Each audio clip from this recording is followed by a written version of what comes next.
What's going on? I am back, I am live, and this week marks the 3-year anniversary of the Dav Bav Katan streaming legacy history. 3 clean years since I began playing this game, streaming this game, and I'm excited to mark the occasion today with some interviews. We've just had uh, U.S. nationals go down, and if you're watching this on the VOD, skip to about 45 minutes from now if you want to watch the DandyDrew interview. Joshua Smith or Shay, so that's happening like right now, so don't worry about that. And we've got some viewer games afterwards. So yeah, Real Crate in chat already. What's going on? Good to have you. Uh, all right, so we are kicking off here.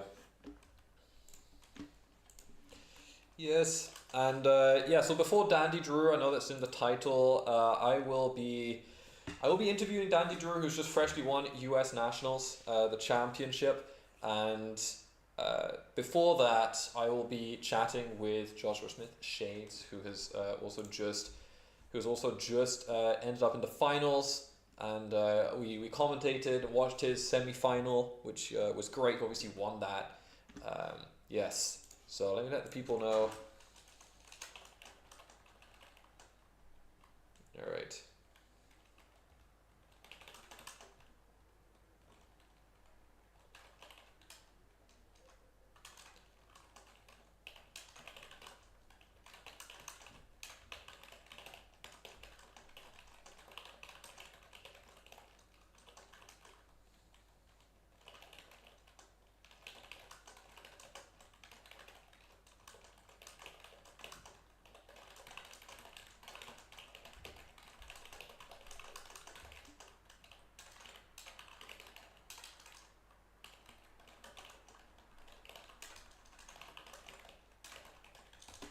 All right.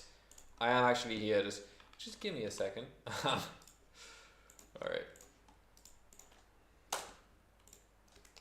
All right. Thank you so much for the sub, Restar Fox. 22 months. Sheesh. Thank you so much. What a legend. Best orange juice. Booty gentleman with the sub. Thank you so much. Will Klaus get framed today? Probably not. But I am going to be actually back, really making content. I'm going to be really quite busy with a lot of the stuff that I haven't been doing here for quite a long time. Some stuff has changed in my personal life, so you will be able to hear more about that soon. I'm going to be visiting my family next week, and when I'm back from that, it's full steam ahead. You will have to see it to believe it, but things are really changing.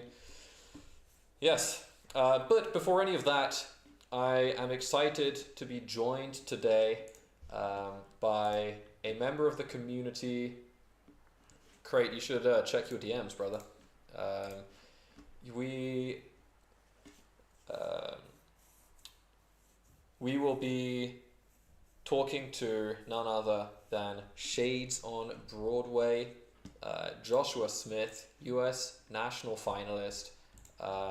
Very excited to bring him on and talk to him about his game experience. And here we have it, the man himself. Hello, good evening, Joshua. Can you hear me?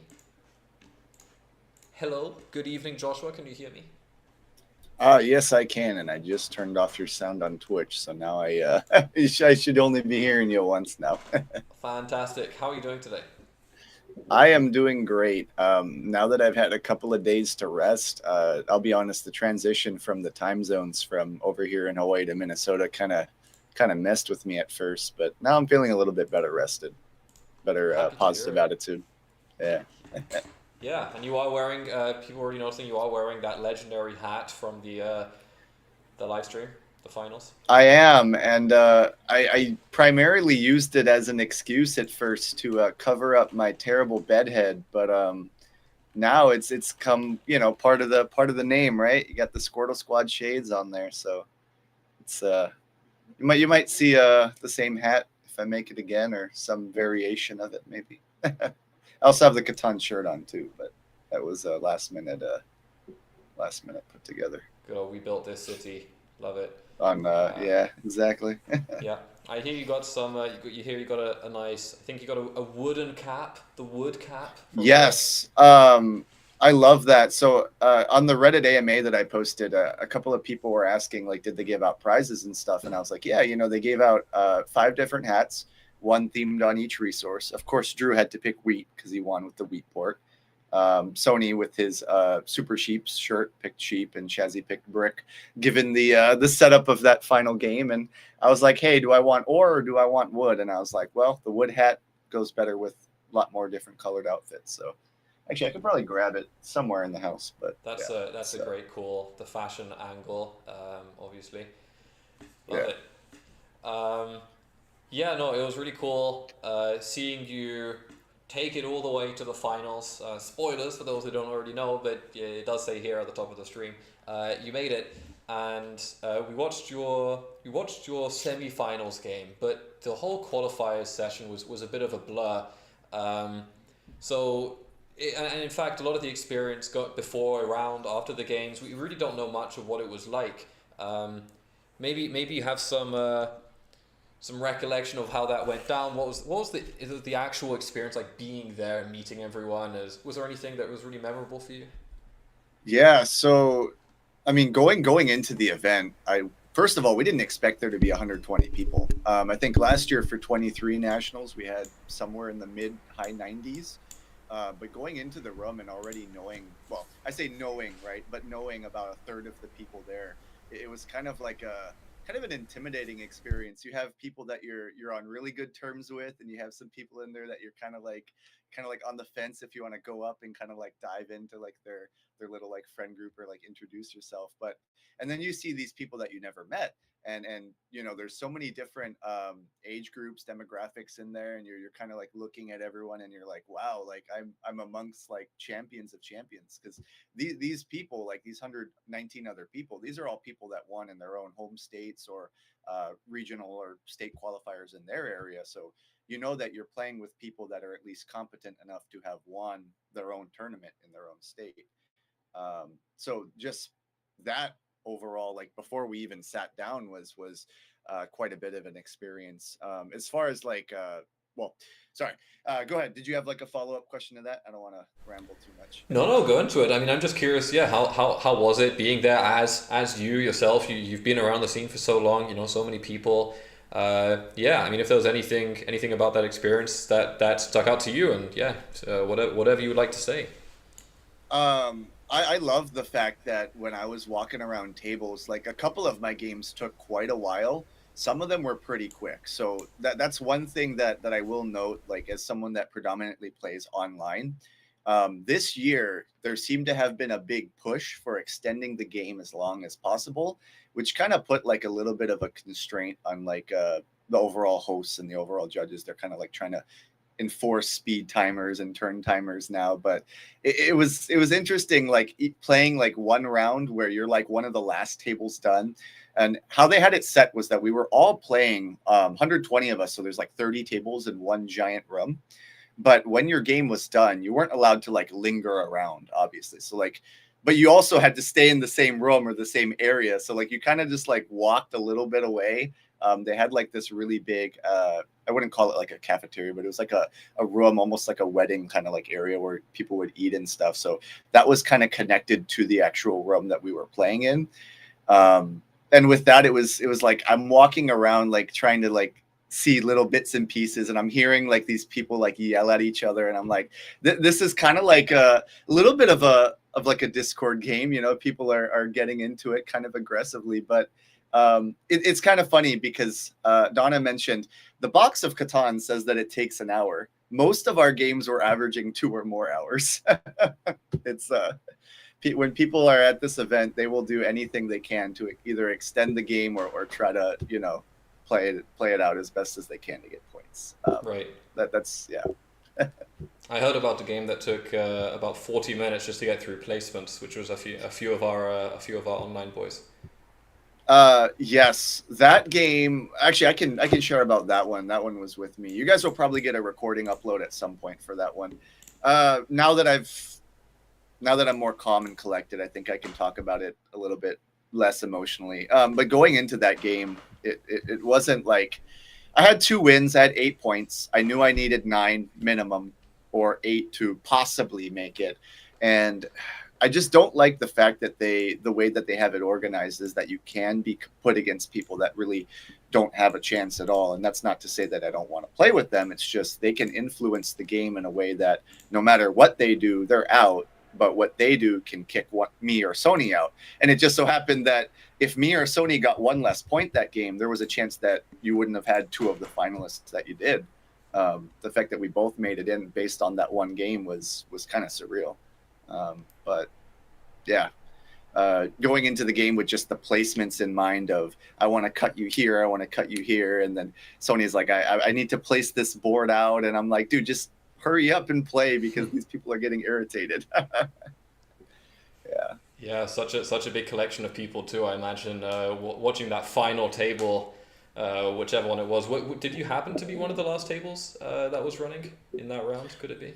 Not for the fourth round. So what was interesting, or I could be wrong, I believe the total game time was about an hour and a half, but 40 of those minutes were just doing the placements. And I believe at like the half point mark of the game, a judge comes over and is like, hey, you know, we need to get these games done. How are you doing? Like, how is the game going? And he looks at the board and he's like, wow, you guys only have like settlements down right now. And I'm like, yeah, but he's like, but you guys are moving along pretty quick. I'm like, it wasn't our in-game turns that was taking a while. It was just putting down the pieces. And there's been a lot of talk and a lot of discussion of how are we going to improve the event for next year. And I think the general consensus is that we want to remove the choice of deciding what placement order you can place in, and to reserve that choice for semis and finals only, because that alone adds at least 15, 20 minutes to each game. At least I feel like. Yeah, it kind of multiplies the input that needs to go into thinking about placements. Kind of it squares it almost, because you got to think about the initial level of like, what am I looking at and what options do I have, and then thinking about seeded placements is like a whole level above that. Is 3D thinking compared to that. Correct. And in my perspective, if you have 120 people, and we don't know, it's probably even going to be bigger next year unless they limit it to some capacity, I would rather walk to the table and be like, hey, you're seat 3. So I'm like, perfect. I know I'm placing 3rd position. I just sit on the table and that's it. But the way that it was set up now, not that it was a bad thing, it's just the main issue that they're having is time. And what I'm concerned on is if we don't find ways to save times in other areas, that they're going to start enforcing turn timers every single turn, which is kind of like a big thing that we don't want. Like, we want maybe some limitation to some capacity, but not anything that's going to impact the actual experience of the game.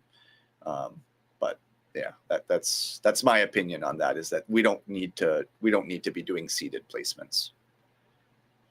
Yeah, and I'm curious actually, was the seeded placements based on your ranking after the previous round? Is that how they did it? No. So preliminaries, from my understanding, your seeded placement was random.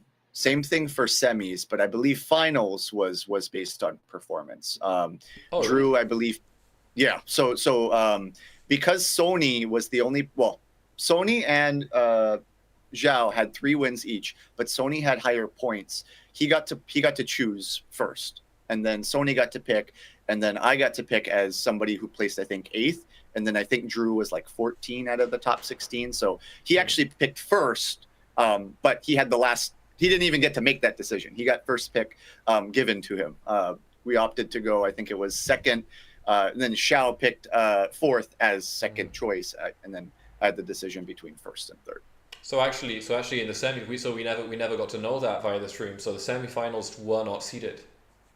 I don't believe they were. Wow. Yeah, I don't. That's pretty interesting. That's quite interesting. Drew can correct me if I'm wrong, but I don't think they were seeded. Okay. Drew's saying semis were seeded. Oh, he's probably right. to be honest, no, actually, I take back what I said. Okay. Now I remember. I believe they were seeded, but because I believe we just ended up going in a circle. Chris ended up wanting first, but because we already sat down to the table, and then Squash had the decision between, I think it was 3rd and 4th, but we ended up just not wanting to move seats, so it was just rotation. Okay. Amanda So took second, I took for what third. it's worth, you didn't really have that. It wasn't that big of a deal in your semis. Yeah, no, he was right. It was seeded, but I didn't end up making a decision because I was like, I'm just cool with third. So I ended up picking third in both games. Yeah. Okay. So a quick breakdown of your qualifiers that obviously I believe you recorded, but they were not live streamed. Um, how did those games go for you? You played 4 qualifiers. Yep. How did those pan If out? the first game I really liked, it's funny. So I thought for sure that I would be paired against Discord players, and I was kind of fortunate in the sense that I didn't. But in the first game, I ended up being paired against someone named Alan, who online goes by Arop. I believe he's one of Drew's students. So he just Yeah. recently joined the Discord. And we played, I think it was 3 scrim games the day before. So I was kind of already a little bit familiar with like how he played, just based on the fact that we met only the day before, but I had a few games with him. Actually, sorry. The first game was with Papa Sturdy. The second game was with Arop. But Papa Sturdy, also known as Trevor, he had a really strong placement for Or Wheat Sheep. One thing that I can say about that game that really did not go well for him was the lack of 8 rolls. So he started on, I think it was an 8 or 11 wheat and some other wheat number for like first pick, I think it was. And the 8 just did not roll, and he didn't even build a city. So he had the strongest ore in the game, but he did not get a city down. And he lost with both army and road. So it's very uncommon that you lose a game holding both conditions. Wow, But I believe he ended that point on 9, or that game on 9 points. I believe it was army, road for 4 points. He had like 4 or 5 settlements down, and then 4 settlements and a VP, I think, or some combination of that. Which, yeah, for that was the way that I won that game was extending it as long as I could. I played a build to 10, and I think I ended it with 3 victory point cards. So obviously I pulled, but just citying and settlements. Extending that game was a bit of a tricky situation because once you get like a lock on army, it's kind of hard to push the other players in that direction. But that was kind of my mentality going into every game, is I want to extend the game as much as I can, kind of make myself open to the fact that I'm not here to like crush anybody. I want everybody to either, get a lot of points or not let necessarily a leader run away. But that was the most important thing that I would say that came out of round 1, was the fact that I feel like I was fortunate that the 8 basically did not roll at all. Because I think even with the balance that we had amongst the table, it just wasn't that good of it wasn't that good of an experience for him based on how the dice rolls went. Yeah, it's funny you mention. I think that's his first major IRL appearance, Papa Sturdy, because he and I were in the CPI finals together. He actually he made it into that game, and yeah, I did win that one. But yeah, no, it's interesting. Sturdy is very much an all-week sheep guy, so I've made that comment about him a few times. I laughed a little bit when you mentioned that he played that in that game too. But he's very strong. Yeah, and it sounds like he worked his way into getting a lot of the available points on the board. Yeah, and I believe actually the first game we played was one Proven Competitor League game on KOC. We played that one with Sparrowhawk and Ice Queen. So that was kind of funny because, we ended up having Sparrowhawk at that event for Right. Masters. So the 3 of us got to meet each other. Yeah, that's pretty cool. Must have been quite a lot of old friends like Shazzy as well. Yeah, for sure. Shazzy's one of the few people that have been in KOC as long as I have, coming close to 5 years now, I think. But yeah, and then for round two, I kind of remember a bit more clear than round 1. I'll be honest, round 1 was a little bit of a blur. I have to go back through all the footage, but round 2, that's where I got paired against Arop or Alan, one of Drew's students, and that game, I think I just should have closed my mouth. So to clarify what I mean, like I'm sitting on the table, like everybody's at first having like a positive, nice kind of vibe. The gentleman to my right, I believe he was the oldest player in the event, probably at least late 60s, maybe early 70s. I know people were saying like Chris in our semifinals was older, but this gentleman was definitely older. And then we had a player sitting across from us who was younger than I was, I believe. But when we sat to the table, what I noticed in the first 5 minutes, I was like, okay, there's kind of like a very different perspective of how we're looking at this game. Like the gentleman across from me, the younger one that I mentioned, he had a football game open on his phone, and he asked us like, hey, is it okay if I watch football on the side? I'm like, dude, you're at nationals, but I'm not going to complain. Like, if you want to distract yourself, that's cool with me. So he ends up like playing this little football thing on his phone in the corner. And I think at one point he has like beer or something come to the table, and I'm just like, all right, we're cruising here, right? At some point during the half part of that game, a judge comes by and is like, hey, you're not allowed to have phones on the table. But anyway, and then the gentleman to my right, the older gentleman, he really just did not like talking, like trading, table balance. Like it's kind of like, I guess the way that I would put it into perspective is like, if you go to like a family game night or like a game night with your friends, like on your turn, you maybe offer 1 or 2 trades, but if you're not getting anything, you don't talk for 2-3 minutes. You just pass the dice, you know? And that's kind of the way that he wanted that game to go. So at like many points during this game that I'm playing with the two of them in AROP, he's like, I don't want to trade. I don't want to talk. You guys are taking way too much time. Like, I'm just going to play my own game. And to hear somebody say verbatim, I'm going to play my own game when you're asking about trading. And at this point of the game, AROP is at like 6-7 points and we're all at like maybe 4 points. I'm like, dude, we have to like, collaborate here. So that game, I feel like I just shot myself in the foot by pushing 2 players that I personally feel like didn't take the game or the event as seriously as I did. And that's not to say that they, did anything wrong or as an insult, but just the mentality of going in super pumped and aggressive like I usually do coming off a win. I feel like I should have just done what AROP did, which was just be quiet, play my own game, maybe offer a trade here and there. So that's just kind of my perspective on round 2. Yeah, it's interesting you share that because obviously I personally have only competed in Germany, where the game was created, and by default, a lot of the players here have been playing for a long time. They're real old heads in the game, and the attitude at a lot of the German qualifiers is very much play the game. It's probably cheating if you try to collaborate, like never extort or they'll hate you. And it's that kind of thing where you just have to adapt to the people around you, I think. And it's great that you acknowledge that, because that's probably something that a lot of online people might need maybe a couple of iterations to adapt to, is that not everyone plays it the way in real life that they do play online. And some people will not be receptive to that kind of really proactive table talk. So yeah, you got to feel it out.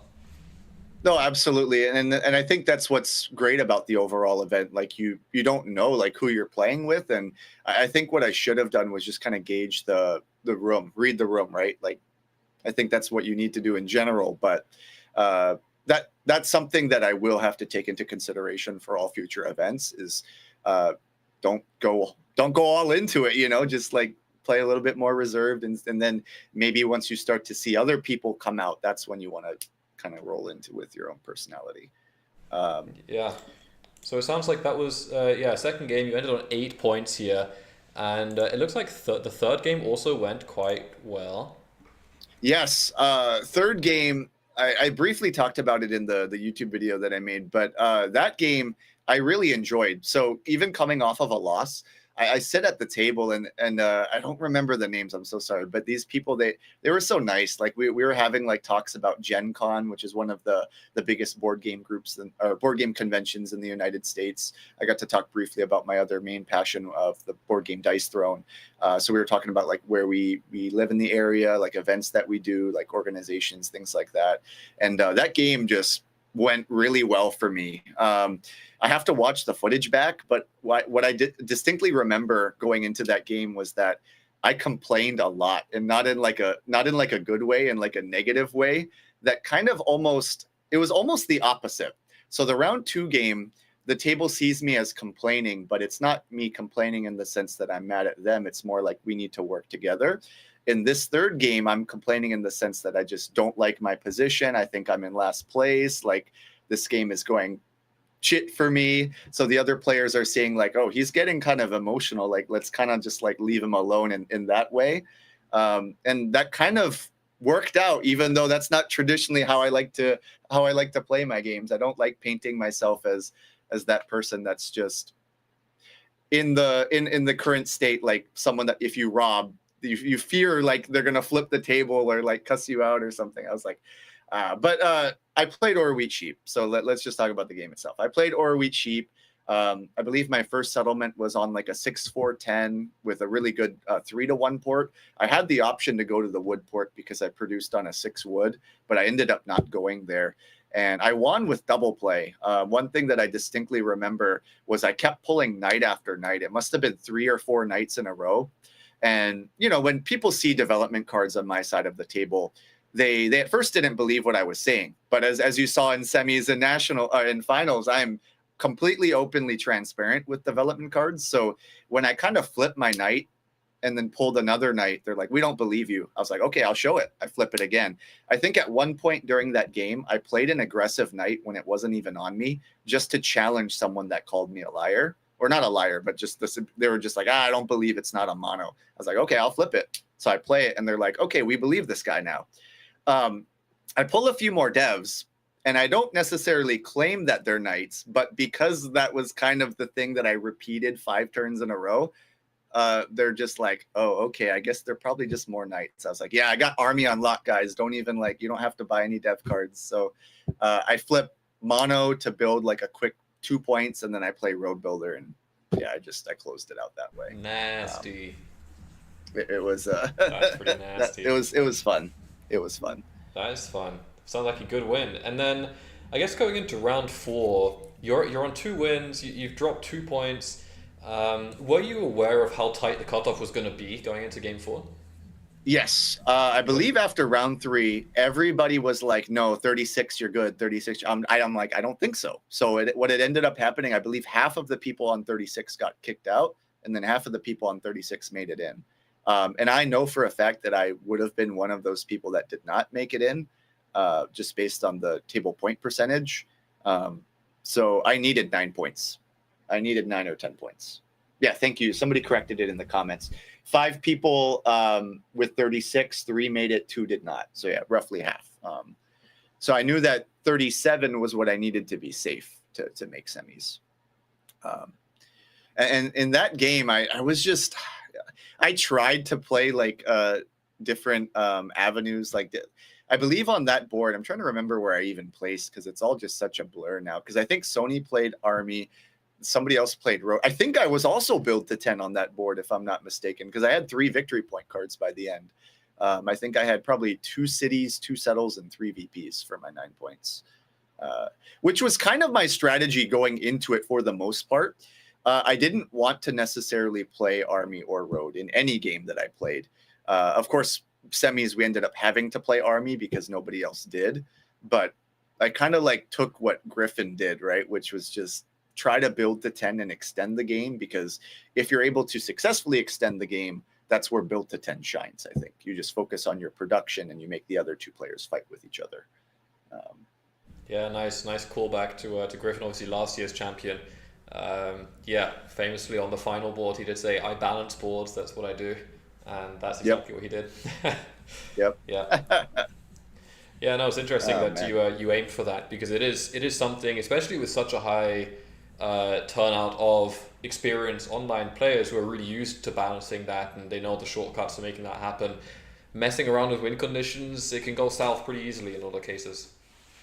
Yeah, and again, I think that the only way that you can, well, I would say what's more important, not necessarily only talking about points and positions in the tournament, is the variable of an individual player. I talk about that quite a bit.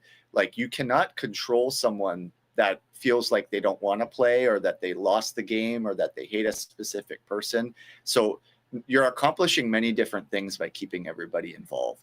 You're making an ally because they see you as the only person on the table that's actually helping them get points. And they see you as someone that's like, hey, I want to keep playing this game with you. But if you look at it from only a competitive mentality, I believe Drew was the one that came up with that collaboration over, competition. It's how do we keep everybody on the table interested in the game? Because that's the one variable you can't control in this game. Is if I don't want to play the game, you can't legally tell me that I can't give 4-1 trades with someone every single turn. You can try to say I'm king making, but at the end of the day, you can't really manage decisions in the game. So that's the thing that I find probably to be the most important, is how do we keep everybody interested and motivated in playing? Yeah. Makes sense. And it seemed to be pretty effective. So you got 3 or 4 games. I'm sorry to rush you a little bit here, but we get into the semi-final, and I watched that live, as did quite a number of other people in both of the streams.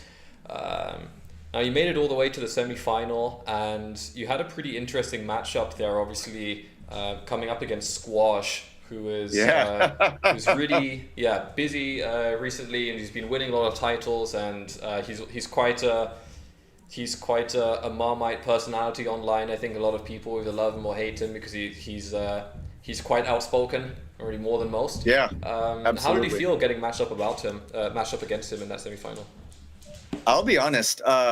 If you had asked me to play organized Discord play with him, I would be on the more hesitant side, generally just because some people find him to be kind of abrasive. I don't necessarily see it that way. I kind of find his play style to be a little bit more chaotic, I think is the correct word. A lot of people, they know for sure that he lies about dev cards. He's not necessarily openly or transparent about certain things, but I think he's definitely one of the stronger players. And kind of sitting on that table with him, I was like, okay, maybe I can use that to my advantage. If I can catch him in the moment, lying about something, that I can try to either turn one of the other 2 players against him, especially when I realized that halfway, or not even halfway, that a third or into the game that I have to have army to win. And he was the only person that was really competing me for that. So I had to try to find different ways to turn the table against him. And if you saw, I believe it was probably only a quarter into the game, I gave a 6-2 trade to Chris to try to cut him off. Because I found that even if he wasn't in the leading position, that he was probably the strongest player at the table, including myself. Yeah, that's. I think that would be a good assessment. He's definitely on form as well, and that match became extremely close. It obviously just came down to a matter of devs. If you can pull knights to steal army and then keep army, and Squash can not pull road builders, or Tyler, even if you don't know him by his online name. Tyler got very unlucky that game. Yeah, it was quite a nail biter. Yeah. I believe, him pulling that row builder was only a couple percent, I believe, out of what the devs were left, because he already had the first row builder. Yeah, no, it was impossible to know, and obviously knowing that Tyler does like to lie about his devs, it was really hard to know, even based on what he was saying, if it was actually true. And it turned out to be the worst case scenario for him, and which was the best case scenario for you. So that brought us to the finals. I mean, at the moment when you it seemed like you were so ahead at the end of that semi-final there, and it seemed like it was pretty clear you would win. How did you feel? You're talking about the finals game, right? Yeah. No, in the semi-final. I mean, you were right before the end of the semi-final. You were extremely close to winning, and it seemed like you couldn't really be stopped. But obviously Tyler was pulling those devs. How did that last orbit feel leading into you actually winning the semi? So I knew for a fact that first of all, the fact that I rolled a 12 to be able to road settle, the 12 that I had the city on with wood to cut him off on that 8-12, that was an incredible feeling, because I was trying so hard to cut him off on so many different routes. And then unfortunately what happened, Amanda correctly called, that I was just wasting Chris's cards at that point, and wasting Squash's cards, getting him to chase settlement spots for strictly just the value of blocking Tyler, sorry. So with that, when I rolled that 12 and I was trying to discuss, I was like, oh shit, I actually have it in hand myself. And what was perfect about that settlement on the 12 is that it opened up a road settle to the 9 brick that nobody could contest. So I knew that I only needed one settlement to close out that game. And it was as simple as I needed a rotation of just Squash not taking the army. And I believe the rotation that won it for me was a combination of the 6. And I think some of the commentators called out that it was weird that I went toward the ore port. I think it was an ore port. But I was able to just convert it into a sheep at the end and close it out. But I knew for a fact that I had to survive, but that my words really didn't have too much of an impact when I'm on 9 points open settlement. Because I think I controlled most of that table talk for I would say maybe 60% of the game. And then toward the end is where it started getting a little bit out of control. Yeah. But Yeah. like closing it out is, I just knew I needed a couple rolls. And then you actually won it. I mean, how did that feel to know that you were in the Uh, finals? it it was incredible. Like I was looking at it, I was like, holy shit, did I just do that? And I was like, who am I going to be playing against? Because uh, other than Tyler, there was quite a few people that I knew on the other semi table. So I was like concerned, like, who am I going to get paired against? Like, I didn't even know what was going on because they had the other games in the background. So I was terrified. Like there was knots in my stomach. I didn't even really eat for like that whole like tournament, like or that morning. And it's kind of weird feeling nauseous, not actually having, anything in there. But that's the nerves. It really gets to you. And maybe that's just because I was a first time comer, but I tried to compose myself to not look that way, but that's not how it felt inside. Yeah, and I think by the final, obviously I'm going to be getting into a lot of the details of that with Drew just Yeah. in a few minutes here. But you had a really nice setup there in the final. It was really nicely picked. You obviously you went for the 3 break over the 10 to avoid, I guess, the shed block, which seemed to work really well. And actually the threes were incredible that game. The They threes rolled a rolled better lot. than the tens. That Yeah. was a good call there. Yeah. Yeah.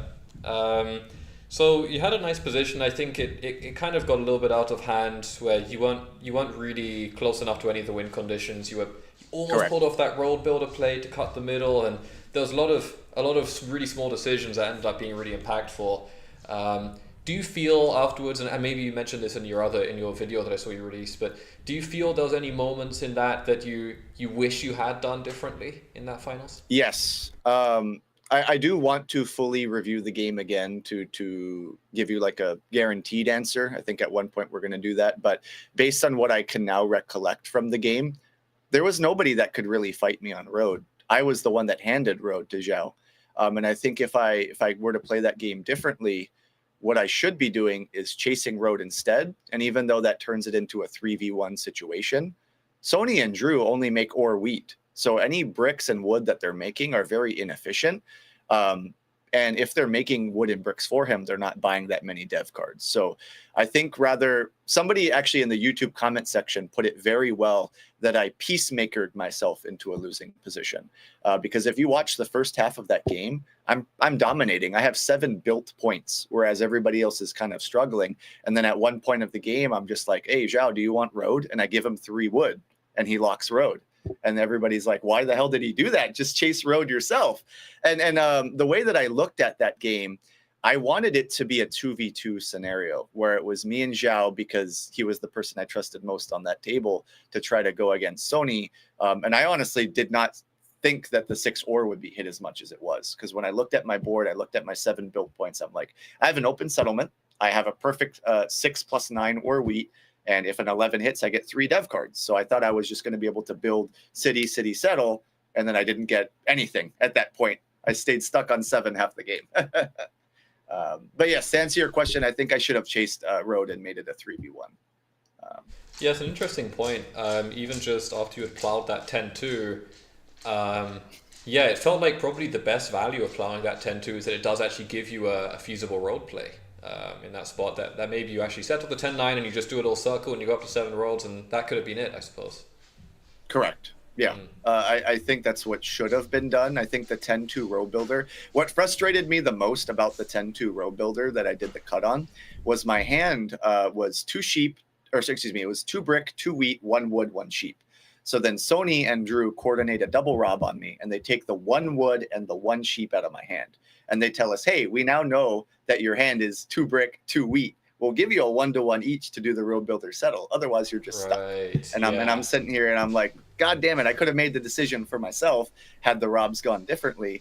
But now I'm sitting here like I can't do anything without their help. So it was kind of more of like the 2 of them getting me to do what they wanted to do and I was like, oh shit, it's a cut on Zhao. That makes sense. But I think instead what I should have done was just waited, let the rotation go through. And even if Zhao gets road, who cares? Because then now they need me to fight it maybe. So it's, you never want to be that person that can never get a win condition, which I think is the exact position that I put myself in. Yeah, it's a really interesting observation. I think that's something that hadn't been discussed too much, but yeah, it was it was a fantastic balancing move. I think, having discussed with some other players, we considered, well, maybe the 8-11-12 was great for the world builder, but the 10-2 does have genuine value when you leverage what that balancing effect to your own advantage. And yeah, no, it's an interesting point because I hadn't thought about the fact that actually, yeah, it could very well have been something for you to grab yourself.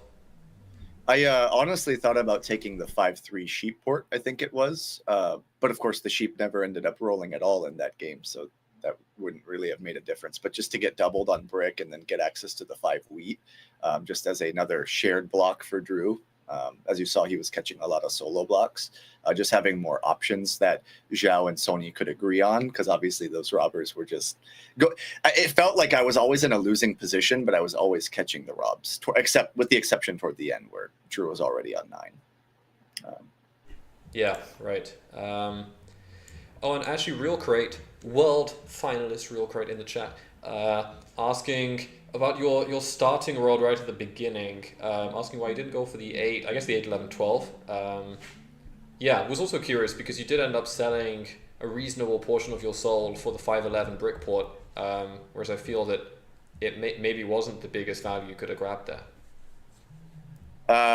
The brick port. Oh, I mean, I just like having ports as options, even though I didn't necessarily, I never used the brick port. I actually find 2-to-1s that you're not using to be just the fact that it was doubled. So when I looked into the game, I knew that I was going to city the ore spot. I knew I was going to get a road settle on the 3-to-1.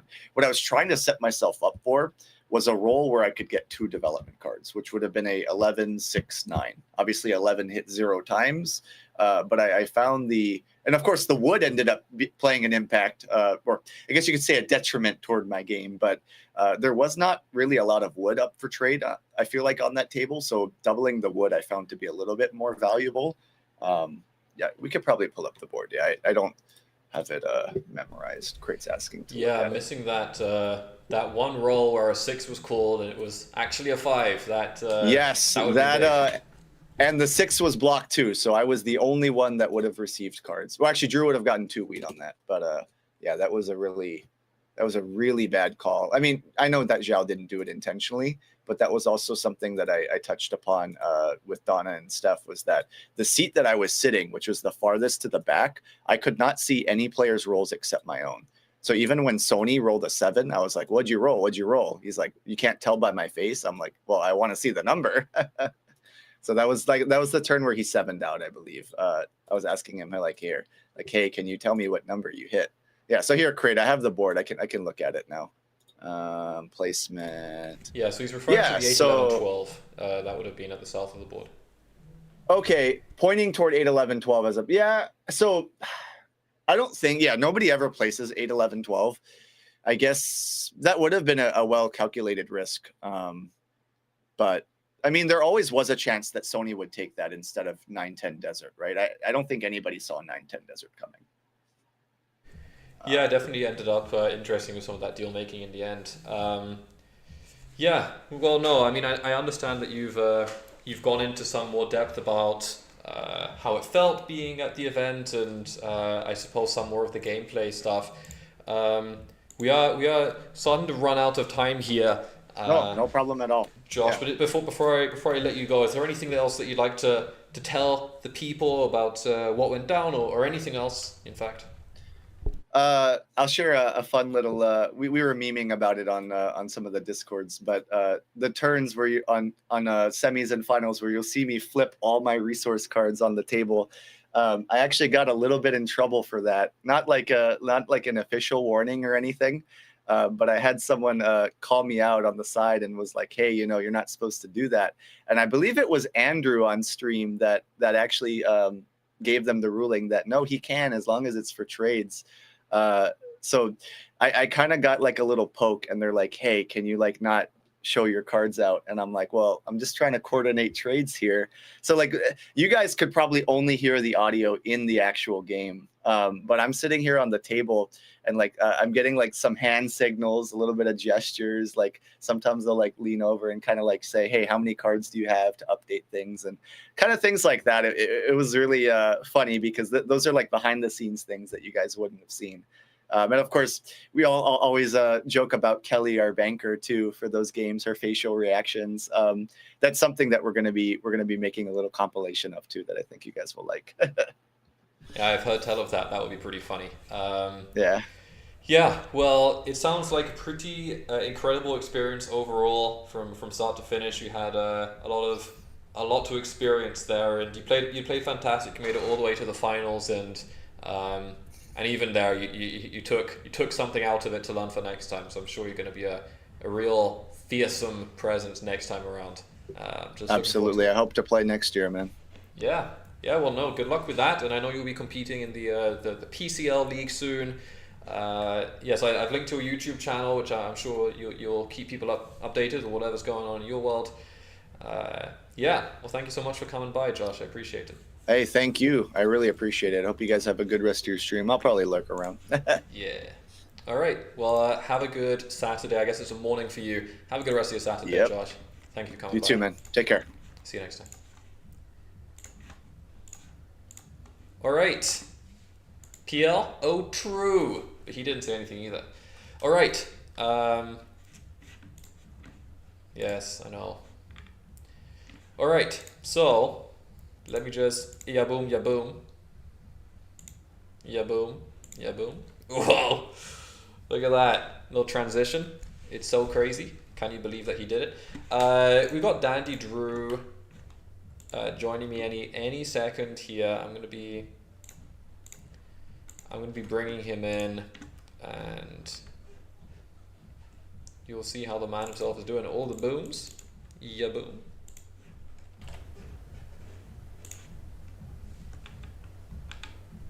All right.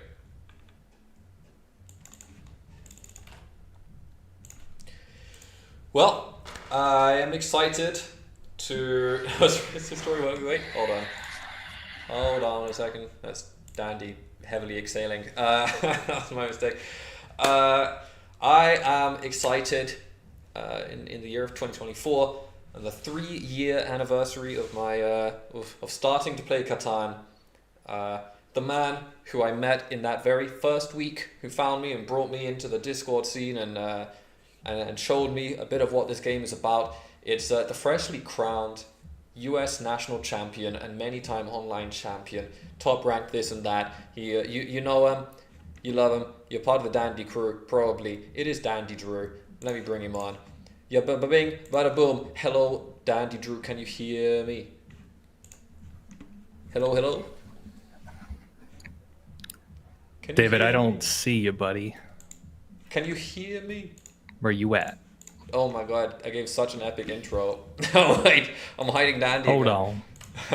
Wait. I need to refresh my shit. We have some technical issues. Can you hear Dandy? I can hear Dandy. Hello?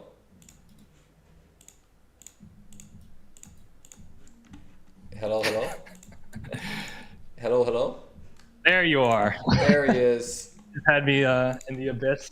Yeah, I hid you from the people. But he's here. All right, there we go. The champ has arrived. Thank you, man. I appreciate it. There we go. It's an amazing feeling. Amazing, for sure. Yeah. How are you doing today, on this Saturday, Dandy? It's been amazing, man. I posted a video actually yesterday. I wanted to kind of give it a couple days to kind of just absorb, what happened there over the weekend, and I received so many messages, a lot of love, which was amazing. So, yeah, I'm super excited for this. I love to kind of maybe share some of my thoughts and kind of talk about the journey a little bit, and see what wisdom and insights we can impart. Yeah, definitely. I'm very excited. I know there's a lot of your journey and your process and your planning that is totally undocumented. So I want to get all of that out into the air today and let the people know what a dandy do. Yeah, man. And also massive kudos to you, dude. I mean, 3 years, and it's so funny. We were kind of discussing this a couple days ago, the full circle of all of this, after your journey as well, and how we started together and now we're here together. So it's, I hope we can unpack that a little bit too. Yeah, well, I mean, that's kind of how I wanted to kick things off by just saying that, yes, obviously those of you who are here from Dandy's side already know who he is. YouTuber, streamer, Catan player extraordinaire, the Bold Mamba, they call him. Kobe, exactly, inspired by the greats. And it turns out that, yes, exactly 3 years ago, I was playing Katan for the first time, playing on stream, and this guy came into my chat and said, I know a thing or two about Katan. I've been playing for a few months, and it in fact was you, and I put that into my first video.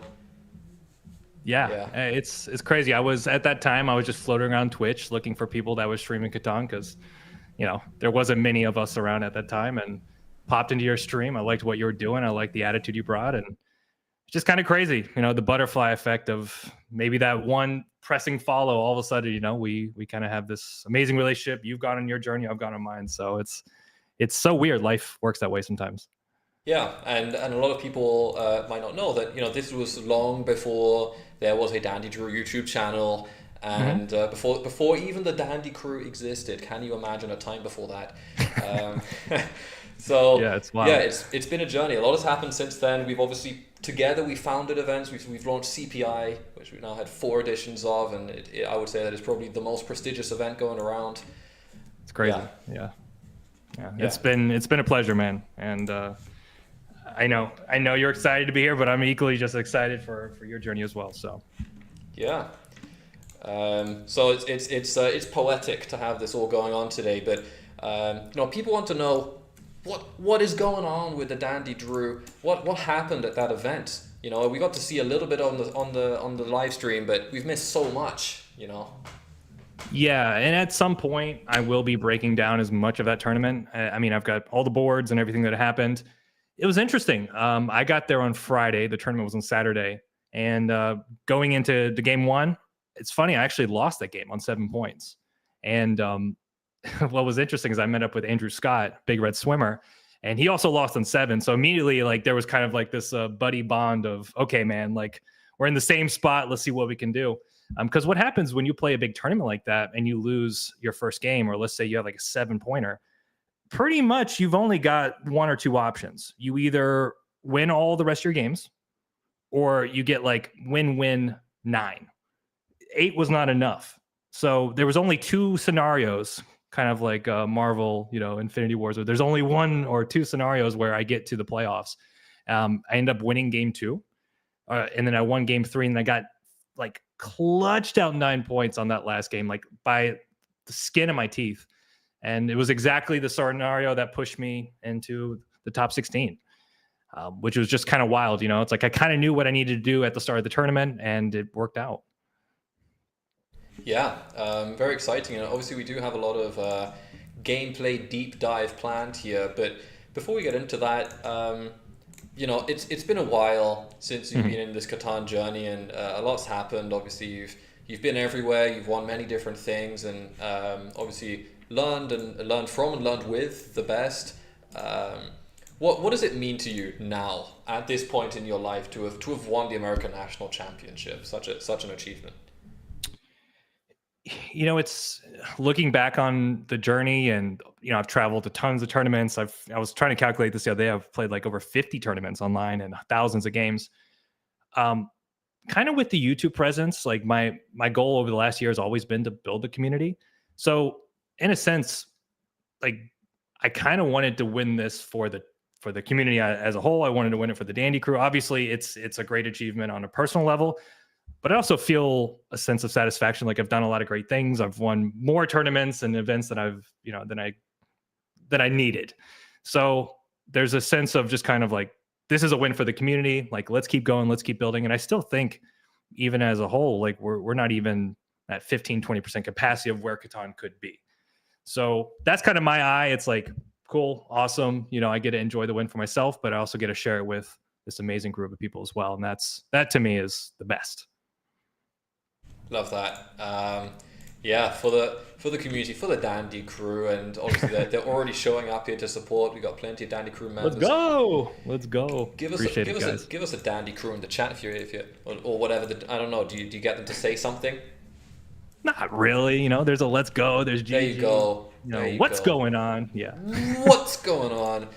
You got it's it. Me. Yeah. So you have now returned from the tournament from Minnesota, I believe, the Mall of America. St. Paul, actually. So Oh. it's funny. I originally on the video I did last week, I was like, I'm going to Minnesota, or Minneapolis, and the whole time I was actually wrong. I was going to St. Paul, which is it's the Twin Cities, so it's the neighboring city. So I told some people I was going to somewhere else, but okay, the Uber got me exactly where I needed to go. It seems that way. If my eyes serve me well, that camera had you on it. So you've returned back to Florida, back home, I believe. How was the experience outside of the gameplay of it? Obviously, there's so much that you can talk about what it was like to actually play those games, the strategy. You do that every single day. But as a person, as Drew, what was it like being there? Yeah, honestly, the biggest part, I mean, obviously playing the games, that's kind of like where you're in the zone. I mean, the biggest part, and I'd like to think most people probably felt this way, is just meeting the people. Because, for us, we've been in the scene for a long time. And, there's all these people that you've played tons and tons of games with, you've talked to in VC or you've, DM'd. And then to be able to get there and meet people. Some people were returning, right? So like Sonny, I met last year and got to know him a little bit. Obviously, got to know him a lot more this year, which was amazing. And some people were completely new, like Papa Sturdy I met for the first time, Byron Logic I met for the first time. So it's the people, man. That's what makes it, I think, really interesting and fun. I didn't really sleep that well most of the nights. I think my room, like the AC was broken. So most nights, like I struggle to sleep. But when you get onto the floor, it's more of almost like you're just mission energy. It's like almost like an adrenaline rush until you get to the end. So wish I slept a little bit better, but it is what it is. I mean, you can't have regrets after winning the damn thing. Oh, of course. I felt amazing through the whole thing, and just again the energy from everybody and the positivity and the encouragement. That's the biggest win in my book. Love it. And yes, obviously, chat is going to want lots of attention this stream. We're going to try and keep things on track to keep this interview jam-packed and concise. Of course. Yeah. But yes, chat, we do see you. We appreciate you. And DandyDrew loves the Dandy crew. He knows you're there. It's all good. I see you. There guys. You go. All right. So what we saw the most of actually from your whole experience there was the final. But the games leading up to that were completely undocumented. I don't know if any of them were actually recorded. So I would love to hear how that went down. I know you talked a little bit about the points, but were there any moments where you were matched up against people that you knew, or any specifically strong players that made you maybe have to rethink your game plan? No, with the exception of one table, I only ran into one other person from the Discord. There were some people that knew me, but maybe like psychologically not knowing them might have I just stayed focused and played my game. Like I said, game one, I got 7 points. I did get the 9 at one point, then someone sniped road away from me and took the win. Game two was actually my best game. And actually, looking back at it, that game was the reason I got into the playoffs, because essentially I was at 36 points. And there was a group of people that were teetering between, essentially getting the playoffs and not at 36. But I ended up winning that game 10-5, 5-5. So it gave me such a huge VP percentage advantage that, I felt pretty comfortable as long as I'm in the 36 group that I was probably going to make playoffs. Game three was pretty solid. Somebody did a goon setup, which I was absolutely, I couldn't believe that. Wow. They gooned on they gooned on a 6 wood 3-1 port and then try to drop 2 roads to build to a 3 hex. I'm like, why don't you just start with the 3 hex? But okay. That was actually I had a great setup. I pulled an early road builder that got me onto the 6 ore. And at that point I was just cooking devs and dropping cities.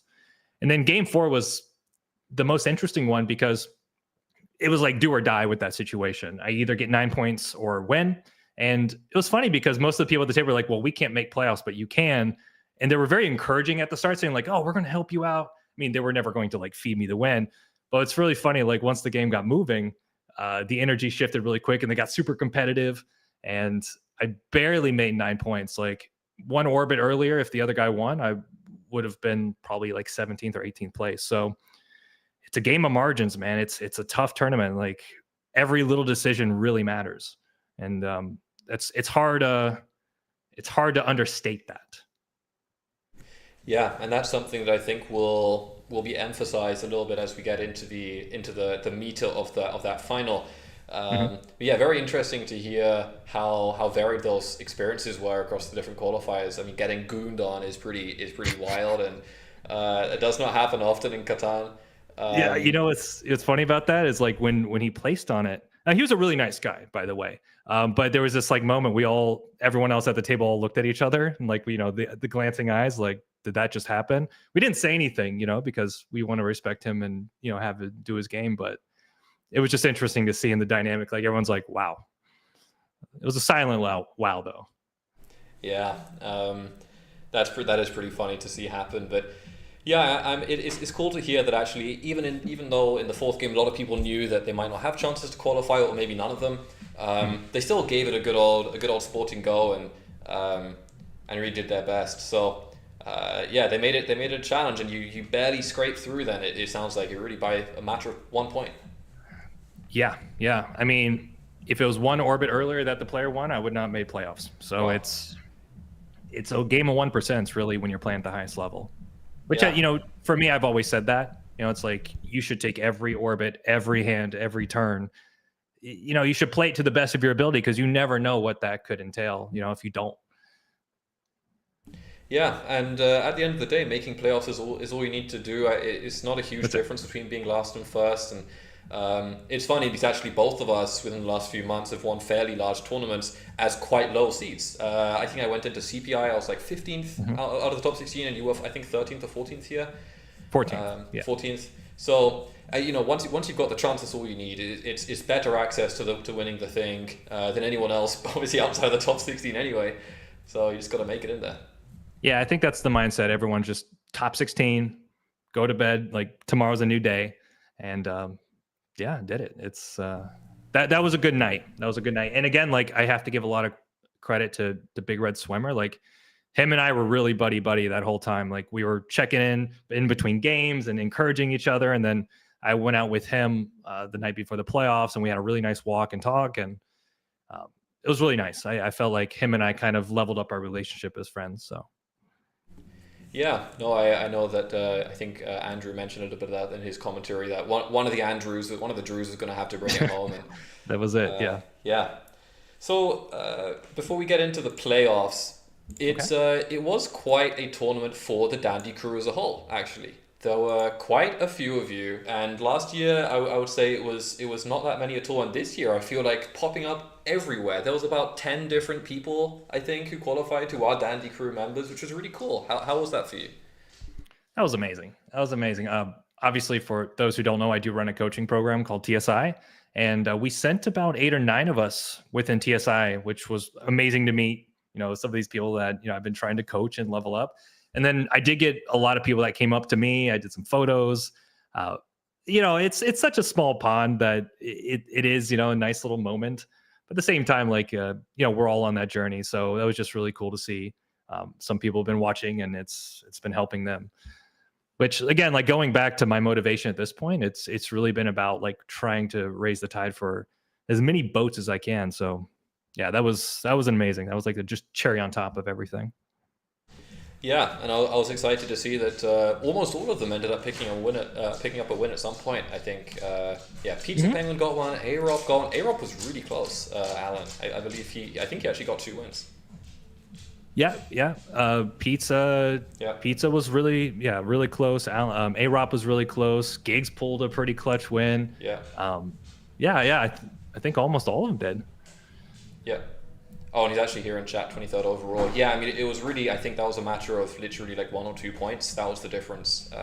Super close. As I'm saying, 1 point can make the difference. It's really a weird thing to think about, after you leave the whole experience. It's and then you start thinking about which trades maybe could I have done differently? Maybe could I have optimized my hand? Could I have been a little bit more patient with this or that? Which is good. That's the way you should think about Catan. It is a game of 1% if you want to get to the top. Yeah, definitely. And I'm very excited because I've done a fair bit of preparation to get into this final, but the semi-final was also not streamed. And I believe in fact that you didn't want the game to be streamed. I think I was curious about that. I heard that you had asked for the game to not be covered. Who said that? I don't know. I think there was someone at the event was sharing that that you didn't want the game to be streamed. That maybe it would have influenced some of your game decisions. I actually have no idea about that. No, I guess it didn't that's not true at all. Okay. I had no opinions about it. I didn't say anything. Oh, And I also, there was a lot of us that felt they were probably going to do the Amanda game just because it did have the first seed. It had Amanda who was returning. But yeah, no, I mean, trust me, I would have loved to have my game streamed the way it played out. So, yeah. Sorry, Shay is saying that this happened in the preliminary rounds. Well, I didn't record my games. Like, I didn't want to record my games. Not because, like, I mean, it actually would have been a lot of fun. But also just I wanted to take the pressure off. Like, I didn't want to put the camera there. I just wanted to kind of focus on the game, have a good time. I didn't want them to feel the pressure of being recorded and potentially going to YouTube. So that's probably what they're referring to. But no, if they streamed my semis, I would have been ecstatic. Yeah, so I'm curious about that because it was not streamed. I think you were the only table. You were the only hope for the online scene on your table. Every other table had multiple people who had competed online before, and you were the only one. So when you were lined up against those three other players, did you know them already? How did you feel going into that semis table? So the only player that I knew from last year was Nabil, and I knew he was a really strong player. He's kind of one of those in-person players that has a really good reputation. He's got solid talk. Luke, who did really well. I got to meet him actually on the qualifying day. He came up to me and we spoke briefly. So kind of interesting that we got paired up there in the semis. Then Riley was kind of the wild card because this was her first ever nationals. Apparently she won an event, first regional, won it, comes to nationals, get the semis, which is like a huge accomplishment in itself. And I was told like she was super sharp. She kind of was a quick-witted as well. And that was true. Like she was really good. So I didn't have a lot of information, but I knew it was a good table. Yeah, and I believe we got one update on that because I was obviously watching Joshua's game and Tyler. And at some point, someone gave us the update that Drew's tables paused for a bathroom break, and he's walked past and given everyone the thumbs up, which means that something good is happening. Well, yeah, we'll get into like what happened in terms of my the way the development cards played out. That was just good vibes. Like I think that was a big thing for me. I mean, I definitely wasn't winning at that point when I thumbs up, but I think it was more just kind of keeping my mental state where it needed to be to say like, hey, first of all, it's a win that I'm even in the semis. Never mind, I'm doing decent. But I really try to keep the positivity and keep the energy up. So it was simply just trying to pass good vibes around kind of thing, Yeah, it was literally the only piece of information we had on your table. We just had to take probably Dandy's winning, and then actually it did happen. So maybe you could talk a little bit about how that went down. Some people may know how crazy the semifinal game was, and I mean, what was it like for you playing through that game? It sounds like it must have been a pretty surreal game. It's funny it wasn't that crazy because so if you look at the position, I don't know if you have it up or not, but I essentially ended up taking more or less a development card game. Personally, I felt like it was one of the weaker ones, but it was also a little bit more of a sneakier setup. And once I kind of forgoed the early city, which is usually against my rules, and I ended up popping early 3 devs. It was essentially like a dev each turn, right? So the first 3 orbits I popped a dev, and it was VP, VP, VP. And what was interesting was cities were starting to drop. So like even though I had down devs, the board was balancing in its own way with everyone kind of doing something. And they started to say like, well, he's got 3 down devs. Maybe we should block him. So I was like, oh God, like if I get blocked or I get soloed here, I'm in trouble because they're going to know like I'm not flipping a knight. So one more orbit goes by. I buy Deb. It's a knight, which is perfect because the next orbit they do solo block me. And I'm like, guys, don't worry. I can play my knights. I need to fight Nabil. He's got a much stronger setup. So like in a way, the timing of that was perfect where I could kind of conceal my VPs and have them think maybe I have more knights. And I'm fighting against the stronger OWS player. So that was kind of like the early game vibe for me.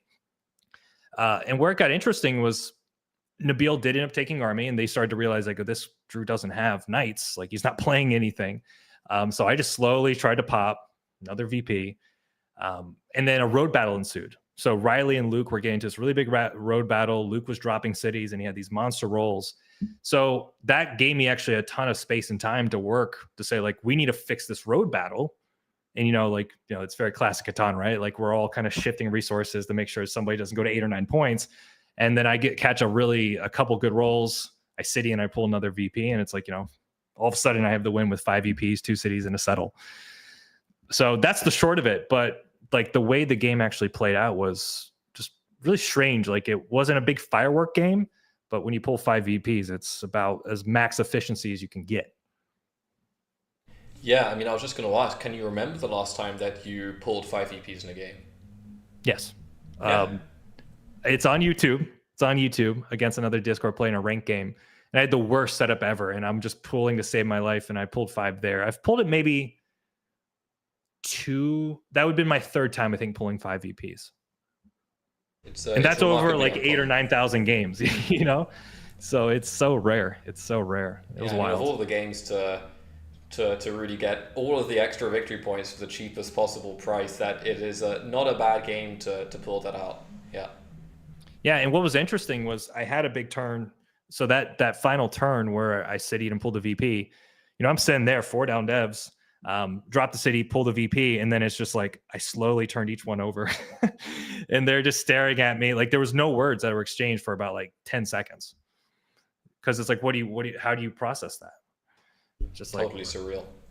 Yeah, it's like we all just kind of like shook our heads, like, I don't know. It is what it is. So that's very funny. Yeah. And I believe we were the first game done. So that was like a nice I got a little extra time to take a breather and get ready for the finals. Yeah. So speaking of which, maybe we start building up to that. I'll share my screen with you. So there we go. Okay. So you mentioned that you were actually the first. You were the first to finish, and that's interesting because I suppose that you would have then one by one learned who your fellow finalists were. Is that how it worked? Yeah, I mean, I wasn't so glued into who was winning, who wasn't. I mean, at that point, I just wanted to go downstairs, take a moment, drink some water. But yeah, I mean, slowly I started to hear, Josh won his game, Sonny won his game, Zhao won his game. So yeah. Yeah. Crazy table too. Well, exactly. And coming up against Shao, Shazzy, and Joshua, who you're familiar with, Sonny, who you said you played with before. What did that feel like? There's so many characters coming at you. I suppose you're used to taking on the best, but how did it feel seeing that line up and knowing what was going to be ahead of you? It's funny, as far as I know, I mean, I've known Shazzy, I've known Josh for a couple years. I don't think we've ever played any games together. And then Sonny, like I said, I just met last year. So as far as I knew, this was the first time playing any of them. Now, of course, like, I've seen Shazzy play, incredible player. I mean, definitely a top 10 player in the world. I've had a lot of respect for Josh's game and what he's been able to do over the last year and change. And then I knew Sonny was a strong player. I mean, he's shown consistency every time he comes to these tournaments. So my biggest thing with them was just to say, like, let's have a good game, because no one wants to get to the final table and have it be a blowout, or, somebody's just dying and can't kind of figure it out. So I kind of emphasized that early on. I was like, hey guys, let's really bring something special to the community. Let's have a great game. Let's keep the communication strong. And I don't know how much of that priming actually made a difference, but in my mind, I felt like I set the right intention with that board and kind of what I wanted to see out of it. Cool. Yeah, it sounds like that was pretty important to you. And I know that even before going to nationals, you mentioned that you had a certain way you wanted to look at kind of interacting with players and how you wanted to put yourself forward as a player. So it sounds like you tried to set a bit of a social basis there and try and get everyone in the right headspace, which is pretty cool. Yeah, Shades is confirming what you said. He was there. I said it for sure. I think that's before we dive into this, I mean, that was, for those who have known me for a while, like, I have always been a talkative player and maybe more on the aggressive side over the last couple of years. But, a lot of things have changed, kind of with the integration of the channel and trying to shift my priorities, and especially with this tournament where, like I said in the video, you have to sit across somebody, you have to look them in the eyes, you have to kind of manage everyone's emotional state. I wanted to really bring as many good vibes as I can. I didn't want to bring any kind of aggression. And you know, I think it worked. I think it worked out pretty well. But I definitely made some adjustments that I felt needed to be done if I wanted to be successful here. So it's tough. It's tough. I mean, this is part of the journey, right? Like to be able to look in the mirror and say, like, where do I need to improve if I want to keep moving forward in this space? Yeah, 100%. And it sounds like you really took the most out of a bit of time off, a bit of a break, and came back with a really healthy mindset to take these guys down in the biggest game of your life. Yeah, I mean, it was as close as it can be, though, to be fair, right? I mean, everyone played amazingly, and I'm really excited because I think we can kind of offer some really cool insights as far as long-term strategy. But yeah, it was an amazing game. I mean, I think everyone played. I think we brought something really special to the community with this game, and like for that reason, we're all winners in that sense. Yeah, I think it is definitely a good thing for the game of Catan that so many people could not believe that you could win with that setup. I think there is yeah, there's a lot there's a lot to learn. Clearly, it is not just a game of dice luck, and I think you did a good job of showing how a solid game plan can really change the way that the game is played. But I don't want to spoil too much. We'll have to get into that. We'll deep dive. Yeah, Right. it's as I like to say with most things in life, when you get to the higher levels, there's levels to it, and sometimes if you're at a certain level, it's hard to see what's above that, right? Because you're stuck in the way you think and some of your biases and the strategies you have. So that's my goal, at least unpacking a lot of these decisions to show you maybe different ways to look at the game, so that you can start to implement it in what you do as well. Yeah, definitely. So in your first. In this game, you ended up in first position. You obviously did not have a choice in the matter. In both games, yeah. Right. So discovering that you were actually first on this board, how much time did you have to absorb that and to look at the board itself? It was hard to say, just because there was a period where we were kind of sitting there looking at the board and discussing positioning, and then at some point I don't think we quite know, like, we were live. So I think it kind of happened somewhere in the middle of our analysis. But I'd say probably we had, I mean, Josh can back me up, maybe I just lost track of time. It felt like at least 10, 15 minutes from the time we sat down at the board to the time we decided to start placing. Yeah, interesting. Which, I felt good about that. I think 10 to 15 minutes to be able to kind of really break it down. I mean, I felt comfortable with it. Like, I've played so many games at this point that almost part of it was an intuitive response to what I wanted to do as well. So, yeah. And discovering that you were first, you're looking at this board here. How do you feel about being first? I didn't particularly like it, and I was actually shocked. But maybe not, because first is kind of a little wonky. But to go from fourth to first, I wonder how many times that's actually happened in a national finals. Probably not too often, but yeah, I was like, okay, it's not a bad board. There's a lot going on here. Like, we'll all have a game, which ultimately I was like, I'm cool with that. Yeah, and we do actually see. So your first pick on this board was, I mean, many adjectives could be used to describe how people felt about this: controversial, blasphemous, impossible, unplayable. Yeah. No matter how they slice it. No matter how you slice it, you couldn't win this game. And I'm here to tell you, you're just walking up for a dream. You did not win the finals. Damn. Pretty brutal. Sorry to break it. But 845, having watched you develop as a player and seeing you perform in tournaments and watching your content, you like taking strong wheat, and even the double wheat meta is something I've seen you talk about before. A wheat port strategy is definitely something that's not foreign to you or games that you've played. In fact, that's how you made it into the playoffs of CPI in the last event that we did, was with a fantastic wheat port setup. I'm wondering how much of that was going through your head when you were looking at the 845. What did you want to happen in this situation when you were in first? So here's the strategic edge that I think I had with this pick. I was thinking about, obviously, when you look at a board, you want to pick spots that are cohesive, that work together, right? Maybe your ore wheat sheep or your wood and your brick. But the first thing I thought about was, like, this is a great table. It's going to get balanced no matter what, right? That's kind of like the higher level piece of this is, the game will balance out. So if that's your starting position to say, okay, it's a balanced game, what do I need to do to give me an imbalance? So now you need to start thinking about yourself as a player. You need to start thinking about what skills you have that maybe the other players, they might have it, but maybe not as sharp as you do. And to me, looking at the three players, I was like, well, I think I'm the better trader and deal maker, period. So that was the imbalance that I thought was going to give me an edge here, right? I could take the 6-10-4, I can play overweight cheap, I can buy devs, but that's only one piece of the puzzle. So with the 8-5-4, I was like, okay, they're probably going to lock the wheat situation. The wheat port is always an out. I can always just take that and play that, trade my life away, which is, we'll see here soon what happens. And I also thought maybe potentially the 8-10 to 8-4 could have been a play as well. That would have been the best case, right? If I can get the starting road, go to the wheat port. And then if the board doesn't get locked on the ore side, I can always take something like the 6-3-11. But I figured it would.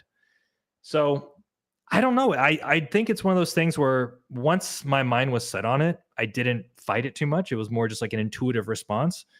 I just really like the 8-5-4 because I felt that's where my advantage was to be able to trade. Yeah, so and it comes down to that essentially. Yeah, exactly. And actually, what you mentioned, go to the hold on here. Go to the end of the placements.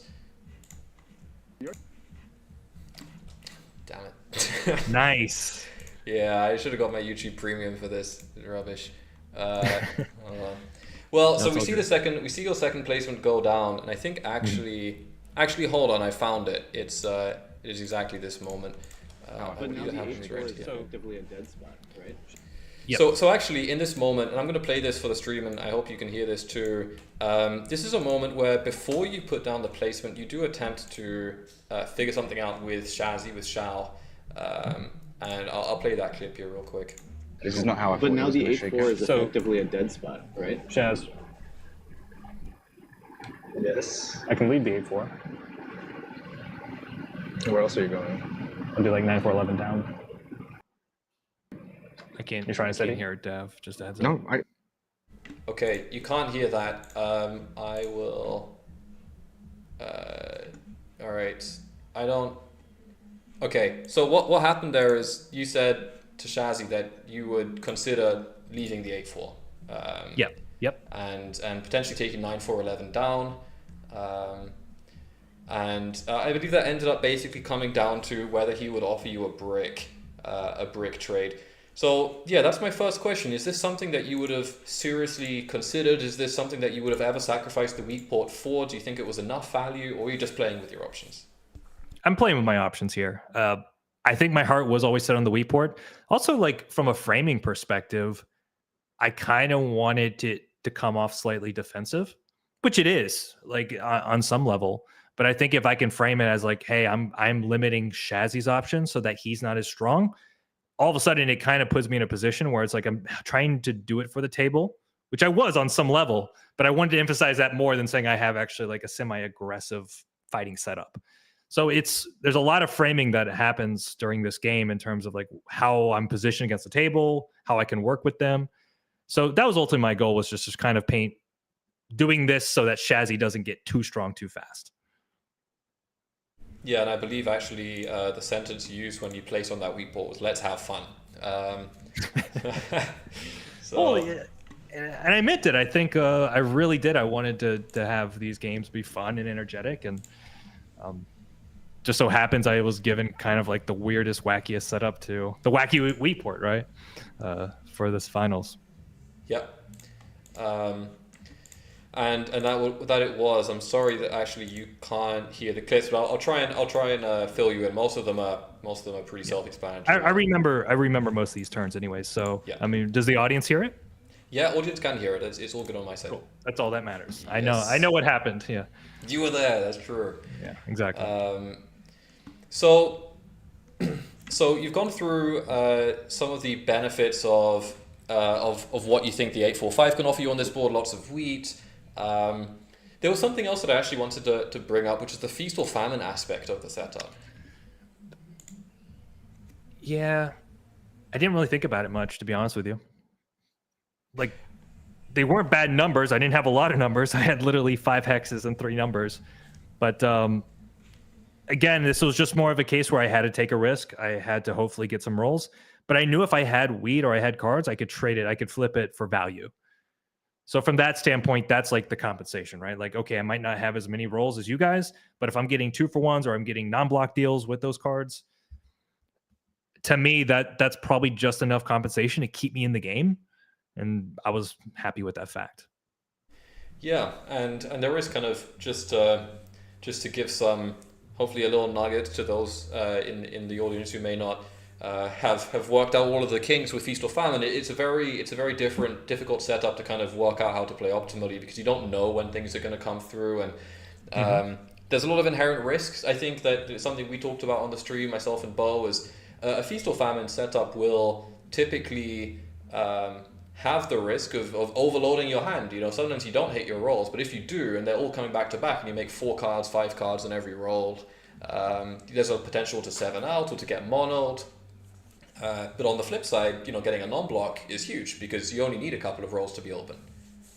Yeah, I actually had a couple times the 8 and 4 rolled in tandem, and those were always at least a point and a half plays for me. So yeah, it's not ideal. I completely understand, but I also think that perception worked in my favor as far as, well, Drew's got kind of a wonky. I think a lot of people felt like I probably didn't have the strongest setup by any means. So I like that fact. Like, it's not very often I get to play under the radar, to be honest with you. Yeah, so, no, absolutely. Yeah. And it worked out well for you, because there were some really critical moments where you did a range that you would not be blocked, and that's huge, obviously, when you only have a couple of really crucial hexes. Yeah. And what's interesting, Dav, is if you look at the comparative rolls, I underrolled. Like, 6s rolled more than the 8s significantly. The 9s outrolled the 5s, and the 10s outrolled the 4. So obviously we'll get into like how I got to the finish line, but it's a very interesting kind of looking at the dice stats as well to see that. Yeah, definitely. So you get into the main game here, and I have a couple of points highlighted. I think this is about to be the first trade. I think this is a 1-for-1 with Sunny, or sorry, with Shao. Actually, it should be.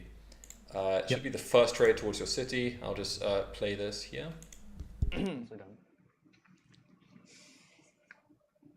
Now I have a decision to make. I think I got production or I got port, but I don't think I'm gonna have the production to use the port. Good. Oh, sorry. This was actually meant to be the first view of the board. Yep.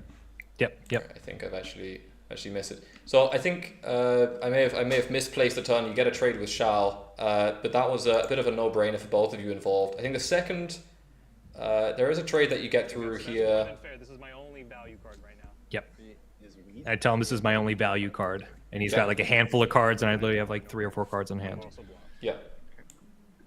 Plus the 6 is just a good block anyway. Drew, So this was I think the start of the finish, essentially, which was my goal. Like, whenever you're playing these heavy port setups, is to always drop the early city. So I'm snagging ore as quickly as I can to get that 8-5-4 cooking. Yep. And we see there's actually going to be the third trade here. The reason why I got confused about the order of the trades is because you did actually trade twice with Shades with Joshua in the same orbit that you got the city. So you ended up flipping a wood for a brick with him, and then on your turn, and we're about to play this here. On your turn, you do actually end up flipping that brick and a sheep back to Joshua for an ore, which is the perfect city. And a really interesting part of how you played this game was you actually managed to get the first city down without using the wheat port. Yeah, I wanted to keep the wheat port as a backup option, which sounds kind of funky, because again, like, the whole thing was that I needed to be flipping this wheat for value. I need to be getting 2 cards. I need to be getting a rare resource and a non-block. So looking back, I think I only used the wheat port 2 or 3 times, which is kind of hard to believe. But again, like, the plan of making these trades and using that wheat effectively worked out well. Yeah, so I'll just play this clip here of you getting the city.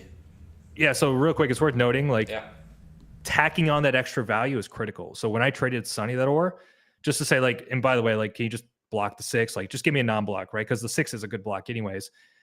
I don't feel like people push enough, especially when you are in tough positions. You need to be looking for extra value. Like, that is an inherent part of playing a high-level Catan game. Like, you got to kind of squeeze water from a stone. So the fact that I kind of got that early deal with him was actually really nice from the standpoint of like, okay, he's willing to make these deals. Maybe I can get some momentum on these trades. Mm-hmm.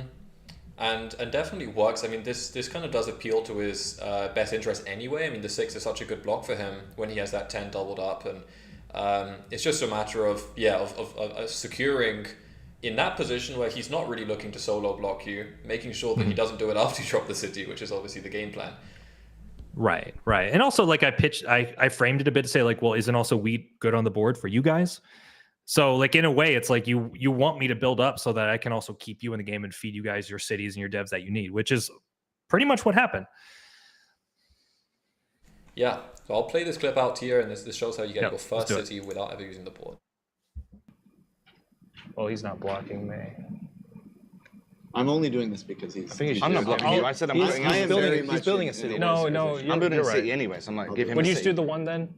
No, because I'm it's trying a to- city for a settlement. I would need the second card. And Drew does I'm get a sorry, trade I'm down not to making get anywhere that near as many huge cards as city you. onto that Don't 854. Don't apologize. No, I'm not That making will it. really Boom. accelerate his game.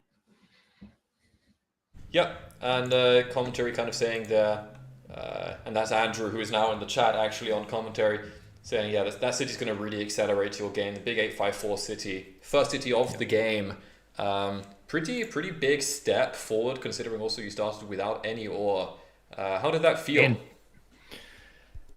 at this point, I still knew my setup had a lot of work to do, but it was a win for sure. I think without that city, like, if they're dropping cities and then I'm following behind with my city, then I'm probably behind. But getting that first city is critical, and it's a weird balancing act because I'm probably going to get some heat, but then, like, build the board back up, right? And then build more space. So that's like how you do these setups, is you just have to keep balancing it so that you're building space for your rolls. Because if you're ever solo blocked, you only have 3 numbers, right? So if you're solo blocked, you're losing a third of your production essentially. Yeah, that is the nature of your setup. Yeah, it's very interesting. You did end up getting that clean city with pure trades and giving people everything that they wanted. And yeah, you get that city, and obviously you don't want to get too into how the game does develop, but the game plan that you're describing, we do see that come to pass, and you do get hit quite a lot, and then naturally other setups will start to get back into the game, and you get opened up again to breathe, which is Exactly. Yeah. indeed. Awesome. Yeah, so moving on, this is a 20-minute skip into the future. This takes us to the turn where you have quite the interesting trade available to you here from Sonny Spencer. He's initially offering, I think, a 1-for-1, and then a 2-for-2. There was some discussion around how this trade could possibly make sense, and you don't seem to really want it. And then he throws out 4-for-2.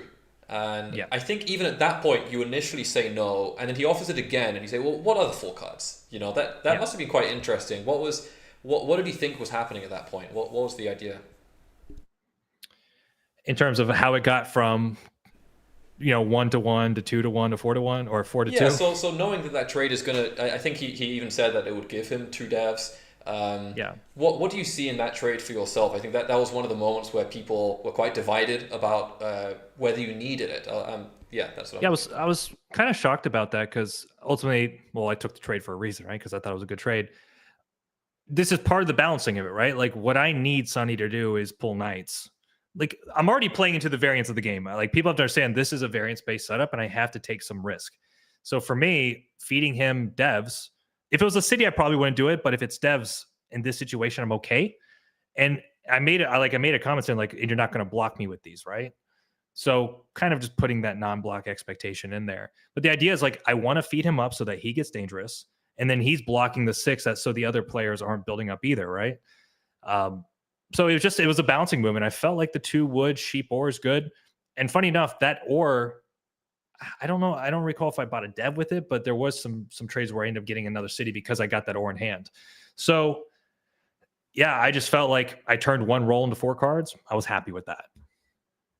Yeah, and I think that's probably the most interesting way to look at how that trade actually what that actually is, because a lot of people saying, well, the 2 wheat probably in a void, Sonny gets a little bit more out of the trade just because he gets 2 pops and you get like an ore and you have some wood, but actually you come by wheat so easily, and sheep and ore are not common at all for you.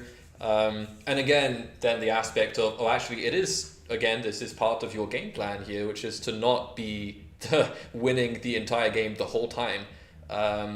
So to kind of to level the playing field a little bit, and then it does seem like a bit more of a balanced trade for you, I think, when you consider that. So what do you like? Let's ask the audience. Like, what do you turn my wheat into generally? Like, what am I generally porting for? Yeah, it's very interesting seeing people play with 2-for-1 ports. You'll see them sometimes.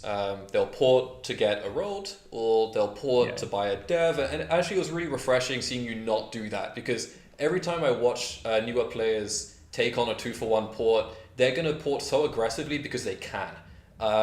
But actually, I think what you're showing here is a bit of a masterclass of that, which is you need to get your production to match, so that when you're cutting it through the port every single time, you're still getting enough out the other side that it would even be worth having the port in the first place. Correct. And just to kind of go back to the question, like generally I'm porting for ore in this setup. So the fact that I turned 2 wheat into an ore, sheep, and 2 wood, which by the way, having more cards as a player that trades a lot is also like, those 2 wood could be a deal with Shazzy where he uses his wood port, right?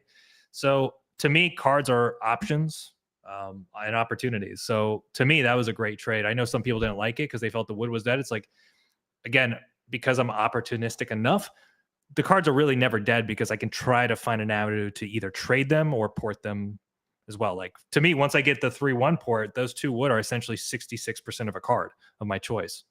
So I was kind of shocked that people really didn't like that. But also, like, feeding him 4 down devs, I understand there's inherent risk with that, right? If he's pulling all the good devs.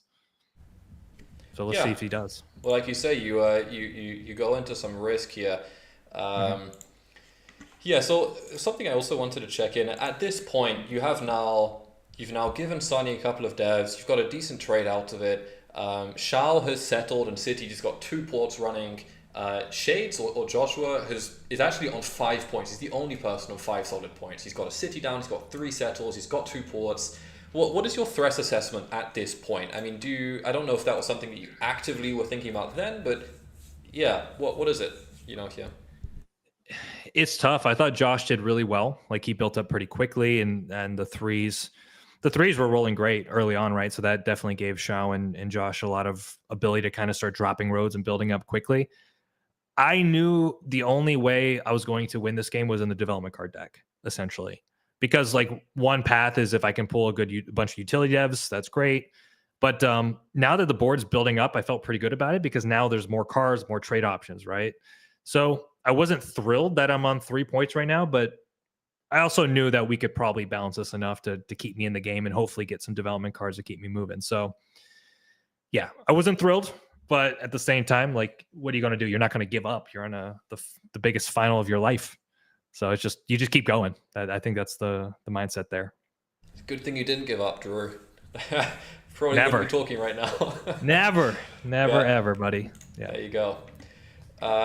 So we're going to skip forward about another 15 minutes. This is going to take us to, I think, one of my personal favorite moments of this game, which is which is the Drew, Sonny, Zhao threesome trade that went in every direction and became really quite convoluted between Sonny actually trying to secure a spot with Zhao, and at some point you jump in and you undercut him because you're so basically, well, firstly, it's a good trade, it appears, and secondly, it seems like you really you'd rather get the trade than let it get to Sonny, I suppose. Yeah, I mean, it was good by him. Yeah, this was interesting for sure. And just a note before you get into the detail of the trade, maybe, I don't know if you guys know this, it's like an in-person thing that you just won't see online. If you look at every trade, I'm holding the card over 50% across the table, like for a reason. Like there's something about that physicality of having the trade approaching somebody where it's like, the sense of committing to it makes it easier because it's in front of you. And so you'll see, like, every time I'm offering trades, like, maybe I shouldn't even say this because it's like giving away a little bit of a tidbit of how I do it. But like, I'm purposely putting the card in front of them so that it's easier for them to make the commitment for the trade. Yeah, quite an interesting way to psychologically make people feel like it is available for them. They can can interact with that. So I'll play this out here. This is quite a funny interaction. I do like this moment in the game. I don't think you'll take road. Are you taking this trade for both? For 2 sheep? No, it's a sheep and a wood. Yeah. 3 to 2 is what he's offering. This is why I offered him, but I he would said rather no. you get But I'm this flipping trade knight. than him. I would rather you get that trade than him. I'd rather hit Josh Because in that these 3 situation, cards so are what you he net does not that make, right? deal. He makes only. And I can do 3 future wheat as well. Like we can keep just the do trades flowing. 2? And then what do you do with that? You settle road? Yeah. I have a spare wheat. How many as cards do you well. have in hand? So if he's willing to do that with I you, have I to would port do it. for a wood. Does it empty your hand? No, I have to port for a wood. Again, does it?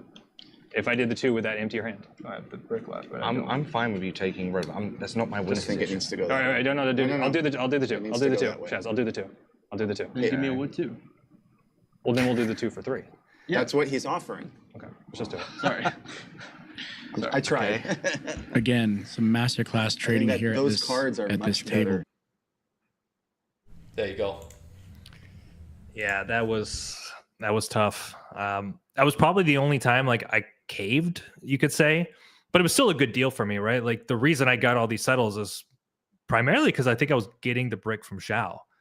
So that situation, two brick and an ore for a wood sheep, it's a no-brainer for me, but it's also really good for Shazzy as well.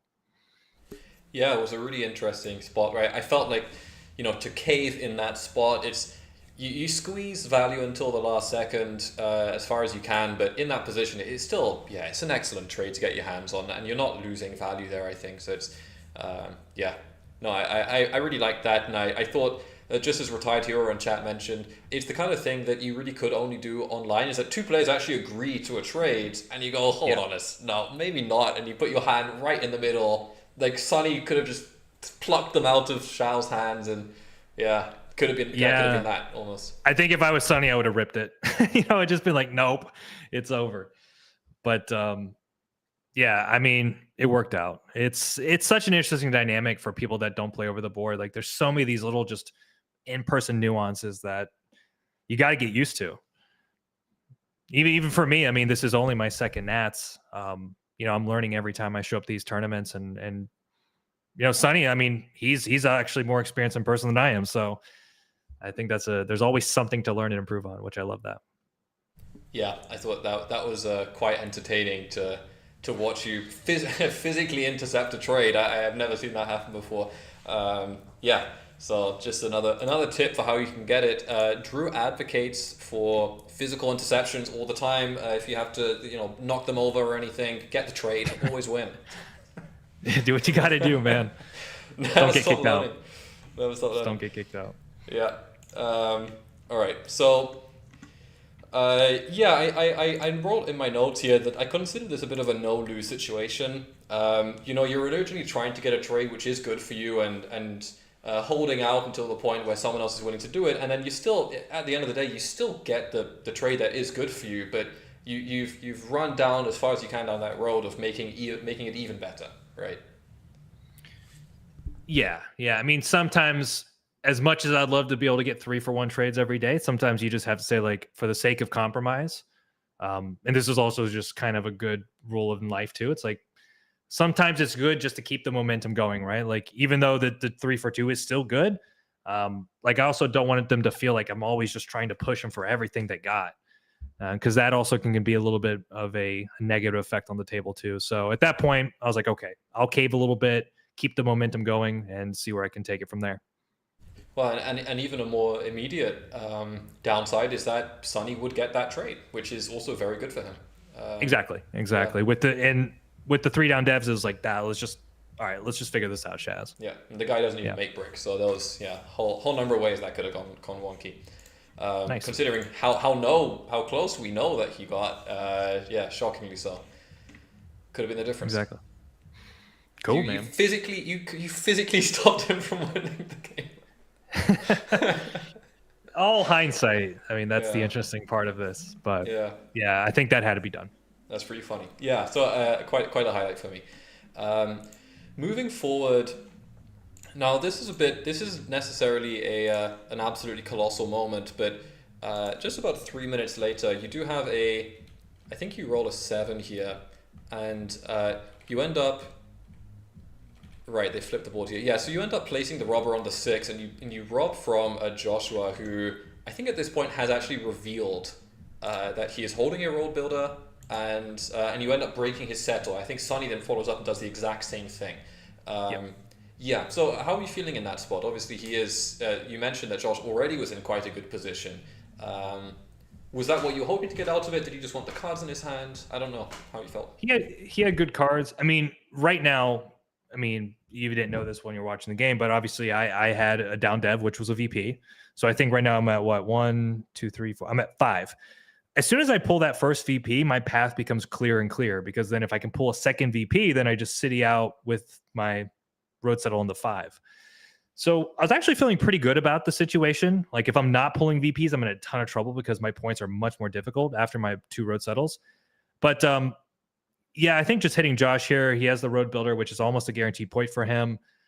I felt that made a lot of sense. And also I didn't want him to take the center of the board because I wanted Shao to like connect for road and extend that game. So it was just a balancing move, a bounce steal for me against Josh in that situation.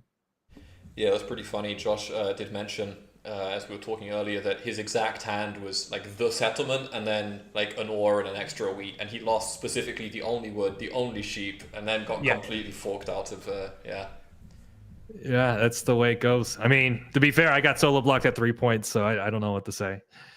We all got a little bit of heat for sure. Definitely. And it turns out actually worked. It potentially did work out pretty well for you. I mean, I'm not sure if actually it was a good thing or a bad thing to delay that settle, because maybe he could have intercepted Shao earlier. It's one of those things that it's really hard to know now. But yeah, impactful regardless. It definitely mattered. Yeah, it did. And actually it gave us leverage in the conversation on Josh's turn, which I don't know if you're going to show that particular plow, but it's very interesting, like the way all the events kind of played out, right? Like where he ended up taking his road builder and for what reasons. And I'm kind of also, I haven't really talked to Josh yet. I would definitely want to sit down with him and discuss the game. But I think there's a lot of interesting considerations in terms of how we played all these hands. Yeah, so it might be this play here. This is the moment. So as Josh mentioned, you because he had lost the wood and the sheep to each you and Sonny, he was then actually effectively forced to trade the remaining cards out of his hand for the other 2, and I think he actually gave you an ore here. He did. I was actually kind of surprised about that. Maybe in hindsight he should have given me the other card, but I think he was just kind of committed to the game plan. They didn't think about the consequence of giving me an ore. But at the same time, I am behind here, right? Like I have 1 open settle and I'm definitely losing army. But it's another example of, you don't actually end up having to use the weak port much. This is, you get that ore trade and, another dev that I don't need to port for, right? Yeah. Exactly. Yeah. Also, a little subtle thing too. I mean, there's kind of this idea in sales and kind of like psychology about how do you push somebody without, or how do you kind of like influence somebody where you're nudging them but not pushing them? And the amount of times that we got everyone to kind of start revealing their devs was actually kind of shocking. And it was just because we applied a little bit of pressure to be like, well, what do you got? What are you doing here? Like, you're a threat. I hope like it was noticed, like I didn't say anything about my devs, anything, but we got a ton of information from Josh and Sonny, which I felt was a little bit of a mistake. I felt like they were giving just too much to the board when they probably could have held that closer to themselves and probably gotten a little bit more out of that situation. So it's a very subtle thing. Yeah, this is actually one of the moments I say for later, but yeah, there is a spot where Josh says, effectively, I have no VPs, and immediately blood in the water. I mean, it's like everyone instantly knows there's so many victory points out there. It's crazy. I think it became something like that, like there's 3 and 8 or something. 3 and 7. Yeah, it became just a pulling fest at that point. Yeah. So yeah, in this spot I'll just play this out. But this is Josh actually giving the trades, getting 2 individual trades with yourself and Sunny, and plowing the 10-2, which does cut longest road, and we can talk about the impact of that in a second. Yeah, let's play it out. Yeah. Well, I think it's right to say you should have road, but getting the easy points using that road building he claimed before. Thank you, Josh. That's still a good spot for him. Non-binding. That's the reason So I saw this it in the is first place. I actually was like, it's on the a, brick, but where's Okay, the so road? road does not go to anyone. Bye road. This is a big. Bye road. That was you saying that in the clip, I believe. You said bye road. Road went bye. No, Yes. I just said that now, but yeah, I didn't say that in the clip. This is interesting because I think Josh wasn't happy. Like I saw his interview, he wasn't happy that he did this. I do think it's the right play, but the way he approached it could have been better from the standpoint of he should have extracted more value burning the road builder, right? Like maybe he gets 2 future cards from both of us, and all of a sudden, like he's got a little bit more compensation. But I think cutting the road and not giving Shao that easy settle and making the fact that he needs a connect, to me, I do think it's the right play for the board, but he just should have extracted more value from both of us to make that play happen. He did mention his regret here his primary regret was actually making the plow and then not attempting to play for road, which would have been open to him. I mean, by the end game there, if he did have a road play open, he ended up actually feeding Shao road anyway.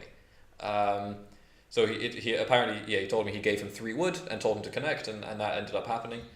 Yeah, I didn't understand this dynamic because they were freaking out about Sonny taking road for the win. I'm like, how? Like he takes road, like maybe he can go to 8 points. I felt that was a little bit premature, to be honest with you. I didn't think we had to like feed Shao everything. If anything, I wanted Shao to be using his own resources and not getting easy wood and brick. So I wasn't crazy about that. I'd rather Shao just port his hand and not build cities or devs, but that's just the way it played out. Yeah, and I think from Josh's perspective, that play was the difference between him having a winning window and not at all. Where in the end game, a settle and 2 roads, that could have been the connect, that could have been the loop, that could have actually brought home the win potentially. Yeah. It's all in hindsight.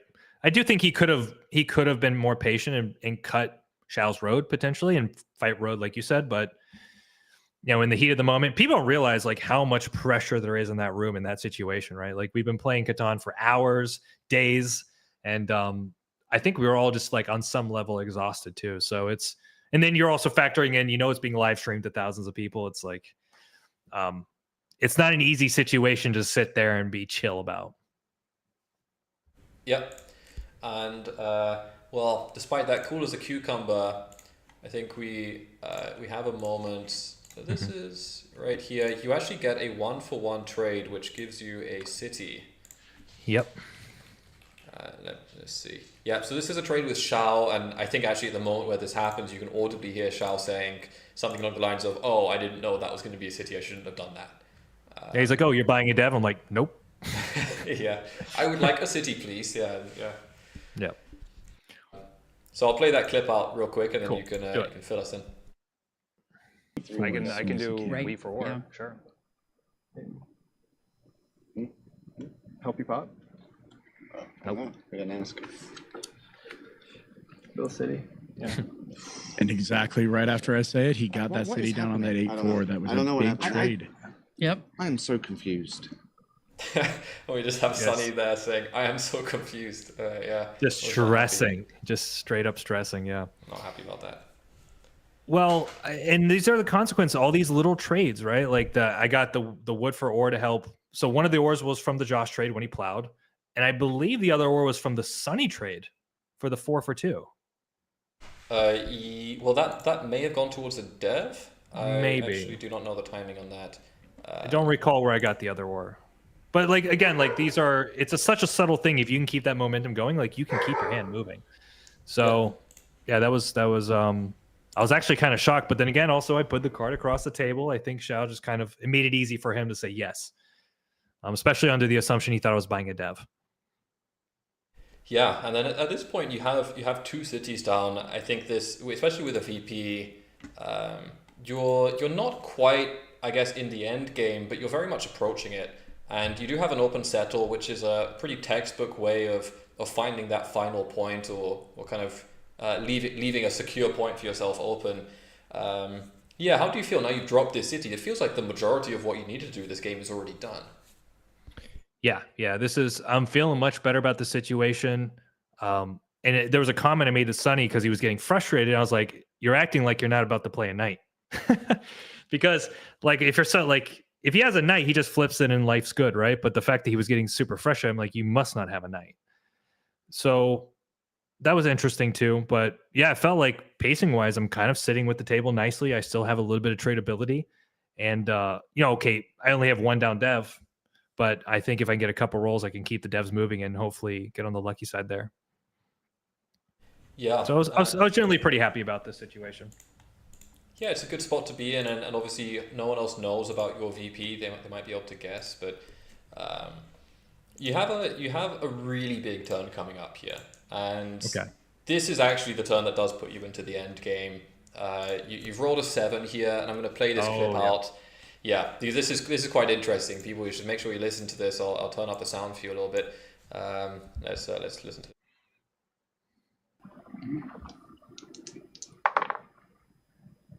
What number? 7? 7. That's a 7. That's brutal. 3. That's brutal. Sorry, Drew. 12. And a extremely brutal 7 out for Drew. He had the rolls hit him that orbit huge. And that's the risk, right? When you're on so few numbers and put cities on them, it's feast or famine, and he got fed, and he has to now discard down to 6 cards, unfortunately. We did have a question from Ari. This is not the quarterfinal. This is the national final. So we had the semifinals before this. Each of these players did win their respective games. I can help you. And now this is the final. So the winner will join I don't think I'm in a position Bo and Griffin at Worlds. I agree. Are you saying what I think you're saying? Yeah. Doesn't have to be me. It does. It does. Basically, It does. Actionable turn, but right. So I'm gonna actionable as you would be with 12 cards. Right. So I'm gonna buy a dev. His odds of taking my ore were huge. And I do like this. Settle. Yeah, I do like the strategy by to get. All right, absolutely massive. There's about 5 big things that happen there, I think. Pretty crazy. Yeah, starting with the 7, which and you said really sucked because that was 12 cards in my hand, so I had to go down to 6. And so I had a really good turn. I had to throw away 6 cards. But what I kept the settle in hand, then I kept a sheep and a wheat. The idea is if I can steal an ore, then I have a development card. I have a perfect hand, right? Development card settle. So what was interesting, one of the rules of this tournament was that you can't extort, but somebody can extort to the person robbing, which is what Shady's did. So when I put it onto the 6, knowing that Shady's had ore in his hand, I was really considering robbing him. And he's like, well, I have what you want, or like I don't remember exactly what he said. Maybe you can remember his line. Yeah, he said something along the lines of, I know what you're looking for. I think I can help you out here. I don't think I'm in a position to be getting robbed from. And he just hear you saying very clearly, are you saying what I think you're saying? Exactly. So more or less, we agreed to an extortion deal right there without actually extorting. So I rob Shazzy. I flip the wood that I stole from him back to Shady's for the ore. Pull. I don't know. Do you want me to say what I pulled? Everyone knows at this point. Yeah, you got it. I pull a VP and then I drop a settle. So that was a 2-point play off of a horrible 7. But again, these are these moments like you just got to be glued in and looking for opportunities, which was, I think a lot of people missed that little subtle extortion there. Yeah, I didn't notice it during the game actually, or something that you pointed out afterwards, which was it's pretty interesting that went very much under the radar. The fact that Josh actually agreed to give you something there and he knew what you were looking for. It made sense because I think he had 2 ore in his hand anyways. So right. It was a good deal for both of us. Putting the VP was absolutely clutch there. I mean, it's Yeah, and at this point, I'm at 8 points. I'm like, oh my god, the path. So as soon as you pull that second VP, the path is there, right? Because then I can city. So I'm feeling it now. I'm feeling it for sure. Yeah, so you now have actually entered the end game, and I think I remember you saying that you weren't especially nervous at during most of the game, and that you didn't really feel too affected by that. But at this point, you are looking at an end game for becoming the US national champion. I mean, what was actually going through your head at that point? Well, I did end this hand with no cards. So there was that, right? It's like, oh, damn, okay, I need my rolls, which we are playing Feast or Famine. But the path was there. Like, I was getting excited. I really wanted to make sure that we were balancing the board. I wanted to make sure that the threats were as apparent as they could be. So at this point, it's just like balancing my way to the end game to make sure that nobody's sneaking away with it. And everyone has like more or less transparency to what's going on. Of course, like I wasn't going to be fully transparent about my devs, but I think if I can kind of get somebody to crack a little bit more about what they have, that information is just power for the table. So I think it was just staying steady, right? Like I think in these situations when the pressure's on, you got to stay cool, calm, and collected. If not, like you're going to make a lot of suboptimal decisions. And it might not even be just like with your cards, but also socially, right? Like you don't want to get somebody upset in the end game where they're looking at you more, they're blocking you more. So there was a couple times actually where I had to remind myself, like, take a moment, breathe, present to the moment kind of thing, just to kind of keep my nerves there. Yeah, I'm not surprised. It looked pretty intense, and I wasn't even there. You were there in spirit, for sure. I was there in spirit. It felt good. Yeah, this is maybe not a huge strategic moment, but at the same time, this is the kind of stuff that really does weigh into the end game. This is actually a funny clip where Shades, well, I think Sonny actually says, Xiao's on 8, Drew's on 8, and then Shades or Josh says something to the effect of, is Drew on 8? And you just shake your head in silence. I'm just going to play that. It's a funny clip. Okay. Yeah. 5, 6, 7, 8. So what does he need? Drew's at 8. Zhao's Drew's at at 8. 8? Zhao's at 8. Drew's at 8. What? Yeah, and that was a moment where they don't know about the dev, that's kind of what I guess what you want to communicate anyway, which is that there's no reason for you to think that I'm on 8 here, but yeah, it's so close there. I mean, by the end, it was really hard to know as a spectator what you actually had in hand. Was it just your priority to try and keep that information from getting out as much as possible? Of course. I don't want them to know I have 2 VPs because then the path becomes very clear. And there was a couple times where I bluffed the knight. They were trying to get me to play knight on Sunny when he was rolling really well. And I was like, I have no cards. I have no reason to play my knight. It's like both of the 6 rolls are really bad for me either way. So I'd rather have a defensive resource than not. And I'm not getting army. So it's like, what's the point? So I really try to keep that under wraps as much as I could. But at a certain point, once I get blocked, it's becomes pretty apparent. I've got I think a lot of people put me on mono, which makes sense if I'm denying 2 VPs. I don't know what's actually worse, really, because it's not like, what can I do with the mono? Maybe I can city and pop a few times. But that last point would be very difficult with the mono, I think. Yeah, I mean, I remember while watching it just thinking, Drew hasn't got much potential to mono wheat here, but the all mono could be pretty massive, potentially double city or something. Yeah, if I can grab like 5 or 6 Thorn and have a bunch of wheat and sheep in hand, I mean, that could be an amazing play. So yeah, but 2 cities would still not be enough if you're only on 7 there. So exactly, and then you need an extra point. So the VP was absolutely huge, locking you now on 8 points, and yeah, understandable that you don't want to reveal that. I think that's somewhere where it got a little bit difficult in the end game for Josh. Actually, we discussed that he did give away that information. Yeah. So we're skipping forward to a point here where you actually straight up city for 9 points. I'll just play this out as you place this down, and this ends up being a city on the 5. We'll talk about that in a second. Yeah. Here we go. Yeah. Okay. Unless. Just want to go for a city here. Okay. So he's either taking the city for the 10th point or pulling for the 10th point. Plop. Drew in a great position now. Yeah, and we just heard Andrew saying Drew in a great position here. I mean, it looks like 9 points for all intents and purposes. Yeah, where is your head at here? You're going to 9 in the American National Championships. I'm at 9. I'm not. I don't believe I'm blocked. No, it's like it's on the 6. I have monster rolls, and I believe it was correct for me to put it onto the 5 there, honestly, because the 8's still a good roll, but I'm expecting Sunny to play a knight next turn, and they're going to put me on 9. So it's like they're going to block the 8 most likely. So I need that 5 to be juiced, which I feel like a lot of people just throw on the 8 without thinking about the consequence of that. So yeah, I mean, I'm at 9 points in this setup. I'm absolutely thrilled. Are you kidding me? Yeah, and obviously important here is now after that city, 2 8s or 2 5s are both the win, are both another city. Yeah, as long as they're open. Yeah, exactly. So I guess that is a point about there's no real reason to city gate when it is open. 2 8s is the win anyway. Yeah. Yep.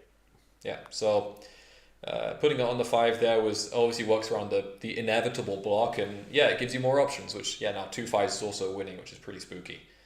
Yeah, I didn't have a lot of 5s either this game, and I didn't have any in the end game, which would have been amazing, but it is what it is. There was the case of the 5 that disappeared.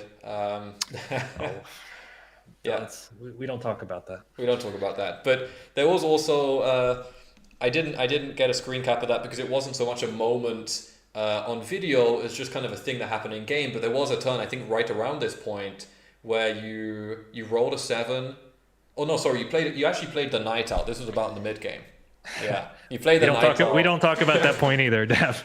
Indeed, you played the knight out and you blocked somewhere. You made your steal and you were super happy, and you played your turn and you just passed and did not roll the dice. I think that was something that not many people picked up on when we were watching it live.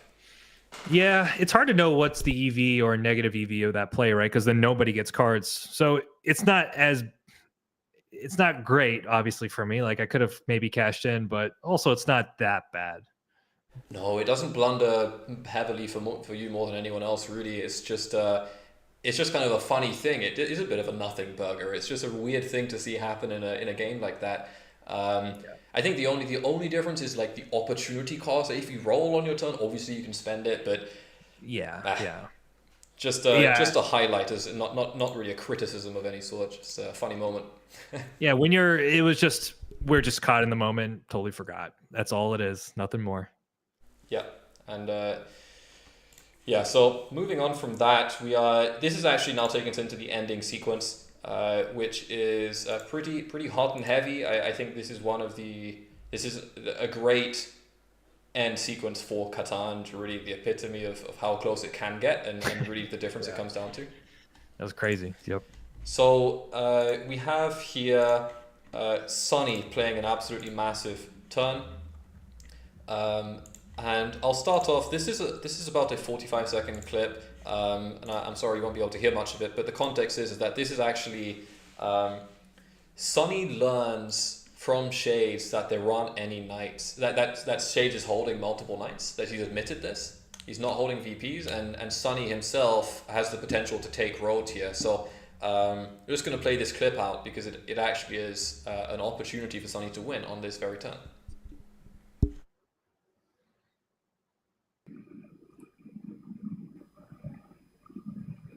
We lost our banker. Because I've got to take the brick and then something else. Someone bank, or should we just? Okay. Thank you. Where's the banker? A wheat and a brick? Yeah. That's 4. Oh, yep, 4 roads. You agree? Yep. So you're claiming both non-VPs? Yep. Thank you.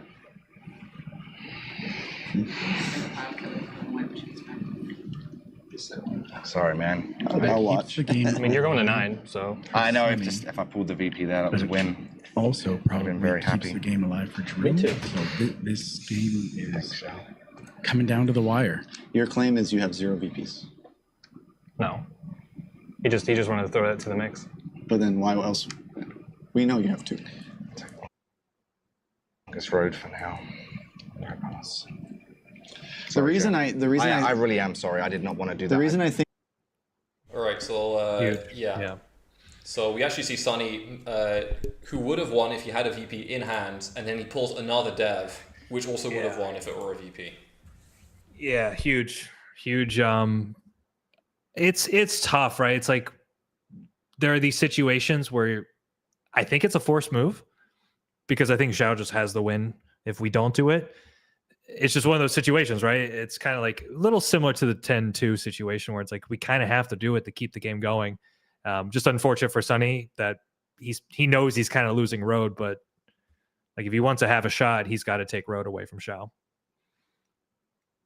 Yeah, and seeing that he all he needed this whole game, Sonny, was one VP, and I think he had a couple of chances to maybe win, but For sure. Yeah, but it's the butterfly effect of things too, right? Like obviously him pulling monos or yaps, like, you know, if I had a mono earlier, it could have changed the entire trajectory of my game too. So may not have even it's been hard to as good for you. calculate. It's true, yeah. Yeah, no, so just incredibly close here, and then this brings us actually to the final sequence, which starts with Shao's turn, which man, just crazy. So we know that by taking road, he will go back up to 9 with a down VP, and then he pulls for the win, and we'll watch that happen here. That sheep actually was a major pull, because if Zhao can pull 1 victory point here, he does have a city. Good luck. Good luck. Got it. Take road. Had the win. Take left back. Yeah. But that's not win. It is not win. Good luck, Drew. Wow. Yeah. I think I just held my breath the whole time during that sequence. Yeah, and we hear actually Sonny asking the entire time, which must have been really stressful. He's saying, "Do you have it? Do you win? Have you won now?" Yeah, I mean, it was that close, and actually, what we now know is that dev that Shao pulled was exactly 1 away from being the victory point he needed to win. It's really that close. Yeah, which to me is kind of a hallmark of a really good Catan game. It's like everyone was right there, and it could have gone either way. It really, really could have. Yeah, and even here, Sonny calls good luck, but it's still not clear whether you are going to be able to win on your turn. I think an 8 might be winning. So there is one little quick consideration. For Shao to be able to make that play, he had to steal a sheep. So he ended up stealing from Sonny that turn. And he was saying that I needed to 7 out. That was like what he needed from me. So, he plays the knife, hits the 4, steals from Sonny. I actually think that was a little bit of a mistake from him because he thought I had a dev no matter what. And that's not true. I had 6 wood and 2 sheep. So the only way, if he steals a sheep, okay, fine. He hits the 1 out of 4. But if he takes a wood, he breaks my dev. So I don't know if that was just mistracking or what the case is, but I did not have a guaranteed dev. I did not. Yeah. But okay.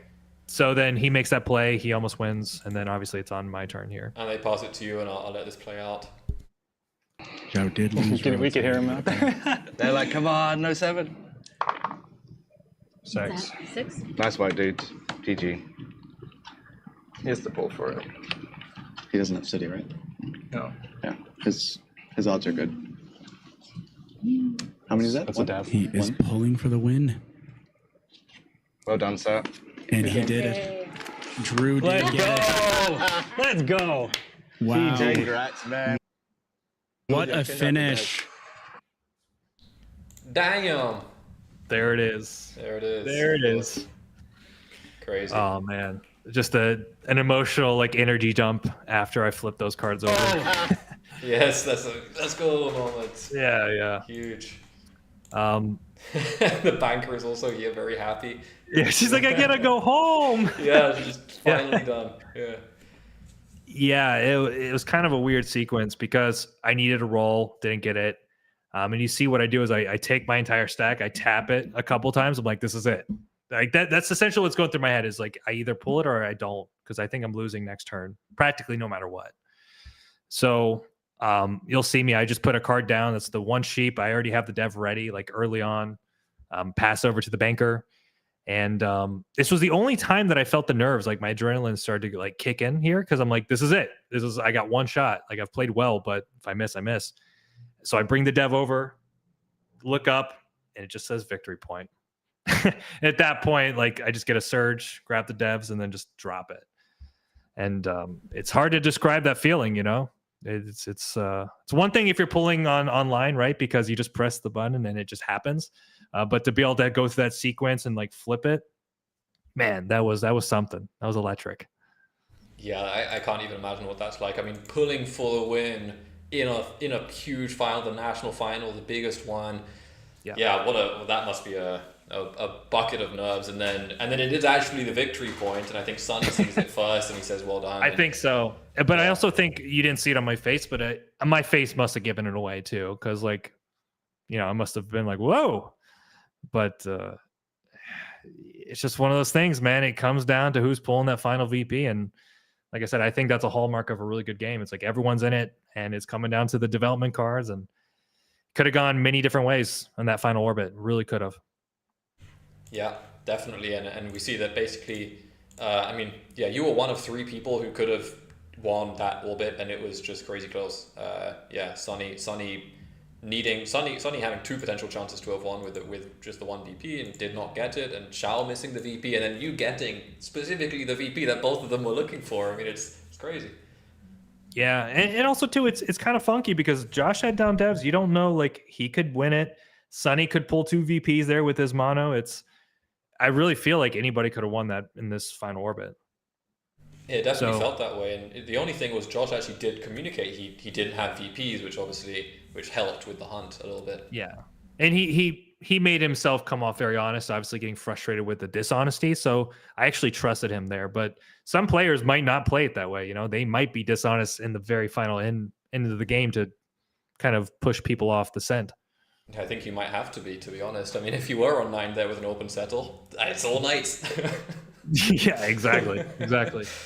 So, man, I'm super grateful to everyone at the table. Like, massive respect to Xiao and Sonny and Josh.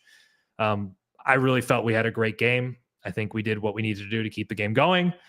And yeah, I'm just obviously relieved and happy it's me. But at the same time, I would have been ecstatic if it was anyone else at that table. And ultimately, like, I went into that tournament. I was looking to have a good time. I had a blast. And I think, to me, winning it was definitely the cherry on top. But I would have been happy either way. Yeah, I mean, it was great to watch, and yeah, just all around a really exciting event, I think, and obviously historic, not just for you, but also for the Catan space. This is now 3 years in a row. If you count Bo, this is 3 years in a row that we've had some of our real Catan celebrities bringing it home. Some of the most renowned players online has been Bo and Griffin, and then you. Just incredibly excited that you managed to get it all together and to pull that massive win out. I appreciate that, man. And it's nice to see that, there's always been this divide between Catan being a skill game or a luck game. These top players that have been kind of in the scene, theory crafting, working on what they do, it's showing that there is a skill element to this game.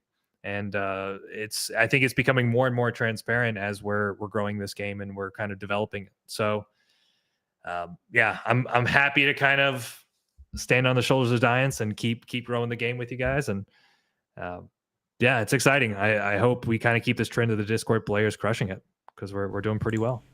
Yeah, 100%. And we're gonna have to look forward to Worlds in just about 8 months, I think 7 months for that. It's crazy. Yeah. And also kudos to you, Dad. I mean, you ran an awesome stream too. Like, I like the fact that this is becoming a little bit of a yearly tradition too.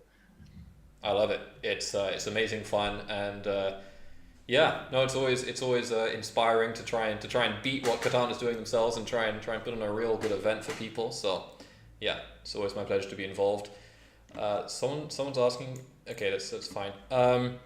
So before we end off here, Drew. Yep. I'm curious. You've now graduated the nationals course, and you have an appointment in about 7 months to go to Germany. But from now until then and afterwards, what's in the books for DandyDrew? What have you got planned? What's coming up? Man, obviously this is going to become like a nice little part of the channel as far as the content over the coming months. I think I'm going to stay course. I think I'm just going to stay course.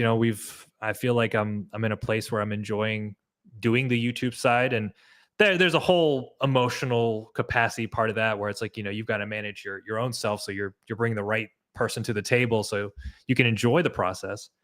But I've got some things in the pipeline. I think we're going to run another TSI pretty quickly. Maybe some talks about little things, maybe with CPI. We'll see. Don't know, maybe. But I'm just going to keep running the course. I think as far as ready for Worlds, I think just my attitude is going to be the biggest factor there. I've got all the skill that I need to win it, but making sure I'm showing up, having a good time, and bringing that energy to the table is going to be key. Yeah, well, I'm excited to see it. I'll be there myself.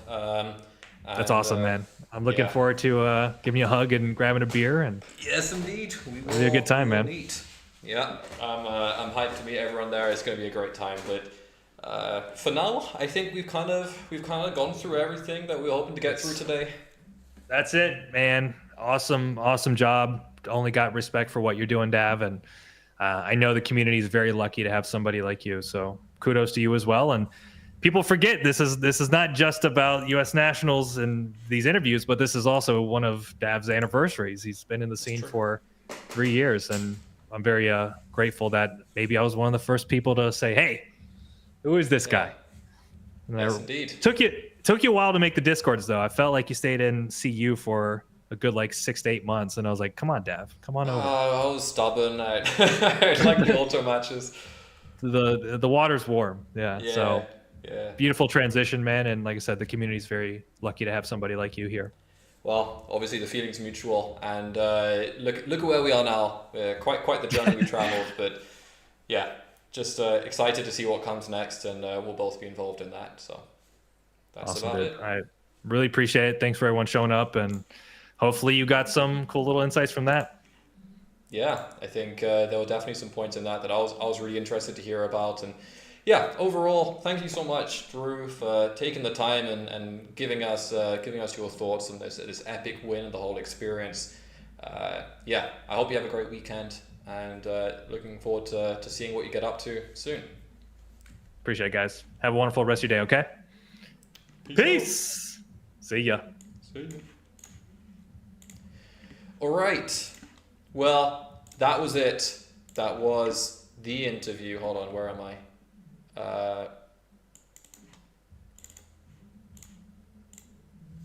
Oh, I'm all messed up. Wait, here I am. Okay, now I'm looking at chat. Let's get into it. All right. Okay. Now if Drew's around, maybe you can answer some of this other stuff. I didn't want to draw it out too long because I think we'll be re-uploading that interview. So I didn't want to go down too many segues as easy as it would be. No problem, Drew. It was an honor and a pleasure. When is the international finals for Worlds? It's going to be in April, I believe. I think it is. It is April. You're a gem. Well, you damn mined me out of the Katan universe pile. I was hiding in there, so much appreciated. It's exciting to be doing Katan stuff. Let's see. Reputation stuff. Look, I mean, Josh/Shades definitely is not gonna go down the avenue of lying about his devs and stuff. I know that he is quite passionate about that and his reputation, and I think there's obviously a bit of a scale to that, a bit of a spectrum. I think I lie somewhere on the middle. I don't like to lie all the time because often, lying is also a skill in itself. I mean, you can't just bluff something because people can figure it out, or those devs already are in someone else's hands, or there's a lot of ways you could mess up bluffing or lying about devs. So it's more than just trying to deceive. You do actually need to be good at it and to do it in the right moments. And I think, for example, Drew didn't necessarily lie, but let's say lying by omission. I mean, when he shook his head and he was asked if he's on 8 points, that's the kind of thing where I think that is reasonable. Where I myself would consider that to be fine. If you're on 8 and it matters that much, you're not running a whole narrative about what you're in. But yes, exactly, in your position. Well, actually, the thing is, I wouldn't mind.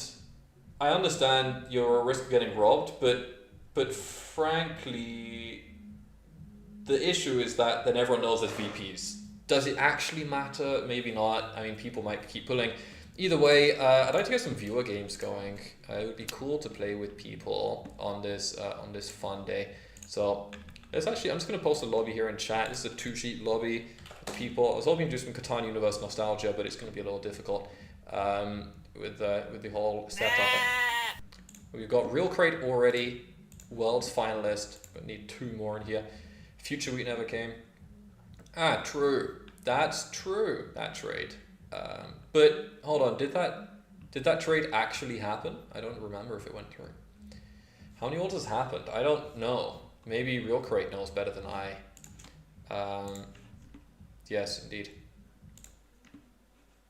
All right, so let's get a game going here. I'm excited. Also,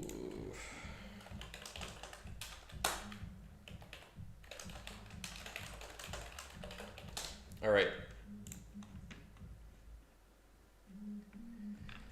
That was fun. So we got through both the interviews. How was the whole thing? Okay. They traded silently. What's going on, Swid? All right.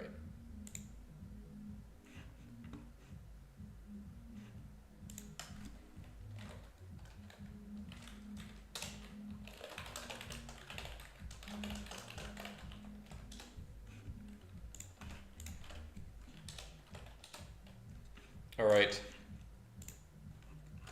Trying to log into 2G with GeoMod, it's not working. It should work.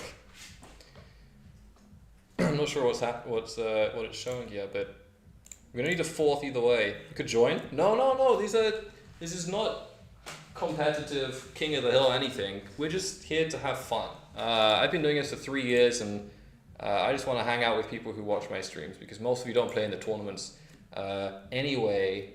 So yeah, I'd like to be able to just hang out and play some games. What's going on? You can't be worse than Dav, that's also true. Play video while you wait, that's a great point. So actually, we do have one last thing here before all of you disappear from the Drew stream if you do end up disappearing. I have a video to show here about an event that I'm going to be involved in. This is exactly 1 minute long, and I hope you enjoy it. All right. Hey, yo, Death God, what's going on?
Hero Island League with retired hero ranking. Ranking is going to be based on like your actual points in the game, like things that you do, taking road, taking army. It's a totally different system. It's really interesting. I'm very excited. It's going to be cool, and I'm going to be playing. So yeah, pretty baller. I am very excited. It's going to be hosted on Retired Heroes channel, and he's got loads of new stream features built in, and he's going to be debuting some brand new features to the online Catan scene. So I'm very excited to be a part of that. It's all going to be hosted on 2Sheep, and that's going to be starting next month. So be there or be square. I will definitely be there, and I'm looking forward to seeing you. Without any further ado, let's jump into a game, and let's actually jump into a VC. Where can I find people? Let's maybe do it in... Is everyone in the 2Sheep Discord who's in this lobby? Yes, Hero. I hope I said what you wanted to say. I hope that gave you enough to work with. But yeah, I'm very excited. I'm definitely going to be there. I'm in a voice chat in the 2Sheep Discord.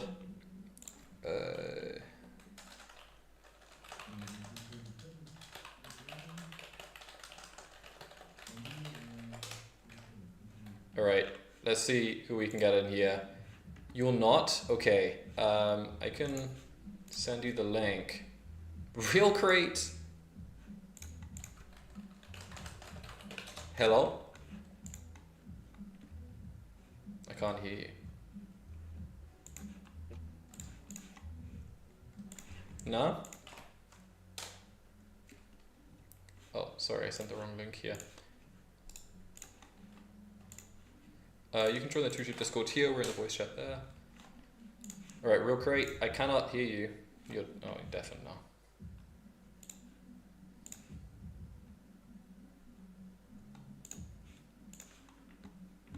Hello.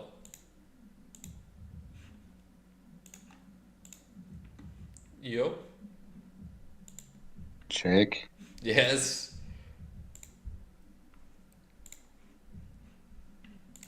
If you're in the Hey. Hello. I'm here. Hey, man. So good. Congratulations. Thank you, real great. I appreciate I it. stayed awake for you. With the kid and everything. Yo. What's going on? All right. Sheesh. Something just happened, but I don't know what. And it's also my turn to place. Okay. All right. Dixon or Zelka. Oh my God! Something just happened.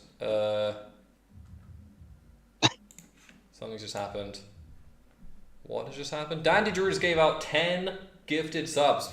Wow, 15 gifted subs. Wow, we were. Oh my God. Is that what happened, or? Sheesh. Thank you so much, Drew. Crazy. Spreading the love. Good Lord.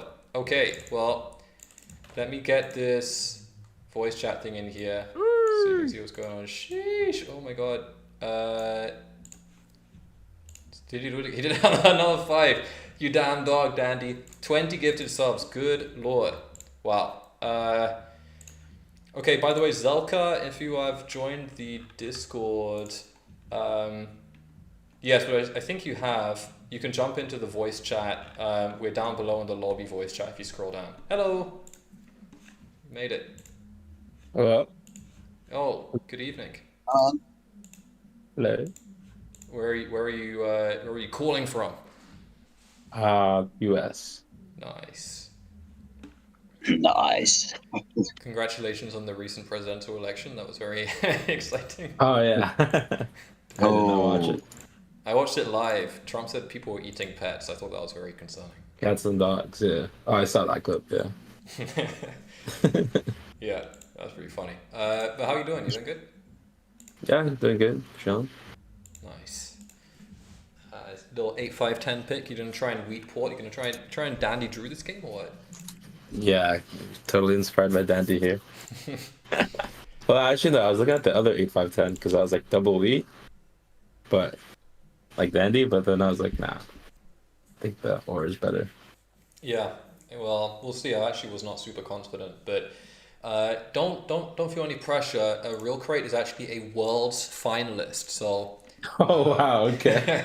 Yeah. Good so you should block him. Like 6 years ago. Yeah, you should block him whenever possible.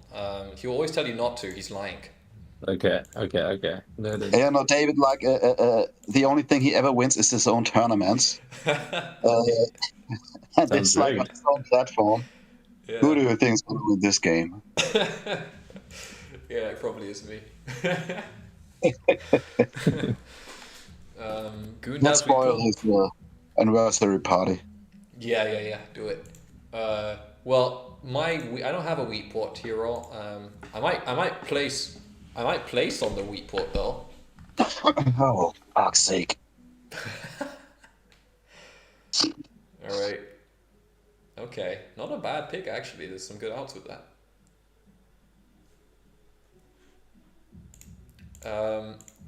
And Dixon, is that good? Is Dixon good? Well, what do you mean? Like, can I call you that? Oh yeah. Go ahead. Cool. How long have you been playing for? I'm curious. Catan? Oh, I think I got introduced during COVID. Like my friend brought like the board game over and we played it, and I was like, oh, this is cool.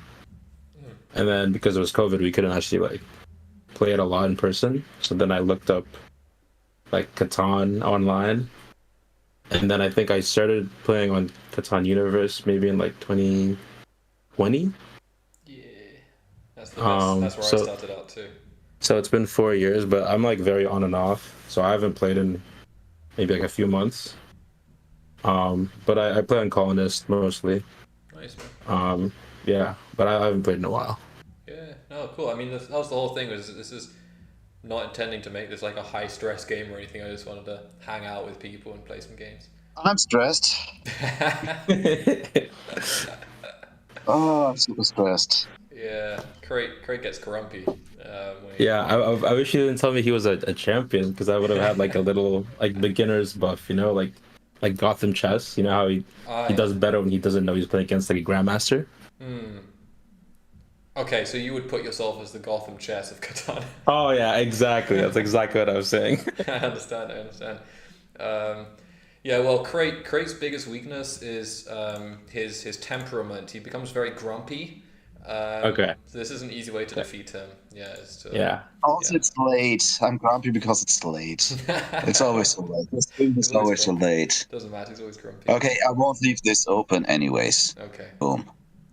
All right. Actually, I think Delighted is the Gotham chess of Catan. Yeah, I suppose he would be. Yeah. But DandyDrew's been making some Gotham thumbnails recently. Oh yeah, for sure. And the blue eyes. Yeah.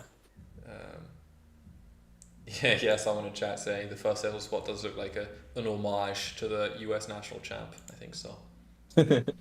Yes. All right. Say, I would happily plow you if you went 11-4. I know. It goes both ways. Yeah. Well, yeah. You know that. Yes, I know. Okay. All right. Oh wow. That's nice. Okay. What? I think it's nice blocked out of. Or. Are you taking the 2-9? No. I like this a lot. Yeah. Expected that one. This looks good for me.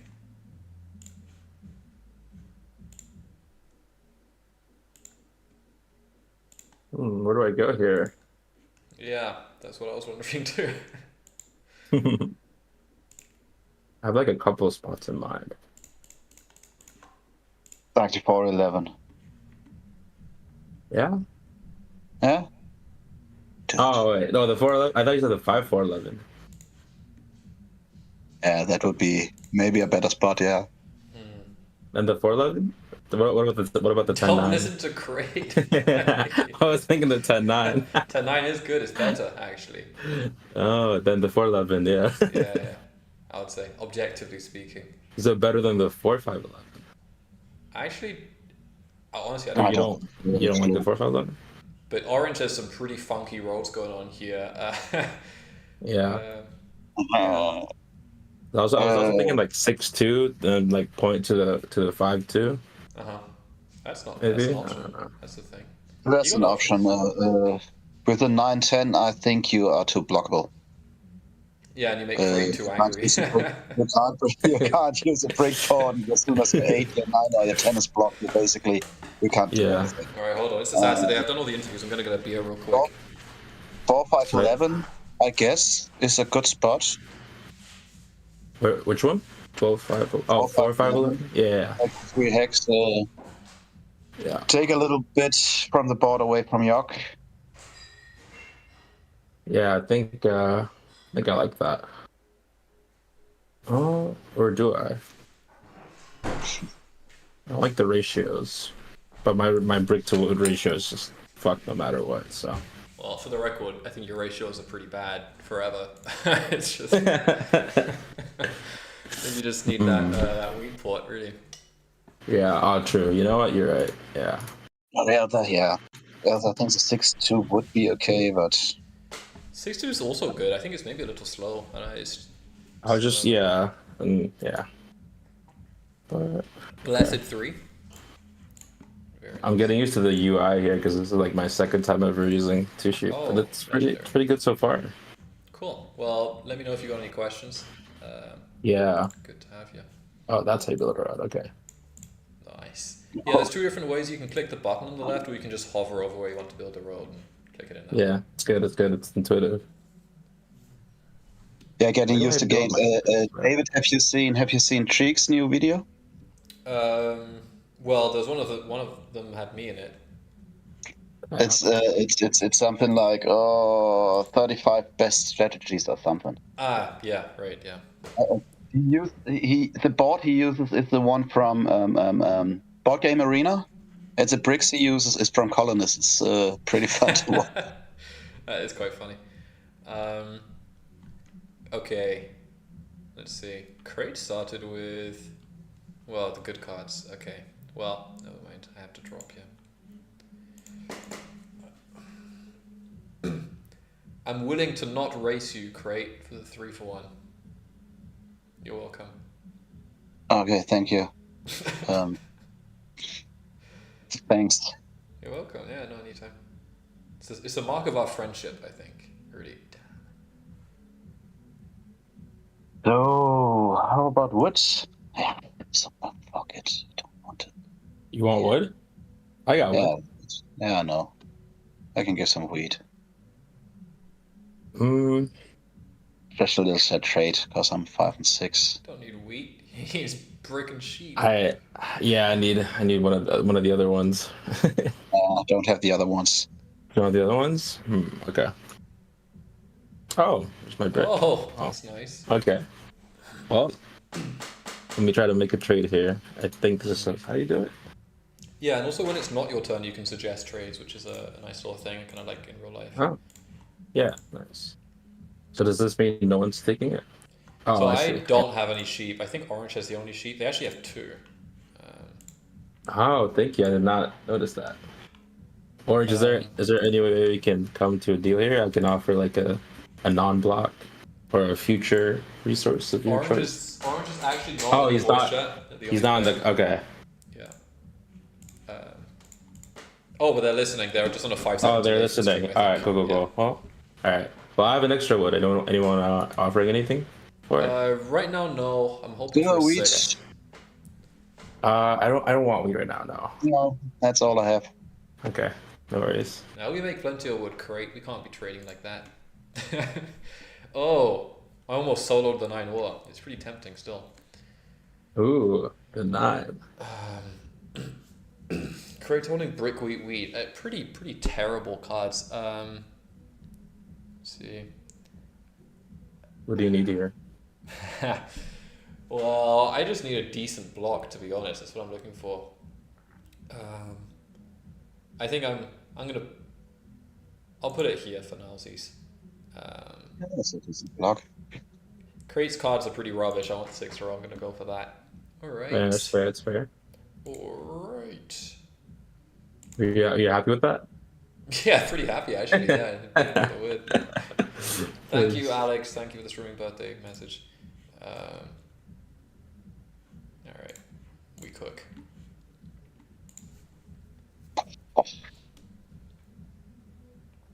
Roll me a 6, please.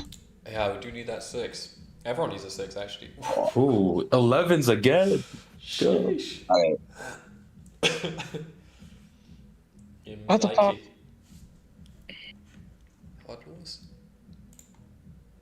You have sheep? Is anyone trading sheep? Got nothing. No. Only a bunch of wheat. Okay. Kelly, yes, if you want to play a Jumbo Sumo game, please, you can jump into the next one. And anyone who wants to play the next game, just Sheep for wheat? Yeah, I'll do that with you. Oh, 4-for-1 from a world finalist. Wow. Ooh. You taught me how to buffer 1, David. Well, I have a rubber in hand. You do it almost every game. Anyone doing a sheep for a non-block? Only orange has sheep. They have 2 sheep. Actually, yeah, okay. 2 sheep. Ooh, 2 sheep. Yeah, that's the name of the game, by the way. Okay. Dan, you're in. I guess I'll have to pick someone to block then. Yeah, the 10 Who's winning right now? But, yeah. A 10? Yeah, a 10 wheat. I mean, if you actually want a sheep, it's 50-50, yeah. I think I'm just gonna trade with him for it. Alright. But I feel like, yeah, why not? They didn't want to trade before. I feel like that was my logic. But They said I was sheep for wheat in the chat, so I assume good there. Okay, that's fine. Oh, chance. Do it then. Hurt me. Yeah. I didn't even need that.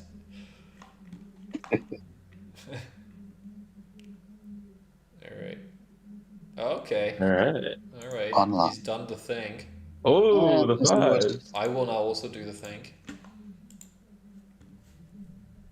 Okay. Some wood. There's some wood. There it is. Whispers under breath. Alright, let's see now. Now the 8's a bit more of a problem. If I take city I don't want to see. Wow. Interesting setups actually going on here. That 9 is a powerful roll too.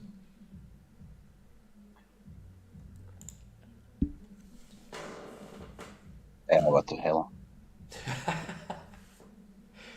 Why do you say it like, it was a difficult decision? Thinking about if I could allow you to that all port, but why? Oh, komm schon. Just like, I don't need it. You don't. It would have been fun. Yeah. Anyone have orange here? And you're looking to trade? No. Orange? Would you do something like this? Probably not, right? But I don't know, just throwing shit out. Maybe you counter offer? I will order for 2 wheat. Would you be down for like or for 2? I can't do 2, but I could do some like Yeah, it's got the wheat port, it's true. like this, maybe. Dan, I probably am gonna city the 8-5-10 because I have the 3-1 port. That fits into my game style pretty nicely. Yeah, alright, well you're in next game. Kelly, if you're playing, if that was an expression of intent, you're playing next game, and then whoever else is here will do it. I just want to have some fun with some of my people, you know. Yeah, boom. Damn it. Ooh, the 10s. Let's go. Yeah, whatever. Ooh, this is very interesting.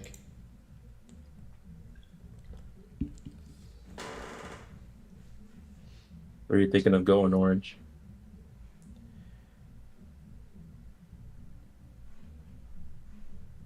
Okay. Oh. And it would make sense to rob the world finalist, I think. Yes. Oh, I forgot about that. Which I don't know if that's a good thing or a bad thing that I forgot about that. Oh, he had good odds for wheat. That was actually a good steal, but yeah. Nice. Oh, fuck you. They call me Mamma Mia. Here we go again. Whoppa. Yeah. So he did get a wheat off crate, I reckon. Okay.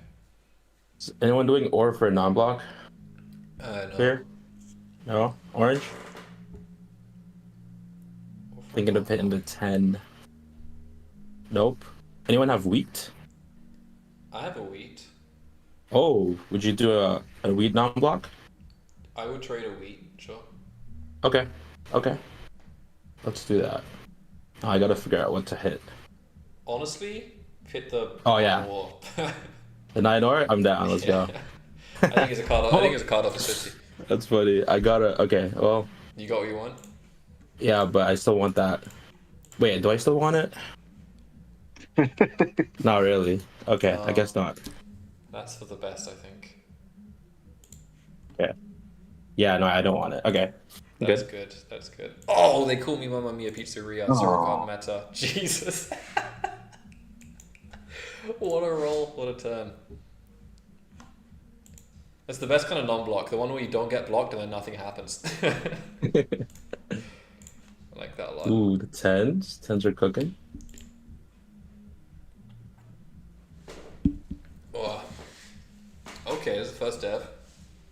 Oh, is that what that is? Oh, the dev. Yeah.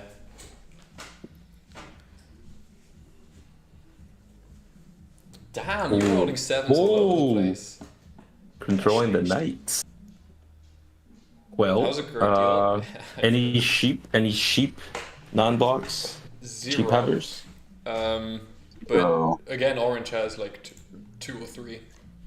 Because they rolled Dude, you've got a city on the board. Yeah, I know. I definitely have to hit. I definitely have to hit you or like you and someone else. I mean, I'm just saying, if you want sheep, there's only one guy who actually has it. That's all I'm doing. But if I hit the 8, like the 8 wheat, I don't know how effective that is because you're also on the 10. But okay, orange is like hit that 8. Okay, I trust you, orange. Of course they would say that. Okay. Who do I rob here? I've not been tracking. I don't track. I suck at tracking. Look, there's one guy who's made it to the world finals. There's one guy who hasn't. I have no Wait. city on the board, so it's an obvious pick here. No, and Is he's it- a professional table talker. This guy. I don't know. Who do I trust? Orange. What do you think? Orange. I need a third opinion here. Second opinion. Who is talking more, David or me? Look, who's performed better? Who's better? Oh, the heck! This is how Crate wins You games. do have more he points. lies. He deceives. Okay, I'll pick you just because you have more points. Okay. Yeah. David, how does the bot work? Do we have? Wait, yeah. If I don't pick a choice, will the bot pick for me if I didn't make a choice? Then? Yeah, bot will hit the player with more visible points. So it would have been you. Yeah, it would have been me. Okay. Swood in chat, Canadian finalist saying, "I'm taking a shot. Stream died? What? That shouldn't be right." What just happened? I heard a noise. Is stream? Oh, he built a city. My stream is up. It looks like. Back now. Okay. 7. Can you hear me? Can you hear me? I can hear you. Oh. I can hear you. Oh, okay. But I'm not watching the stream. No, I'm asking you so. and anyone. Yeah, you also you. Oh. Just checking. Okay, good. You should. Damn it! It's the world finalist. He knows too much. I can't. Well, please tell me what should I do. Orange has a dev. Devs are strong in the game of Katan, and he's also more cards and also the city. And the world also play. the city. But Orange, are you a finalist or no? Is Orange a finalist? Well, yeah. But also the numbers. Yeah. Such a great diversity. Great diversity. Well, he's holding 2 sheep, which is probably pretty good too. But actually, you have a sheep. Fuck. No. Okay. I have to say the lack of sheep is hurting me a little bit. Yeah, it's a bit strange. Crate giving us their own masterclass on how not to extort. He does not do it. Mostly. He does not. Never ever. Never ever. Wait, that's not so true. Would anyone do this trade ever? No, only never ever. Never ever. Okay. What about Oh, you this built trade? the city too, you damn dog. Yeah, Orange built a city. Yeah. No, you. Wait. When did I build this? Wait, that didn't happen. What do you mean? That never happened. Yeah. All right. What about this? Well, I'm gonna have It's to a say good deal. no. Okay. No fives, no nines. Shit. Okay. What does that sound? Wait, what just happened? Oh. That's played knight. Oh. I think it's a good block, but might want to watch out for the other blue at some point. What? Why? Well, he knows how strong you are as a player, Crate. Dude, I swear this happened to me. You know, at the qualifier. Everybody watched you, David. Everybody watched you for 3 years and know that you're not a competition, but still. Wow, thanks. Yeah, that means a lot. Yeah, I remember when the qualifier that we met in real life in Germany. Shin, one of the old heads of the community, came up to my table. I was sitting with Biaki, German national champion. I have Or. For trade. But I think I would have to get more than one card and it would have to be. Oh, chat! I have to open chat. Like sheep and something else. Anyone got or break? No.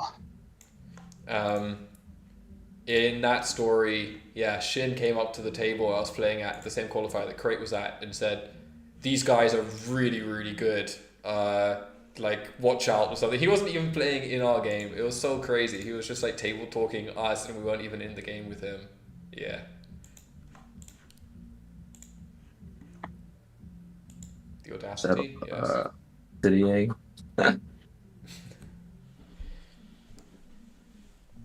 I'll just do it. I don't know. Whatever. I'll do it. Yeah, I was just saying how at the qualifier we were at Crate, Shin actually came up to our table, my table with Byaki, and commented loudly on how Byaki and I were really, really good players, and we should. Ooh. Wait. Oh, did I just 7 out? And we were not playing in the game with him. It was Wait. really annoying. Oh, I Byaki's here 7 in out. chat. What's going on? Damn. Byaki's here. Always watch out for Crate. I know. You're damn deceptive dog. Anyone doing a brick for a non-block? There's no brick here. No David's still got a brick from 3. David got a brick. Yeah, I'll give you a Do you have a brick. brick? Steal it. Give me a brick. Steal it. Yeah, I'll give you a brick. Box I'll give you a brick. Steal it. Yeah, I gotta hit. What do I hit? 10 wheat. What do I hit here? Yeah. There are 2 cities on the 10 wheat. Oh, I thought I was gonna give you the brick. Oh, That's wait. crazy. My bad. That's yeah. Just take it. I One got table talk. Okay. Would you take it for a non-steal or no? You will fail. You will fail. So no non-steal? Okay, so I have to go for it? No, yeah. Oh, he also got wheat, I guess. He got 2 wheat. Oh, I didn't get it. Sag. Dang, I got table talk by the champion or the finalist or the whatever. Funny. Yeah, he does. He just wins. Okay, what do I do here? You know, Crate is famous for making a big mistake. Huge mistake. A huge mistake. Yeah, it's a delighted video. They got like 400,000 views. Yeah, made delighted famous. Yeah, I love that quote. Oh, I haven't watched that in a while. Yeah, that's a good one. Well, I think it was for a long time. It was the most watched video of his. God Which I damn guess it. is the most watched Katan video. Damn, these 9s. Wow. It's brutal. I'm just gonna pause. I can't do anything right now. I should have hit the 9 and then gotten that brick. No, you gotta hit blue.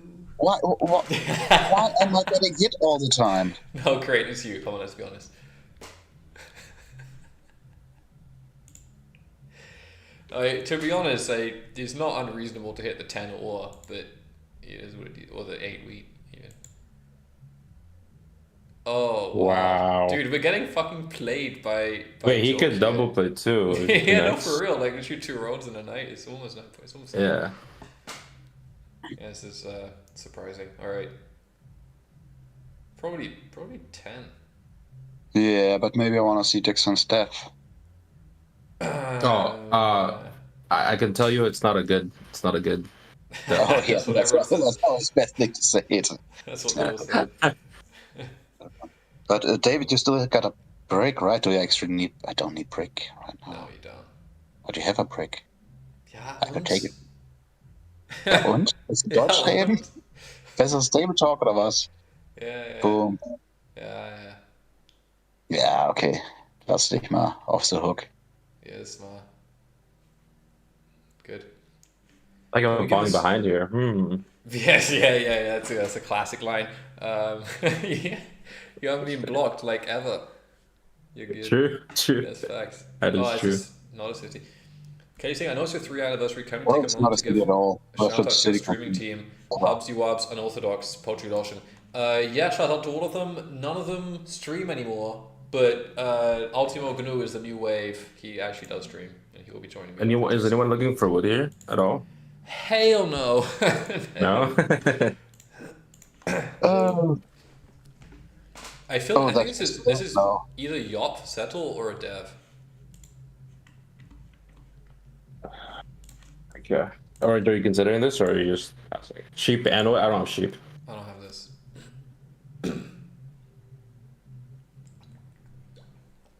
Tell me, is it the Yop, or is it another? I wish it was the Yob. Okay. No, I just want to make my head more actionable. told us it's worst card. Mann, Mensch, hier. Das geht doch gar nicht. Man, anyone want wood? Maybe.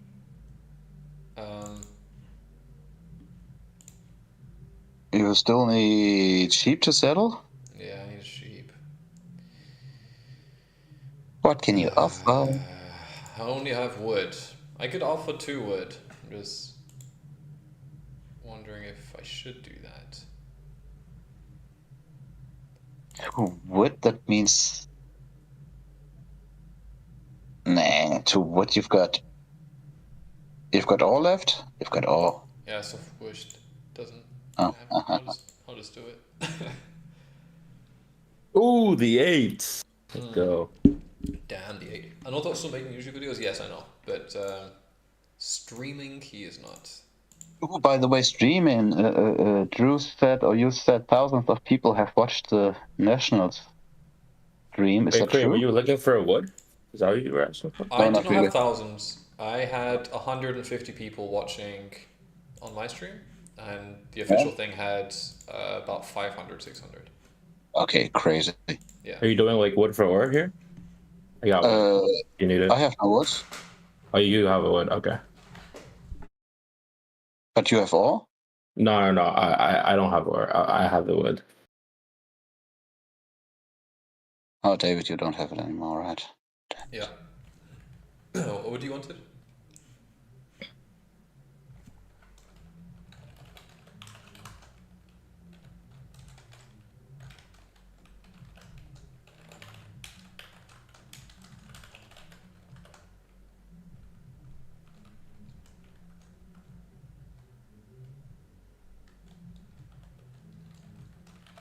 Just the worst card.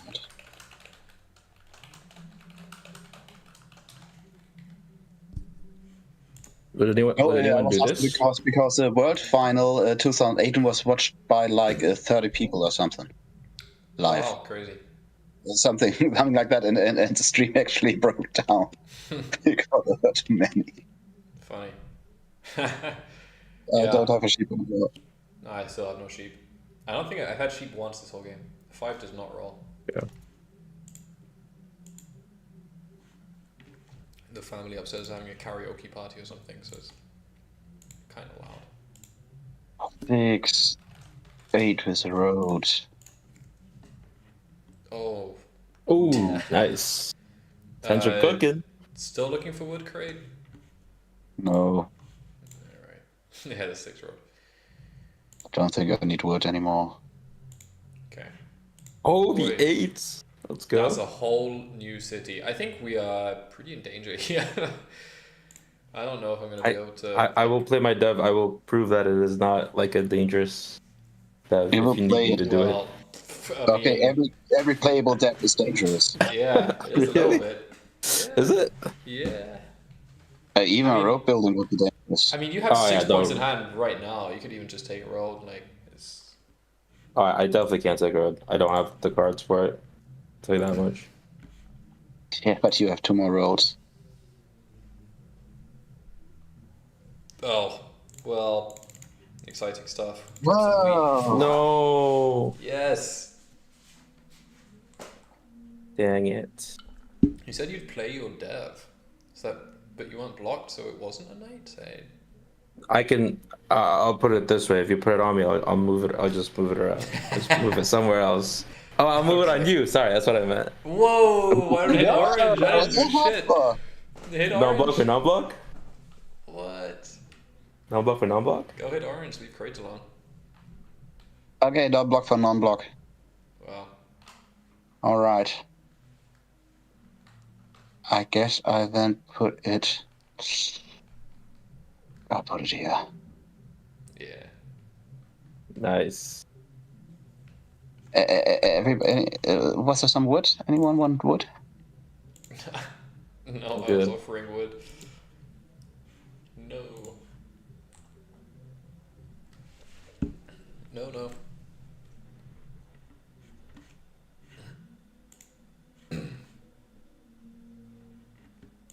Dixon, are you thinking? No. Sorry, I don't have wood. David, are you thinking? No. Okay. I only have wood. Doch auf damit. Nothing. Help me out with anything. That's enough. I'm not executable. 7 cards can't do anything. No. I wish I had sheep. You wish. I wish. See, year of plenty? What? I think it's the year of plenty, you dirty dog. Oh my god. What do you mean? No, I think he's going to play Europe 20 City here. There's no way he's giving a 3 for 1 otherwise. Come on. Play it. Wow. For the ore.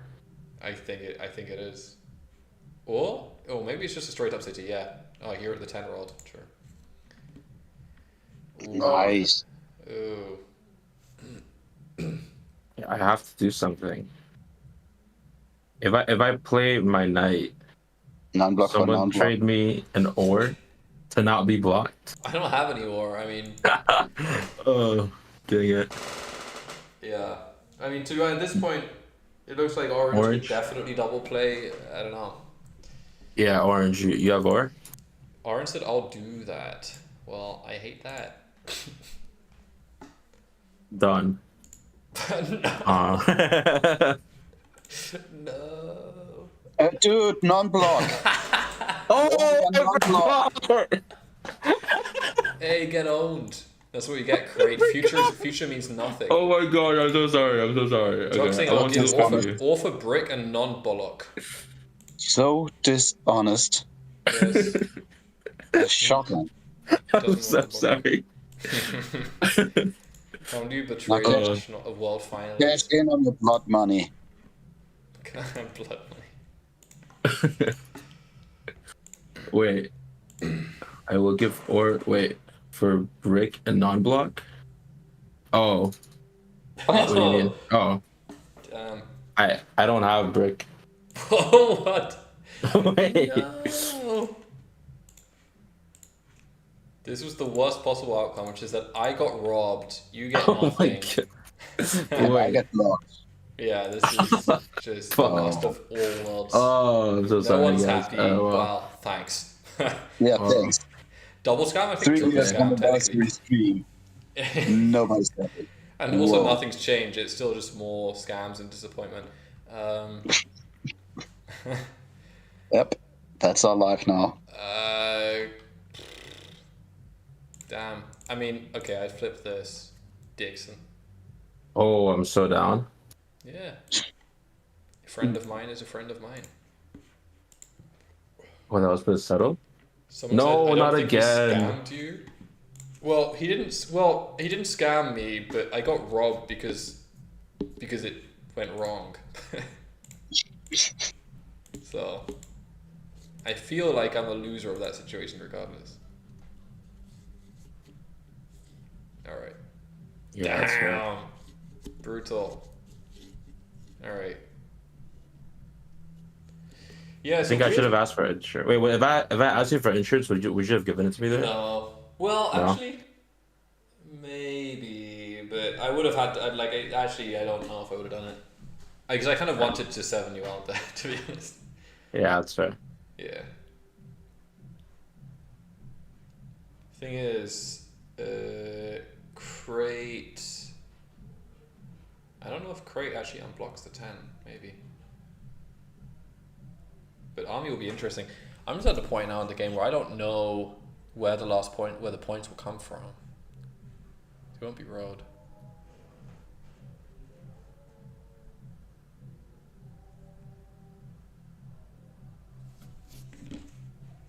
It does look like Orange is probably gonna get Army soon. They're singing Just Country bought it, Road upstairs. Yeah, Orange is probably gonna get Army. So we need someone else to take road, I think, before he. Yeah, I mean it's gonna be a little difficult. I mean you could do it with 2 roads, but yeah. West Virginia. Well, mama. Nice. Home.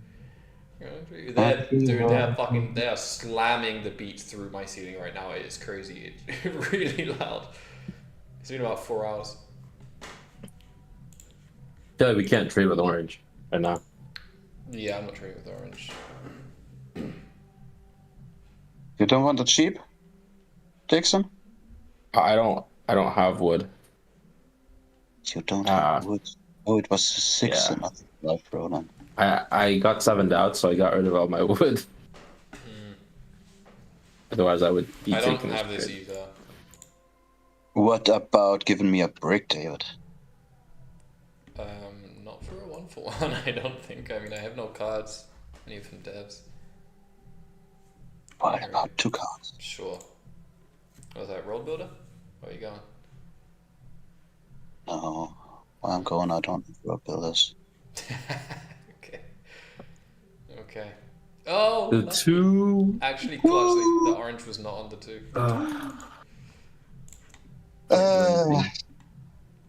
Yeah, somebody took road. This could be 7, 8. Oh, Bock. Oh my god. Das ist schlecht. Das ist mies, yeah. Ja, es ist He might just win. He could just win. Yeah, we could lose here. For real. There was no way. Oh, The 2! Damn. This could be game. Oh my god. Oh, never mind. Oh, it's not an army. I mean, pretty close, but yeah. Yeah, I guess you pop again for the win. Pretty much. Next orbit. Yeah. Whoa. Shit. Is there a way you could take army? I mean, not army. Road. Is there a way you could take road? I would need. What do you need? Well, I would need that brick and more wood. I need to basically wood needs to roll. I think. Yeah. There's no point right now. I think if you take road, then we have a shot at extending game. Yeah. Yeah. Or I mean, I could take. Well, is this something you can do? Well, I mean, I have 2 now, which technically does give me a road. That's. I just want to see wood roll. No, you don't. You don't want to know. You don't want. You don't want your wood to roll. I think so. Yok gets 3 wood on that. Yeah, that's true. He hasn't got brick, so between us we have enough brick because the 3 popped. Yeah. Let's see. All that also. Okay, I got the wood. You need wood? Yeah, I can do some wood. Oh no, I was gonna give you some wood if you want. Yeah, I can do with it. Okay. Use it. What do you have to offer for sheep? Sheep. Or wheat. Wheat. Okay. So I have 3 wood. What do you think you could do for that? I think I could. Yeah, sure. I'll do that. I'll do 3 for 3. Ooh, could you do it 3 for 3, but this way? I don't have another wheat, so. Okay. Yeah. Okay, I'll take this. It's fine. All right.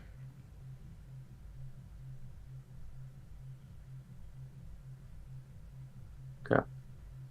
Anyone else willing to do this? Do not have. Yeah.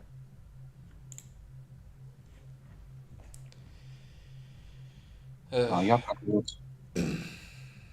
Yeah, I have wood. I also have wood. Okay. What do you have? You have 3 roads? I'm 1 card off 3 roads. A sheep or a brick would give me 3 roads. Yeah, what can you do for a sheep? For a sheep, I could give you literally only wheat and not 3/1 sheep. Otherwise, what can you give for a brick? I have sheep or also the 1 wheat. Yeah. I'll do a sheep for a wheat. Okay. Yeah, I'm still actually. Oh wait. I mean, I still rather give you the trade cert optics, and to be honest, I mean, Craig could be on 8, so. Yeah. Could you? I don't produce sheep though, so I feel like this is. Well, and it's not on my turn. But like, also I can't. I have literally no other cards. I would spend every single card, so I can't. I couldn't give you more. They're like a non-steal on it or something. I don't know. Definitely non-steal. Yeah, I mean. Okay. I'll take this. Sure. All right. Gets us the road. Yeah, sorry, Sam, you're right. Yeah, that was a little while ago, so I'm gonna go this way to. Okay, wait. 6 enough. That's every card I had. I mean. Oh, the 10. No, that's heartbreaking. Huge. No, I actually don't even care. It's actually bad the 10 rolls because orange is cooking.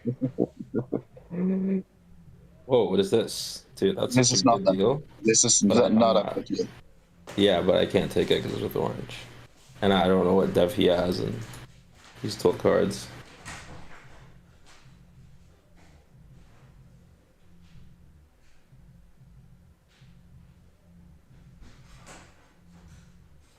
Use support, you've got a 3-1. He's desperate, Use dude. He's support. desperate.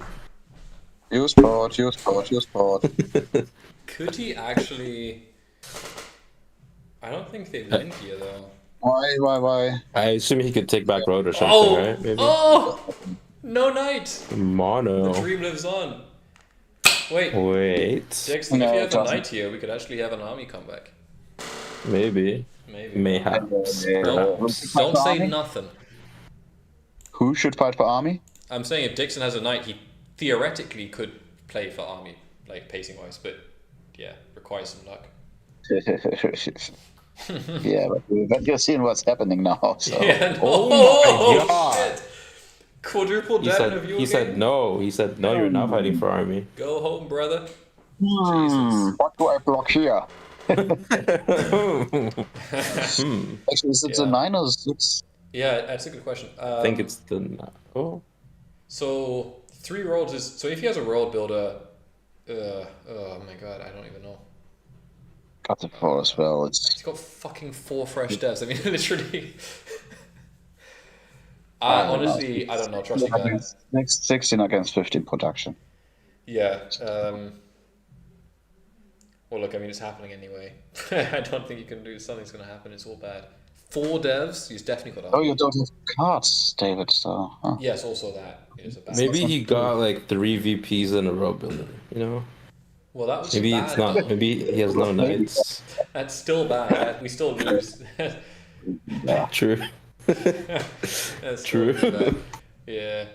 Oh my god. Okay. Okay, right. so if I did have a knight, should I still play it at this point? Honestly, I mean, crate. I don't No. know, man. I don't think so. No, the 9 is right? now a city Yeah. because the 10 just popped. Yeah, I don't want to move it off, and I'm too far anyway. Okay. Should I take roads here? Like, should I connect one?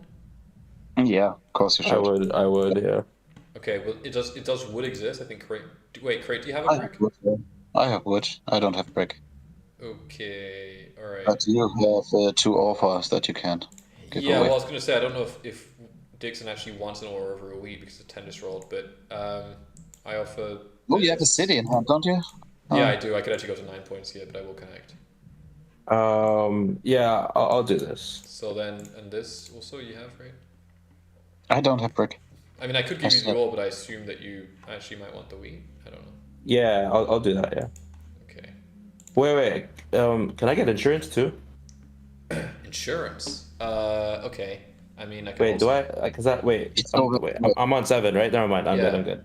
Yeah. Sorry, I suck at math. It's like the world is going down. Oh, what the fuck? He pulled 2 VPs! Wait, game. what? He pulled 2 Wait, VPs what? last turn. Oh my god. What? That's crazy. Oh, that's disgusting. Wow, we got completely fucking wiped by the only guy Oh, not wow. VC. That's so funny. Wow. Whoops. Yeah, crazy. Oh, jeez. Jeez. Oh, you could view replays. That's cool. Yeah, it's handy. Go and watch back how the game. GG's Nautic, yeah, with the win. Nice. Congratulations. That was a good game. That was funny. Wow, crate, what were your devs here? 2 VPs? 2 VPs. What? 2. It's disgusting. Yeah, well. Holy moly. Okay. Well, that was fun. Yeah, let's say that. It was fun. No, it was fun. GG's. Alright. How high rank is Crate? What am I bragging rights? Crate is a world finalist, so he's better than anyone you've ever met. He's the best player in the world, some would say. Yeah, no, it's in 2018. In 2024, I'm like, I don't know. Yes. Still 1,000? Top that, yeah. Well, yeah, I think so. Somewhere there. I would hope Top so. 1,000, I guess. Yeah. No, you just beat a great player, yeah. Alright, well, Thanks for jumping in. It's nice to play with you guys. Yeah. GG's. All Thanks for right. having me. Thanks for having me and have a nice stream. Yeah, fun one. I'll put another one in. If we really need a spot, obviously I'm happy to have repeat appearances, but I think there's a few people who've been waiting for the next game, so. Alright, And GG's. I see you on GG's. See you later. GG's Dixon. Bye. And see you when what? Great. See you on the hill. See you on the hill, Climbing. indeed. Yes, that's true. Alright, peace. Have a nice one. Peace. Good game. Alright. Alright, so I think there are some people who wanted to play in this one. See you on the hill, pretty good.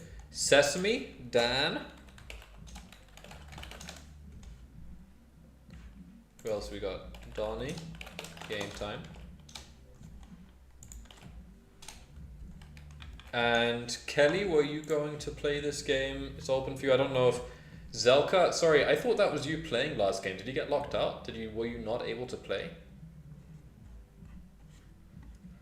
Oh, it was you. It also was you. Oh, no, sorry. You're Dixon. Yeah, no, of course, I'm stupid. That makes sense. Yeah. Toad robs you made actually screwed you twice. You mean robbing me, or what do you mean? You shouldn't feel bad though. You're just having fun. Pop a bottle. Yes. Alright, so we have a game link in chat. You're Dixon? Kelly, are you playing this one? I know Sesame and Donnie wanted to play this one. There's Donnie. Alright. I'm in the Two Sheep Discord VP. Why are you not drinking? I am. Like when I betrayed the world champion finalist. Oh, by the way, Dixon, for the record, I forgot to tell you, if you had actually done the non-block properly when we made that deal, I would have non-binded you. That was my plan, straight up. I'll just say that. So, enjoy. Hope you're happy with that knowledge. Thanks for the follow, by the way. Yo! Appreciate it. And score, indeed. I think I actually had to see if I followed through with it, was not thinking. Yeah, well, no brick for you, boy. All right.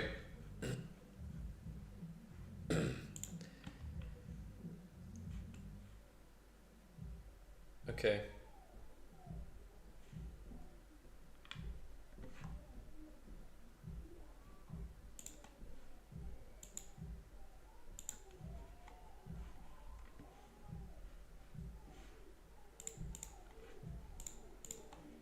Okay.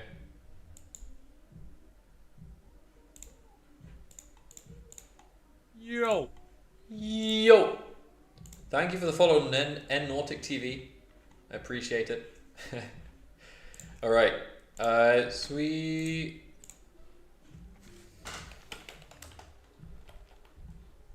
got Open Sesame and two-time Division 1 champion. All right. We need one more. Kelly, I have not heard you confirm if you are playing this game. Tell Donnie to give me permissions. 4. Read his DMs. Oh. Donnie, read your DMs.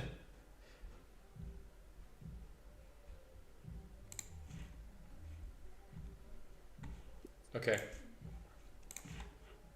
Oh, yo, Donnie. Hey, what's up, Dev? What's up, man? How you doing? Doing well. Are you? Nice. Happy to hear it. Yeah, you're right. We haven't played in a while. I generally have just been watching your your games and telling people I think you'll lose and then you win. So that happens. Good stuff. Good stuff. Yeah, it's always good. Oh, Wagwan Sesame. What's up? What's up, How you guys man? doing? Doing good. Nice Saturday. Beautiful day out. Yeah. Kelly's joined. What's going on, Kelly? I have like a 102 fever, but I'm Popeye. Oh man. Okay. Right. Well, thanks for jumping in, but take care of yourself. I will. Okay. Do you, I won't be as vocal. I won't be as vocal. Do you want to play base random or nah? Oh yeah, I'm down. Yeah, for sure. For Shazzy. Nice. Just for funsies. Just for funsies, why not? Kelly's on my island. Yes, that's true. Kelly will be playing on the same island in the hill. He's so bad. All right, ready up whenever you're ready. Donald. Yep. Sorry, I was giving retired heroes permissions in the TSS channel. Ah, yeah. Oh. I promoted in my Discord. Wow, this is actually a pretty stacked lobby. All right. It's okay.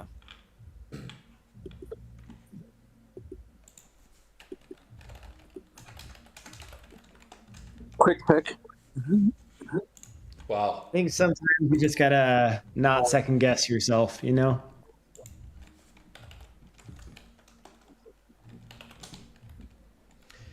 Yeah, good night, Yaki. Good luck at the tournament. I'll be going in November. I think I need to get some points back for my nationals. So, yeah. Damn, 695. The actual goated dream? Oh, fuck. Fuck. Fuck. This is a big fuck moment. I don't like that at all. Damn. Okay.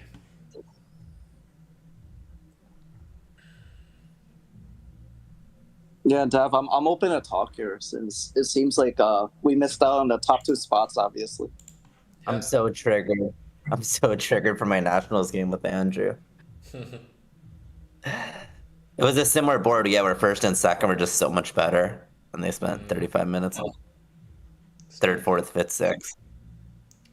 Yeah, Donnie, I'm thinking about getting on this 8 brick somehow.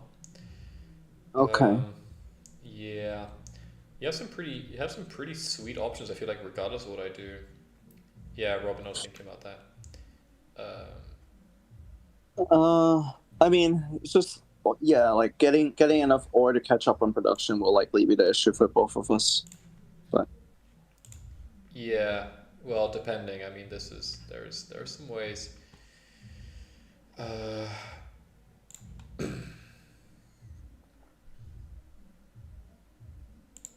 man, don't know it for third. I feel like you get a pretty baller setup no matter what I do. I don't see this baller setup. But... Yeah, that's fair. Okay, let's. Wow, shit.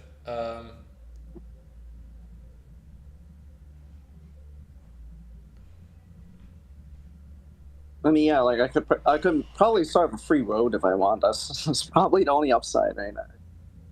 Yeah.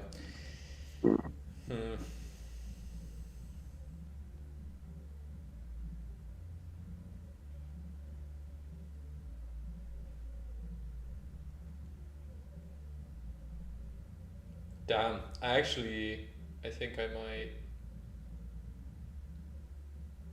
might go for this. Ooh, okay. I don't know. I was That thinking. makes sense. No, it makes sense. Yeah.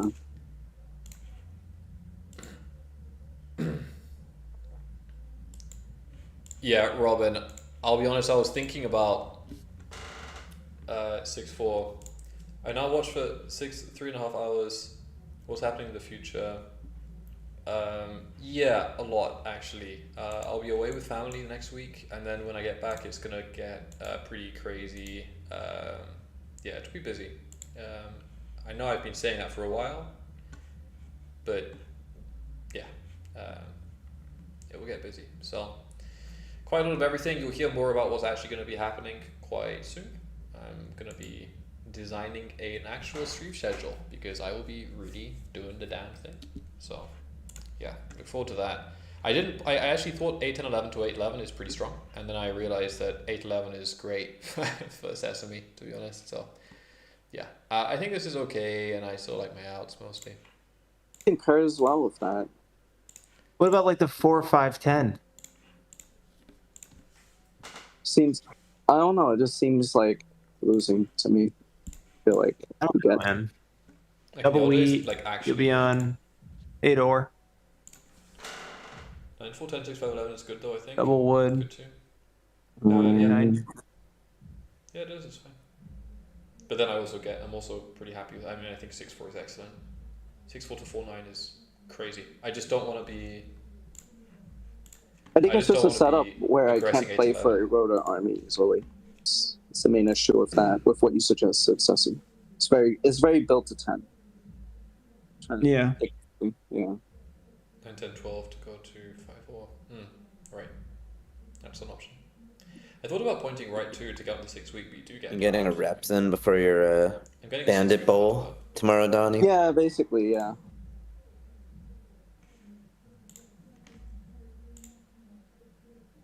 All of us will be in a KFC this season. True. Oh yeah, Nice. that's true. True.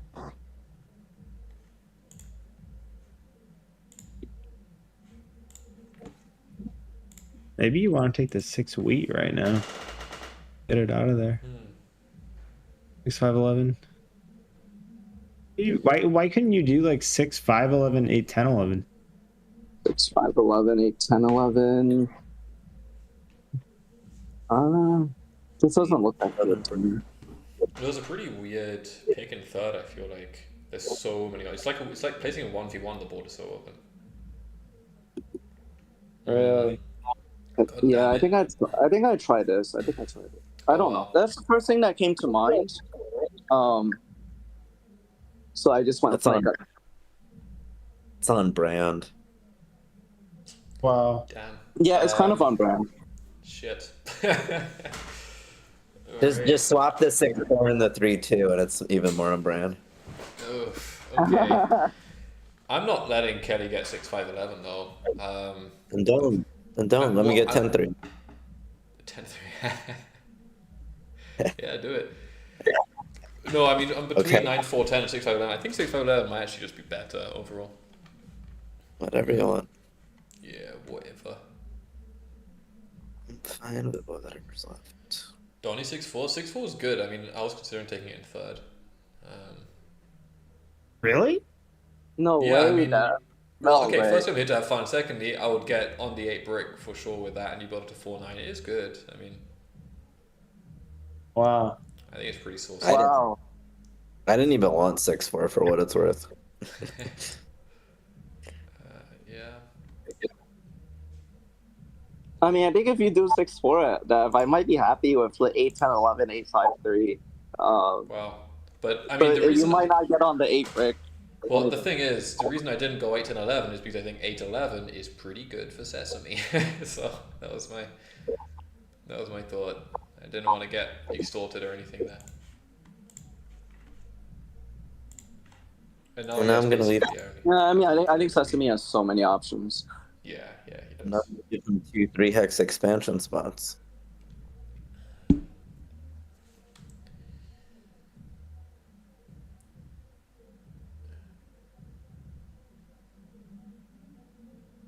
This is way more fun to play. Yeah. I kind of want 3, 10, 11. Do it, bro. Trust your heart. More importantly, trust your fart. Trust your Yes, heart. Just like what I did. Trust your heart. Yeah. Donnie always trusts his farts. That's why he places the way he Yeah. does. Yeah, huge trust my fart type of guy. Yeah, who do you agree with less on placements, me or Donnie? Who do I agree with the less? Oh wow, what that is quite the conundrum. Well, Donnie's gonna get best or best sheep, honestly. So it's not even. We came out of the same school. Who's got a brick for me? I mean, where would you put it if I gave you one? Cause I make brick. And wood? I only make wood and brick, basically. So. Yeah, like, where would you put it? Like 10 wood. I don't think I'm gonna be recording. Yeah. I mean, I'll do a brick for sheep if you don't put it there. I don't know. I'm not gonna be extra. Okay.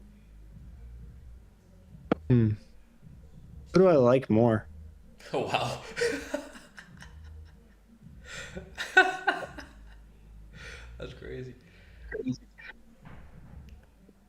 Go through our DMs. Oh man, he doesn't like me. Wow, this sucks, Donnie. Wow. Oh, and he got the brick. He got it. Yeah, he got it. Of course. Wow, shit. And the worst part is that 5 is like not shared, so that's gonna be baller. Yeah. Okay, unironically, I think my first roll goes to 6-3. Call me crazy. Yeah, I don't know. I just don't like extortion on first turn, but Yeah, that makes sense. I didn't end up doing a deal. Yeah. Like, we're here for a good time, not a long time, am I right? Yeah, 100%. It is a Donnie game. It is a Donnie game, so it's unlikely to be a good time. Oh, it's very likely to be a good time. I feel like I produced the most good time games. I agree. Donnie's a generator of fun, actually, for the most part. Yeah. Yeah. I'm not fun. I'm not fun. Well said, Kelly. It's true, though. No. It's actually sick. Anyone need this? Hell no. I don't even have brick. I've got sheep for days. Oh, I actually definitely have interest in sheep at some point. Oh, and you're gonna need wheat. Actually, we're literally best friends forever, BFF. I want to roll a 7. And then I'll hit their 6 wheat, and you'll need the sheep. And Yeah. Someone in chat saying, "Oh shit, Kelly, a fellow bold buff member." Yeah. Who said that? Death God. I don't know actually who they are. I don't know. But they're familiar, and they're saying fellow, so I assume they belong to the club also. Involved. DandyDrew's in that club. How they know Absolutely not. I mean, oh, Donnie, you literally want to trade for the settle here? No. No, I'm not. No, I'm just holding this wood. Nah, bro. Mainly because my wood is blocked. I don't want you settling it to 11 right now. Just looking for a wood if you have one, and would like to. It's money. Okay. Sesame 12 cards already. Wow. Crap. Does anybody want anything? Yeah, brick sheep. What, you get a city already? No. No, I don't. Damn. Wait. I mean, I'm always down for this if you want it. I don't have that. I don't think anyone's got brick right now. I'm on most of it. Can confirm. Can confirm. No. Sesame Dev, parcel 9 cards. Would love to see it. Fuck. No, he has double dev. He's close to city. Close to city. That's pretty bad. I'm timing the dice rolls. Nice. Time it for 7. 3. I don't I know. can confirm this is definitely how we've coded the game. Oh fuck. Oh wow! Look, Dev time in for a 7. Yeah, I feel really Are great you about that. voting it for VPs now? So then we could pull AVPs into 10 devs. Yeah, well. Gotta do the DandyDrew, you know. Pull them VPs. I played Orby Sheep in all my games, and I didn't have any dev luck. So he must have got it. Yeah.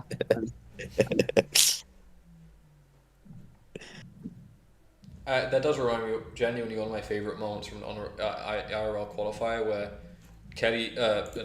Shin just got up from his table like really disappointed and said, "I pulled 11 devs and all of them were nice because no one shuffled the deck." Any road. Yeah. Fuck. Well, actually, no, it's good. Sesame has the perfect block. No. Sesame be rolling 7s. Yeah, that's facts. Sheesh. Sheesh. Getting double robbed by the leader. Oh man. Oh man. Damn. You're gonna get cooked by Sesame. Yeah. Oh, come on, man. Kelly, sheep? Question mark?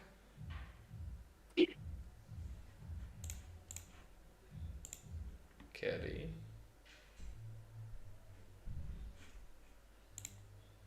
Oh, Kelly's deafened. What happened to Kelly? What happened to Kelly? Maybe Kelly's. Is he also streaming? No, Kelly said he was not feeling well, so. Oh, okay. Yeah, I think he's boxing for fever. All right, This now I is- really need to roll a 7, guys. I need to roll a damn 3, or everything is all for nothing. Oh, that's not a 7. Damn.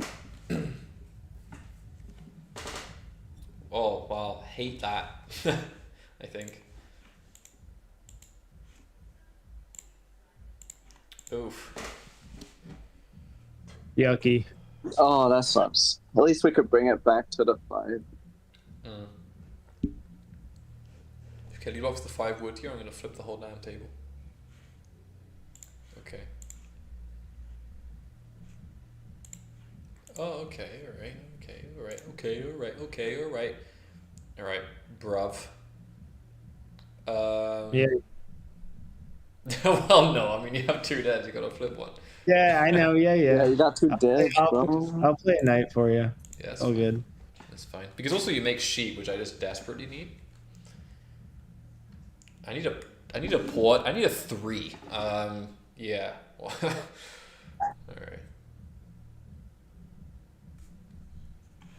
Sheep. Any of that Baba? So. Hey, sorry, I missed the last couple of turns. I was on the phone. Ah, it's alright. Oh. Everything good, Kelly? Yeah, my mom was just checking in because I'm sick, so. I got it. Good, good. Hope you feel better, man. Thank you. Need a bunch of 3s? Yeah, no, that's true. I need many 3s. That's the plan. It's good Leave I me get to alone. lose these games and say that it was just for fun.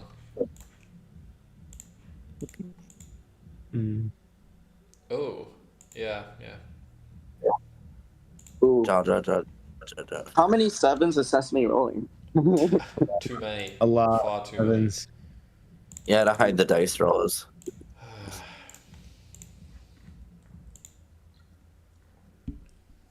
Sesame too baller for this game. Just rolling all the 7s.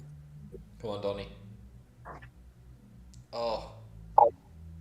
I think Sesame's gonna win PCL. What are you talking about? I'm calling it now. Wow. Well, I'll do what I can to stop him. Don't worry. I'm so I got pissed. 6. Literally. Anybody want anything? What? No, I don't want to talk to you, Sesame. What I want is the Robert got there. Yeah, exactly. I was 1 card off making Premier League twice, so I'm really. Come on, Dad, roll that 7. That thing. Fucking hell. Damn. Well, it'll be the biggest PCL season ever. We'll have 28. Yeah, it's huge. Right, Good come on, mix of Donnie. players. Roll that 7, Donnie. People coming back from breaks and suspensions. Oh, that's a roll. Oh my god. That's the worst roll. You baby. It's been fun. Ain't no way. Yeah. Ain't I'll just- no way. I think I'll just end stream here. Oh, Right? Oh, fuck. oh my god. I mean, 3 5s is already a city and a half. Sesame is handling that in. Oh, that. Oh my god, is that triple city? That's really close. That's gotta be super close, triple city. We're a Guys, good team. how do we work together after this? We're a good team. What the fuck? Let's do the let's all do the Rayman. I don't even have a port. I make. All right, what do we wood got? right now. What do we got here? I got 6 sheep. Do we want me fighting Debs? I have 6 woods. Do you wanna? I think I can fight Road with my brick production. One of you should fight Devs, yeah. Honestly? Honestly? Just for the entire hand. Yeah, no, you know what? Why not? It's welcome to the future. Jesus, 6 for 6. That's legendary. That is actually a sick trade. Someone screenshot that. Someone asking for a resign button? You think the game's over? We're just getting started. He cries in his sleep. Yeah, Donnie, I'll do the 2 for 1. Wait, I don't have any wheat because I got monoed. No, I'm saying I'll give you. He doesn't. Oh, you know? Yeah. But I don't have wheat to give. Oh, wait. This game's just getting started, Hoju. Yeah, boom. Whoop-ha. Welcome to my house. I got another sheep. Wow. Nice 7 sheep. Yeah. 2 is not enough for you. You should rename it 7 sheep. 7 sheep. This is just the worst. 7 sheep. If Sesame has a knight, we guaranteed lose. I'm actually convinced. I think it's guaranteed lose if he has a knight. Yeah. Probably. It's hard to come back after that, right? Yeah, should you be on road or army? I can't. I don't know, bro. Or you? I mean, I guess Donnie should be road. I'm still. I will be road badge. Yeah. So it only makes sense. I think it given makes why sense. I lose. Look, frankly, I mean, if I don't roll a 3, I'm nowhere. So I need to go to that 3-1. There's a lot that needs to happen. The problem is I haven't rolled brick despite being on 8 pips of brick. Well, yeah, I'm on the 8 and the 11 as well, and I literally only made like a break. So yeah. No, don't have it. But if you need extra sheep, I'm trading some. For Donnie. Yeah, I think it's for me. I'll do it. Yeah, we gotta get in the game. I'll do it. EA Sports, it's in the game. Things will be Bierchen? Yes. It's a celebration, brother. I'm trying to double up the brick to feed brick. Oh, you ported all that. You ported all of that wood. That's bad. Dev, do you need wood here? I just want to drop a road. Yeah. Yeah. I could do a wood and then are we playing with insurance here or Natty's rule? I mean, insurance is fine. Yeah, we're just playing for like my stream, so it doesn't matter. We're just playing for fun. So I would like to do insurance if possible. All right. Yeah. Well, I only have a sheep to offer you, so I'll do that. That's fine. Yeah. So I'll just dump a bunch of wood at you, and then you get one for free. Yeah, good. Just like this. Yep. Not that bot coming into your stream. They're out of here. Oh, good shit. Oh wow! Sesame rolling a 12? No way. All right. Nice 12. Nice 12. Yeah. Great. I should have just taken 4, 5, 10 if I knew. 4, 5, 10. Oh right, yeah. Oh no, he has another dilly. Yeah, and also road is a thing. It's like 9 is a break and 10 is a break, so I think we basically just lose. Like. Well, I hope I roll a 4 and get the connect now. I need a damn 3 to roll or a 5. Wait, Please. Oh my god. Wow. Oh jeez. You wanna fight Dev, Dan? Dude, I mean, I have one pop here. I'd actually 4-1 for it. I'll do it. Yeah, I mean, I'm looking for wood or here. I have wheat and sheep spare. And I do have a brick. I mean, I was hoping to use it to settle, but I can't give away a brick for now. What are you doing or for a week? You only have 1 brick. I would do it all for a week, Kelly. If you. I need both. Oh, wheat and sheep? Yeah. Oh, the sheep is annoying. Basically, I'm giving up the ore for me. Not that I'm being nitpicky here, but no, that's fair enough. Yeah, I could just do it. Might as well. Yeah, I could have just stebbed on my. Yeah, no, that's fair enough. All right. Okay, so hopefully you got some nice in there now. Hopefully, Donnie. Hopefully. 5 BPs and Sneak Road. Yeah, we're gonna get modeled again by Sesame, so never mind. But yeah. Hey, Dav, does this help you with the settle? Marginally, yeah, whatever. I mean, do you city with this? Yeah. Fuck. Well, I kind of need it to fight road, right? Like, I guess we could also lose maybe now. Oh god. Like 2 VPs road builder is actually winning. I don't know. That's the problem. Way. Doesn't have it. Fuck. What was that? No, wait, he's why memeing, dude. He's memeing. Oh yeah, do you win? Fuck off! You got 2 VPs road builder. Really? I actually. 24 minutes. What the fuck? Damn. Oh my god. We played that so poorly. You did say we're here for a good time, not a long time. That's true. We got our asses kicked. The 11 only rolled twice. Damn. I guess I I should have talked to Bovad about the devs. Yeah, it was bad. That was my misplay. Was not controlling Sesame. Oh, Dev, you were so far from armies here. You got a VP and a mono. Bro, I pulled VP first, and then I pulled mono, and then I pulled knight. So yeah. He could have actually just double played this too. Like that's crazy. Oh, easily. Someone wrote in chat absolute bludgeoning. Yeah, that's the right description. That's the right description for this. Yeah. This was a horrific experience. I hope to never. And I don't even think it was like anything about setups because like. Oh, dude, we did nothing wrong. It just sucked. It looked like normal from the beginning. I got perfect rolls. Yeah, you got perfect perfect devs, rolls, too. perfect devs. Yeah. Never again. That's all your luck you're getting. Oh my god. I mean, No. do we just run it back or something? That was a harrowing experience. That was probably one of the most emotionally and mentally draining experiences of my life. It took 20 minutes. That was by far like the most like ass beating I've taken like this year. Like 10-5-4-4. Yeah.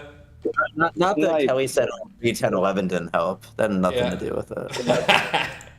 Yeah, well, everyone finds a reason. It's funny. I don't mind running it back, but yeah. If I didn't take 3-10-11, he would have had 3-10-11 and 9-10-12 and still won. It is what it is. It doesn't matter. I mean, does anyone in chat want to play? Because I don't mind running it back. It is a good lobby. This was just a dead game, dude. I mean, yeah, most of the rolls were 6, 5s, and 9s, so it's something you could really do. It didn't even matter where he gets second. Someone said maybe a bit slower. Maybe a bit slow. Alright, I clicked rematch, jump in. If anyone wants to drop out, I mean, we have people, but yeah. How do you rematch? What's the? There's a button there that says rematch. Oh, I see it. Yeah. Really? Yeah. Oh. Go stats. My guy, would it be okay if I saved you a spot for the next game? And we did next game as the last game? Would that be acceptable? A rare run it back. Dude, if you get whooped in 20 minutes, hell yeah. Say you don't deserve running back. Dude, I'm robbing Sesame every single time this game. I don't care. What are we doing? What are we doing? Yeah, that was an anomaly. That's not how it works. No, your reputation's luck. My guy, I hope that's okay that we can do a next game and you can be on the last one. Because I can't accept this. Sesame first again? This guy's Sesame a cheater. first again and Donnie last again. This guy's a cheater. Oh, come on. I do Come on, cheat. I like cheating. You gotta fix that too cheap algo, Dad. I know. What do you guys have against cheating? Yeah. I hope I use all my bad fourth placement luck here so that on my bandit bowl game I actually get first. My guy's not replied. Yeah, okay, good.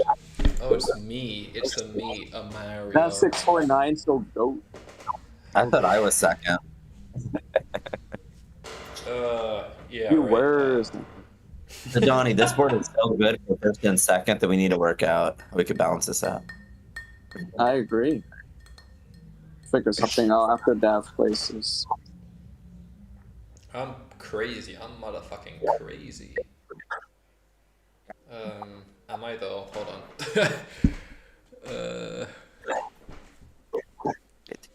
Where's the wheat port? Yeah, right. I mean, fuck.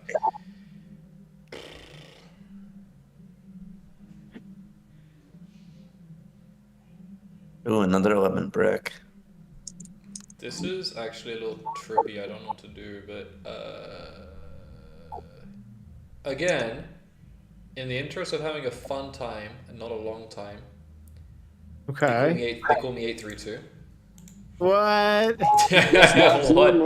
832. Someone told me about this recently. Like, the starting hand of a spot like that is actually a little bit too cracked, and I think I agree.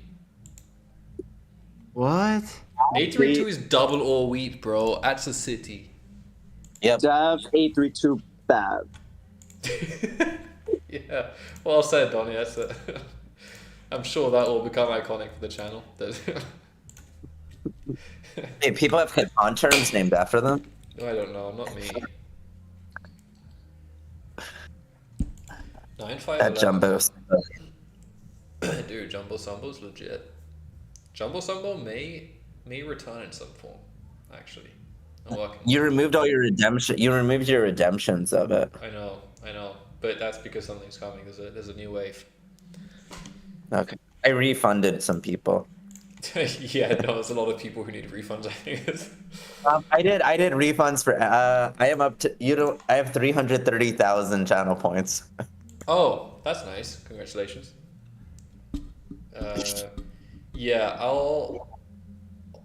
well, Sesame wasn't actually. I don't think Sesame was playing Catan when I was in God mode as a streamer, but yeah, you'll see what that means. I'm excited.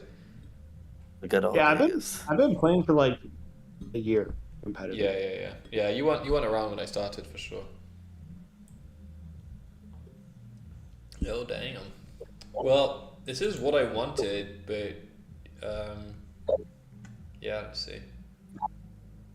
No one's gonna palm you. Probably, yeah. I don't know which spot I even want on the way back here. I actually gotta think. I think an SBS. Yeah, maybe. For the record, I wonder how many SBS games Drew played actually. It's the lifetime. I don't know. I like the number spread better with 10-5-3. Wait, hold on. Wait. Can you take 10-5-4 though, so that Sesame doesn't get 5-4-2? Yeah, and also it's better. Man, 6-4-11's there too. Well, yeah, but I'm gonna take the other sheep spot. I mean, I'm gonna block off sheep. Okay. Yeah. I mean, then you could always go 8-12, 6-12. Well, yeah, sure, but like giving him 5-4-2 with a roll settle or something is not necessary. I feel. Okay, that's fair. I don't want to take 5. You wanted what? I wanted 5-6. 5-6. Yeah, that's pretty spicy. Yeah, Sesame, do what you want, bro. I don't care. Oh, you give him the 6-11 language. Well, yeah. I mean, if he wants to take like double brick with just the 9 to rely on, that's fine. I'd rather take the 8. I'd rather take the 8-9 than the 6-11. Yeah, right. That's true. Yeah. The 8-9 or the 10-3 is pretty much my out here. Damn. I know. Well, that's why I kind of had a feeling I'd play out that way. I mean, that's what I was thinking. If I 5, I mean, what am I supposed 8-9 to is do? kind of funny. But if you left it, I would have taken 10, true, 4-5-10 and pointed the same way. I still think it's the best. Dude, he's gonna take 8-9, and half the rolls are gonna be 9s, and it's gonna be 10-5-4-4. I'm not losing to Sesame again. I swear to God. I won't do anything in my power. I should have taken 6-4-12. I would just like to say here that as a very competitive game, I would do everything within my power to defeat Sesame. I refuse to lose. Did you just do 8-9 for the memes right now? Dude, honestly, No one's writing memes on this game. Kelly does not like that idea. Kelly, would you rather I go 10-3? Yeah. Wow. Okay. Yeah, fair enough. Yeah. All right. Wow. Here he goes. Instant 7. Okay. No, Instant sync.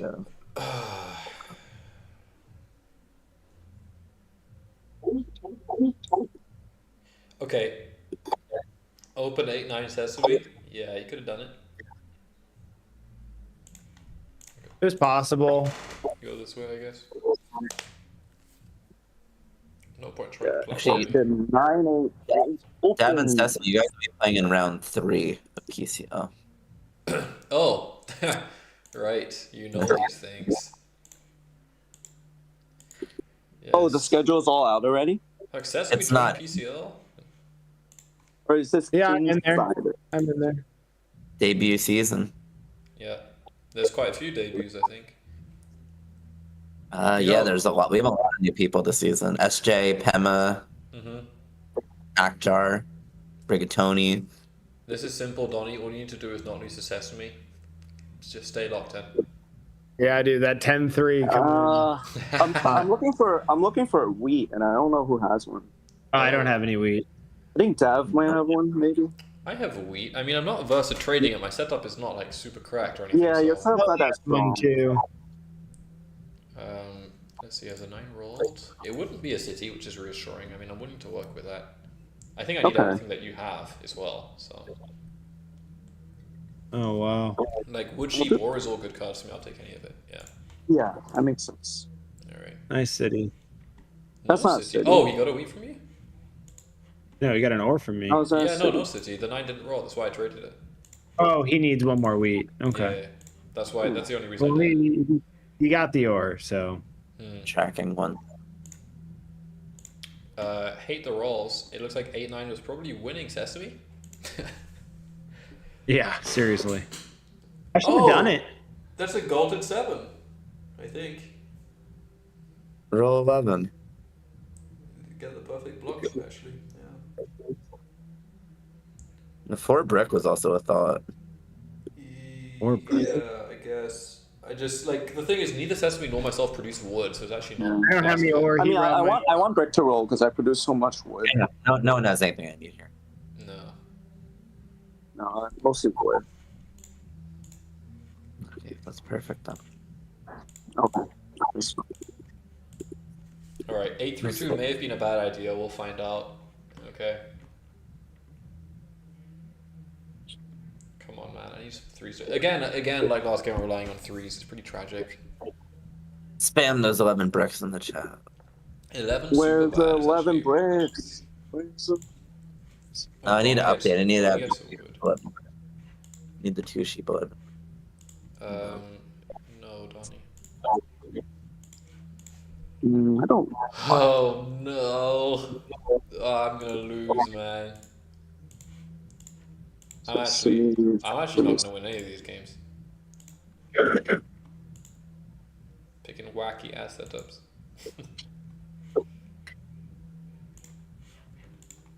Alright. Oh wow, nice. Oh, congratulations. Congratulations, Donald Funk. Donald.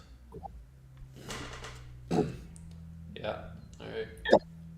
Donnie, can we go to West Virginia next year for the qualifier? No. What are 2? Oh my gosh. Damn, wrong city. I blundered. Damn. 2. No 9, please. 2 is scary. The Katan eval bar is going down. Please no 9. Dude, I was thinking about an eval bar the other day. Could be They need that like great, excellent with the double exclamation point. Yeah, exactly. Brilliant movement. Yeah. Man, this is pretty. The 10-3 was not it. The 10-3 was not. Oh, my brick. My 11 brick. No, my wheat. Oh my god, you don't have wood. He's not Donnie. No, I don't have wood. I ported mine for my stuff. Sesame has wood, but he doesn't make it. No, I can't trade the wood. That sucks. A lot. Wow. Okay. Ooh.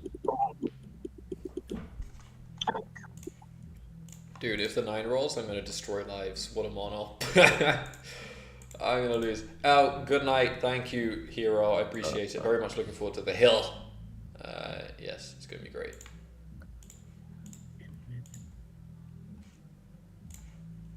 Good interview, good questions. I tried to keep it simple and try to lock into the stuff that he would want to talk about from the gameplay itself. So, yeah, that was the goal. Yeah, you know, as much as I like to be involved, it wasn't my interview. I wanted just to highlight the cool stuff that was going on. That was really it. Just lead the interview in the direction that gets cool stuff happening, and not more than that. Because we could have talked for ages. You got to keep it concise, you know. Damn, that nuevo. Coordinated wood roll. Appreciate it, hero. Yeah, well, I'm trying to improve on that. Donnie in the interview format, southeast. do my best. South by southeast. If I 7 out here, oh my god. Does anyone have a wood? Yeah. Wow. I do. Yeah, I would give a brick or a sheep. I could hit for a brick. Okay. Yeah, I do that with him. Sorry. Whoa. Who's saying? Why is Kelly everyone saying it? saying I'm happy to trade with Kelly. I think. I mean, my rolls Yeah, are I'll do kind it. of shit, so let's do that. I'll do it. I think we're in the worst spots here. Yeah. Well. Yeah. Oh my gosh. Big 11. Until I plow you to the 3R. Oh. Yeah. Don't do that, please. I don't have enough roads to get there. I That's got good. plucked. That's good. No one should trade You need that. a wood? No, sesame. No. I need ore. All this fun stops if I'm not having fun. Don't forget it. I can shut this whole shit down.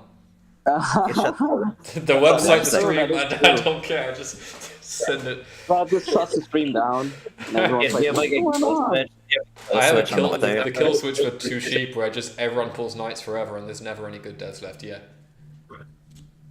Exactly. Throwback when I was getting robbed 1 and 8, 1 and 7 back to Oh my back. god, I don't know if everyone knows about that, but there was a time early in 2 Sheep's development where the rob logic was based on like how many different resources you have. So if you had 10 wood and 1 ore, it's a 50-50. Wow, 50-50? Damn, Yeah, that's crazy. because you have 2 different resources and it's like, so which of the 2 should I steal? And it's like an ore or the 1 in 10, and you lose the 1 in 10 like almost every time, and it drives you fucking crazy. And I thought I was complaining. Dude, it was. I didn't even nuts. notice that, but I wasn't playing much during that time, probably. Yeah, no, I mean it was very early days, but it was genuinely maddening. Like every time I played 1v1, I would always lose the only rare card. It was really crazy. Sesame here. That is insane. Do you need a sheep, Sesame? Probably not. I've got. Oh, sorry, that was the bot roll. Hold on. Sesame, are you Gucci? Sesame. Oh, Sesame. Can So you there's- tell me? Yeah, how to get to Sesame The legend we talked about you today, unorthodox master of games in the VC right now. What's going on, brother? Unorthodox. What a beast. Unorthodox mob. He's traveling the world. He's doing like a road trip of like the whole US, and he's been traveling for like 30 days or something. That's sick. Yeah, well, Umog, if you can hear me, it's good to have you. We're on the Twitch though. Oh, is he on YouTube? Well, I don't know. I mean, I just see him in the VC, but yeah. Sesame, where is you?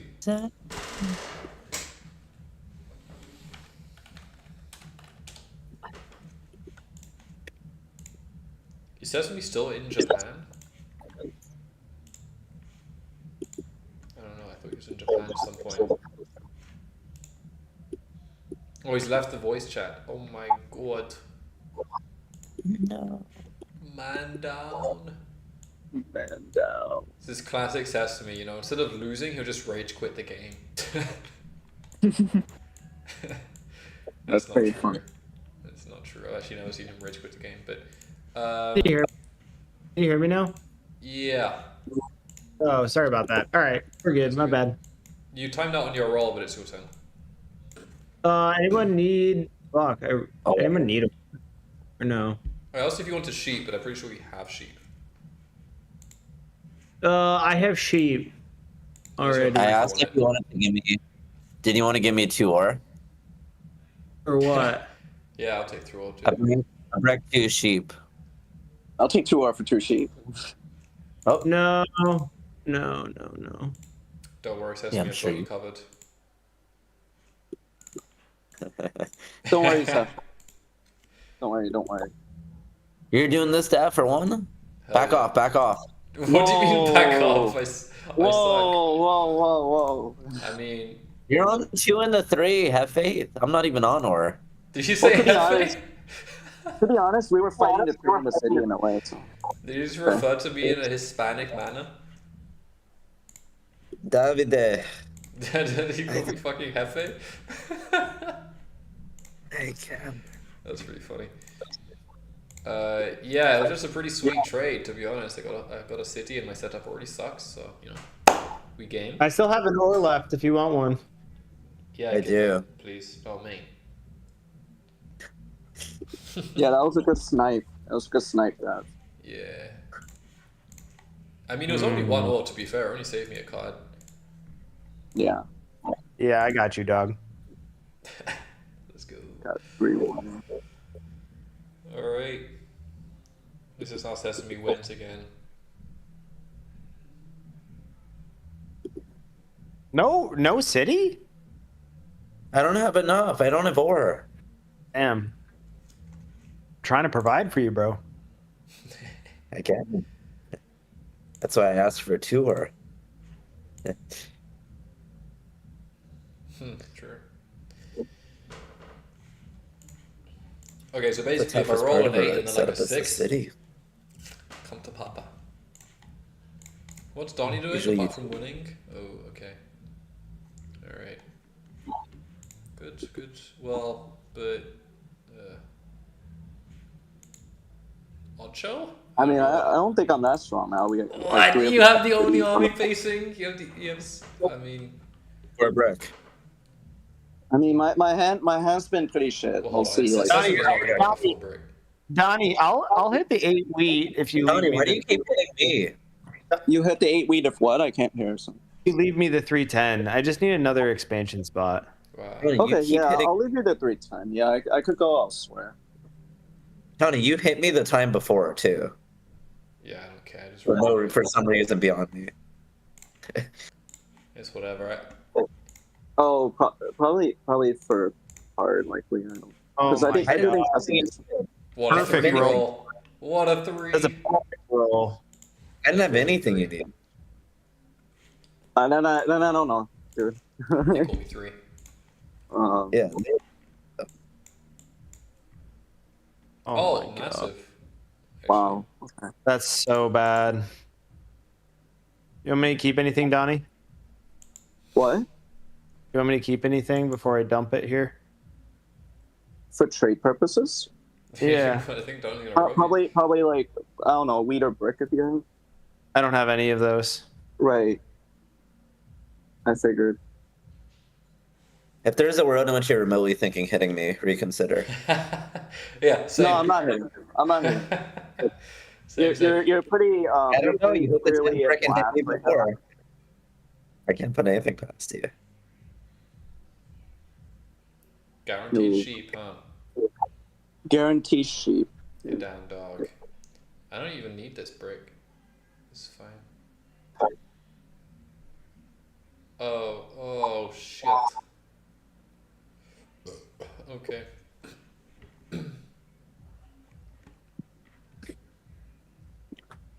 I don't even make wood. I don't need brick, bruh.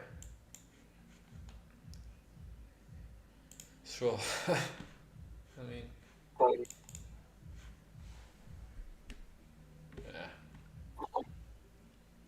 Yeah. Just game. Whoopa. Not the Opa.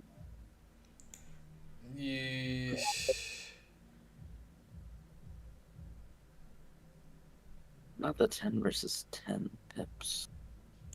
Mono wheat. Nah, it's a bit more boring than that. Oi. Cinco de mayonnaise. Not the 10 pips, the 10 pips. 10 pips? I finally learned what pips were. Pippy Longstocking? All the time. Someone's like, oh, that's 10 pips of production. I was like, what? I don't speak numbers, bro. Do you want to speak English? I just do what speaks to me, and it's worked well. Yeah. That's true. Sometimes, yeah, you just do whatever. Oh, the 12, I do need the brick. The Dewey. Donnie, I'm just going to say, if you rob me in the game, I will rob you in real life. Yeah, except I have better chance that I'll be able to do on that. I mean, I should probably play a dev. That's a real threat. I'm not joking. I would legit rob you in your I have a real better house. chance of following through on this. Donnie, I told you I was going to happen. What does the 5 wood do? What does the 5 wood do? I have the better chance of coming to New York and doing it myself. No, that's true. Yeah, Caddy will rob your house. I mean, it's more for Sesame, right? Like, because I'll be in New York that first week of October. Caddy, I'll give you a list. I'll give you a shopping list of things that I would like stolen from Donnie's house and see what you can do. I'm coming for the clock. You know that like Katan shaped clock. Yeah. Oh yeah, y'all know I got that. Yeah. That's a good one. Yeah. Good one. Yeah. Y'all know I got that one. Yeah, that's true. Yeah, no, if you steal from me, I'll commit like legit capital theft, and it's just fine. I'm coming for your mahjong set. Yeah, I'm coming for your mahjong set. Oh, nice mahjong. Shit. I'll steal your marriage certificate too while you're at it. Oh my gosh. What the fuck? What the fuck? What other assets does he have? I don't know. Too much. I definitely had a wheat mono there, but I'm mono for 11 wheat, which is literally just a city. I think I'll hold. Nice. Trust people can't spend. It'll be close.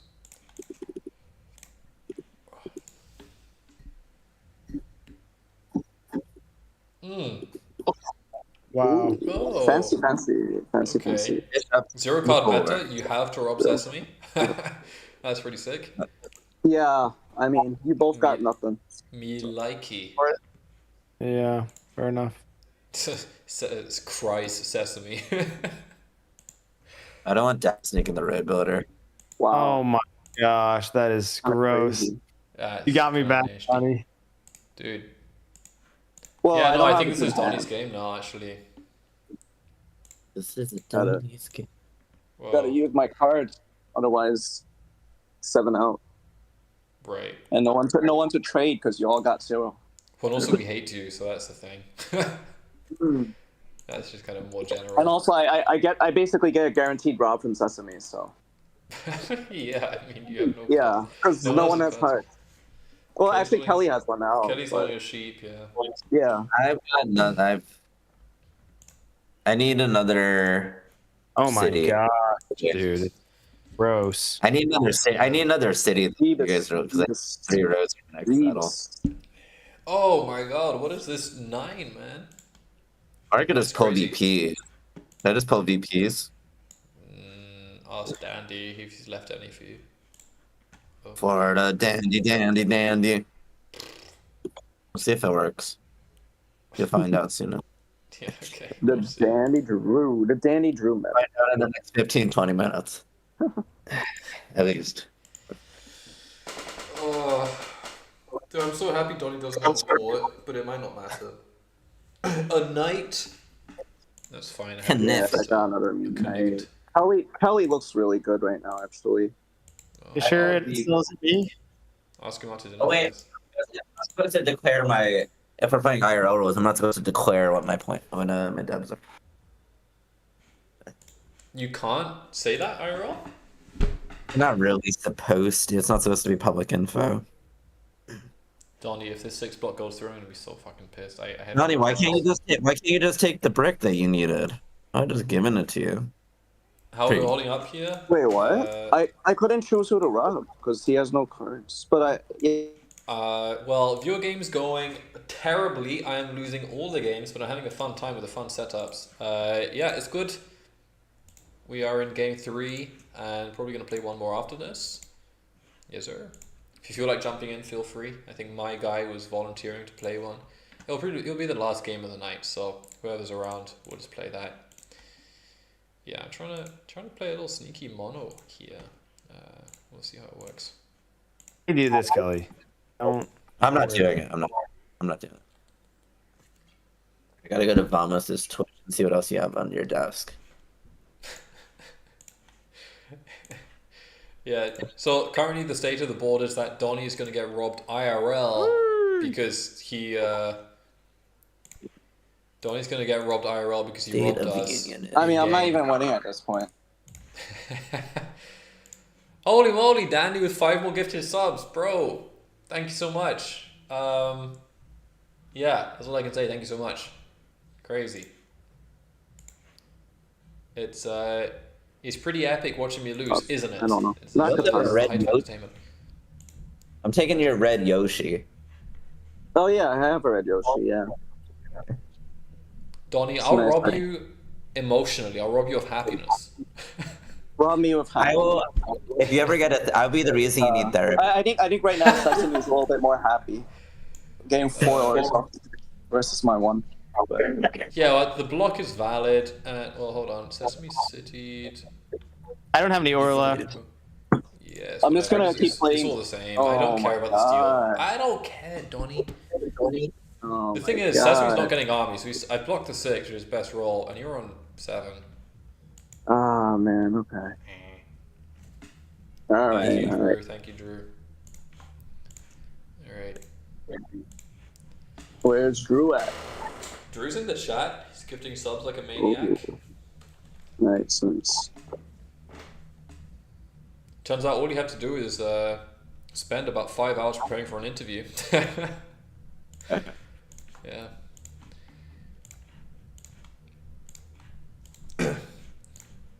No, but for real, big ups, Drew. Thank you, man. And excited for the new wave of Katan content, bro. No one's ready. Literally no Anyone want one's ready. It's just anything? going to be crazy. It's going to be fun as fuck.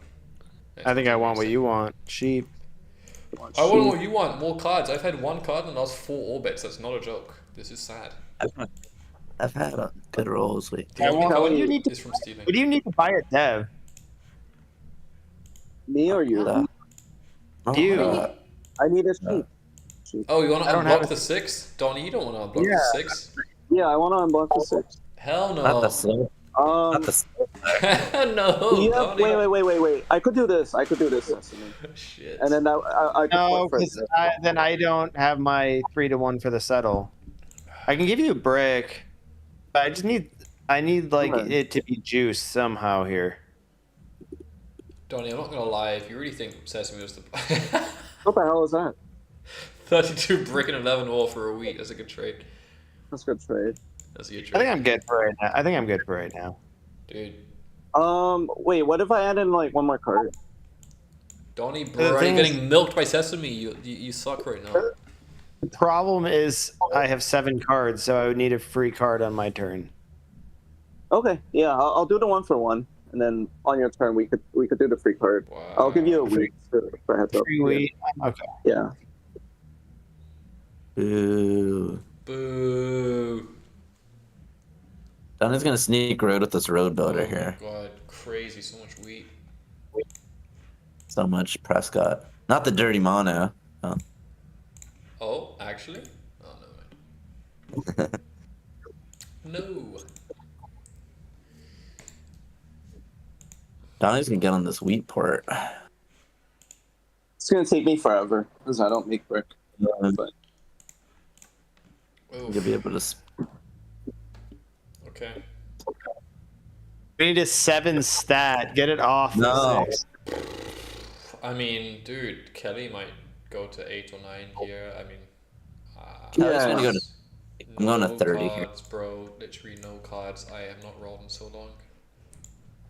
yeah, Kelly's in a good state, man. I haven't seen a I'm in 6 or Florida. 8 in a long time. I'm in Florida, Donnie. You think it's that great of a state? Oh, 1 and 2. Why? They call me Why? Mamma Mia. Here we go again. Oh, fuck, Oh, Kelly. my What the God. fucking fuck? Kelly actually. I had to rip it. I had to rip it because it also does. It also doesn't put Donnie under. That's one of the worst things ever in history ever. I mean, yeah, mono swings like this just ends games. I'm pissed. I'm You have it right, Kelly. You just have to win. What? No. He's already got road. Yeah, I mean, it's not hard for him to produce. It's not hard for him to produce 3 points. My guess Like, is he's yeah. exactly 2 cards off because he needs to roll. Yeah, settle. he has it. I think he has it. No, he doesn't. No, he doesn't. He's Donnie, gonna sit. He's 11 gonna go to 6 cuts. You have it with the DandyDrew, maybe. You need a DandyDrew lock time. Call for it instead. I mean, he's way too Pull, blocked. Oh my god, do you have a pull? He has a pull. No. No? No? Okay. Track wrong. Okay. Doesn't really matter because I do lose. I but track wrong. He's gonna win either way, yeah. I mean, track wrong. Feed me road. Dude, I have Only not win. produced cards. Dude, who's going for road, guys? Donnie's still playing this road builder. I don't have a road builder. I need some blicks right now. Now he's gonna mono on my brick, and then he's gonna put. I don't have a. We're cooked. You want me to connect here? I have wood and 3 sheep. Hey, Sesame, you got any brick over there? 0. Here, Donnie, you want me to do this trade to put you on 9? Is that a serious ass or you're? Whatever you do, keep the wood in hand if you can't take road.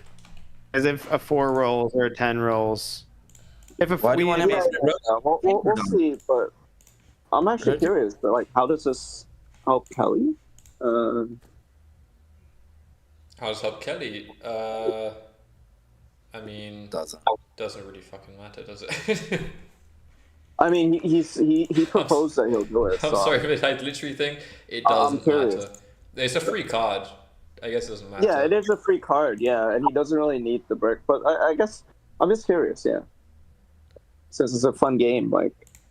Yeah, I'm having so much fun. I'm having so much wood. Wait, Kelly, are you doing this? I'm thinking about it. Okay. Give me till the clock hits 24. Sesame, Sesame, this is the point. Oh my god. Jesus Christ. Wait, Kelly, are you doing it? Because like the clock is running down. I need to answer. Something 832 693. No. Don't port the wood. Don't port the wood, Donnie. Kelly. So annoying. Oh, I wanted man. I still have wood. We're so cooked, bro. Oh my god. It gets better. GG. It gets better. Gets better. No, not the 3. Okay, well, what's Kelly holding? 40 brick. What is Kelly holding? He is holding wheat, brick, and brick. Yeah, and brick. Mostly brick. Yeah, brick. You got a lot of brick. How your night, though? Anyone got sheep? Yeah, I got sheep. Okay. I mean, I'm gonna mono here. I'll be transparent. I'm gonna mono brick, I guess. I just want to get a set to it. Yeah, mono brick. Oh yeah, if you have a mono, please. Yeah, I mean, it's the same difference. It goes Yeah, I wait. Oh, I could have done it too, actually. Whatever. If you need another one. Oh, Kelly had all of them. What the? Yeah, fuck? I told you that. I told you that because I'm not just. But yeah, I mean, like this is definitely necessary. Crazy. That's really sick. Nice city, Dav. Nice city. Yeah, that was important actually. I didn't realize. Yeah, getting the sheep there was necessary. I didn't realize that Kelly. Dude, that mono only works with brickport too. That's kind of necessary. Where should I block now? Wait, keep wood. I'm close to having connect. Okay, so the 5 is bad anyway, but Kelly has no break. You can't really block the break. I actually don't know. I don't have brick anymore. Prevent the card. I brick's gone. Dab took all my brick. Prevent cards from coming, I guess. I don't know. Dab took all my brick. Yeah. Yeah. But we also can't block your brick, so it's like. Yeah, but you could hit the 8 wheat and block us both and force the dab. Yeah, I think it is 8 wheat, but it doesn't matter. Yeah, whatever. Kelly's on 9. Alright, I could correct it. I still need a city or road settle. Yeah, I mean, I'm on 7 with a dev, so. Wait, Dav, would you be down to do a cheap for brick trade for a non-skill? You want a brick? Yeah. Sure, I only have brick, so yeah. He only has, Donnie, he only has brick. Yeah, but Kelly's on 9. I mean, it is what it Yeah, is. but Kelly, you have a better setup than him right now. It's still tough for me to close it out. Road's not guaranteed. Let's make it connect. You can't say it's tough. I mean, It's not tough. It's a Not five. if It's a I'm not getting five. it. It's a 5, a brick roll, and a 9, and that's literally game. Here, actually, Dev, I'm down to do this. Yeah, you blocked my wheat. No, no, don't do that. No. No, this is a good idea. Don't worry.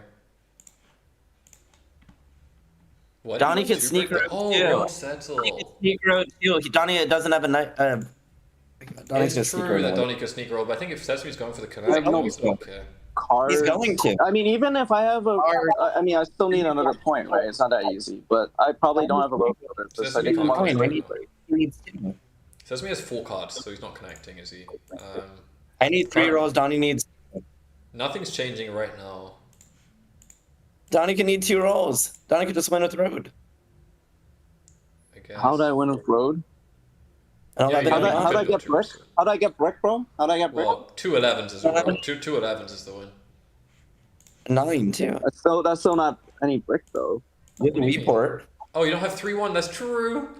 I don't have a 3-1. Oh, what the fuck? Dev. Hold on, just wait. win. I don't even win though. Oh my god, There's that's yapping about me, and Dev just take road here. dude. If the 12 was the only, it doesn't even win. That's crazy. Hold on. You're not getting. I mean, that's crazy. I'm not gonna lie. I'm legit a card off taking road. That's nuts. Yeah. Yeah. I did not think the 12 was gonna pop there. This could be pop for the win though. I don't know. I'm gonna as well. Oh my Screw god. it. Oh, we did do it! Wow. Damn it. I was a fucking card Damn off it. You taking have the to road. take road there, Dev. I didn't have it, man. Bro. Bro. I I couldn't. didn't have it, and for the record, if I did take road, I would have won. So No, you have to take road without the settle there. I didn't have it. You needed 2 rounds. Oh, you actually didn't have it? Oh, If I had it, I would have just won the game. I mean, that's the point. Oh, yeah, that's true. You would have just won. Yeah. You had to beat me. That's true. That's crazy. Yeah, Well, Damn, that's Sesame crazy. got forked, so basically this is a victory. Dude, that would have been like low key almost king making with that trade to you if you What are my odds there? 7 nights. No one had VPs. I had one. That's a fun game. Where's the other dad? Man, Sorry, I just pulled way too many knights for this game. There's no army competition. Just keep pulling knights for no reason. Sorry, Sesame, what did you say there? What'd you say? You said something. Oh, sorry. I'm outside. I'm on like a patio right now. I don't. That's all good, man. Cool. Well, nice win, Kelly. Good job. Grazie. GG's. Congrats on it.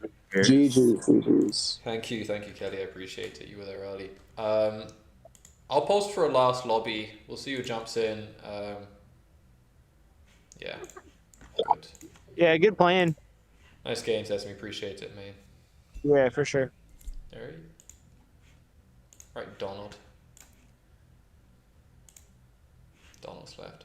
Alright. Shout out to Kelly C. Kelly shouts himself out. 369 for the win. Yes, sir. I'd be down for potentially a last game, but I'm also down to end stream because I am tired. So either way works. If we got people who want to play, I think my guy wanted to play a game, and we got people in chat.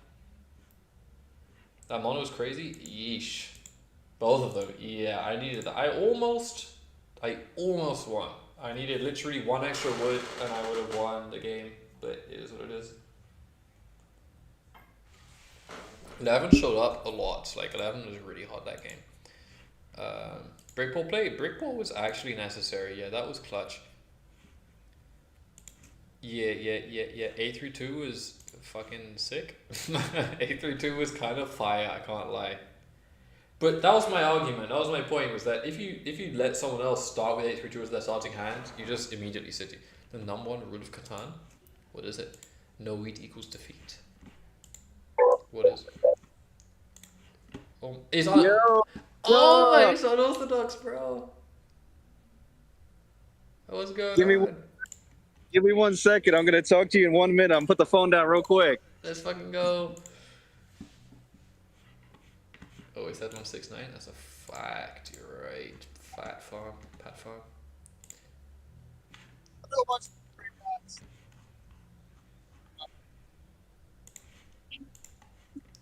Yo.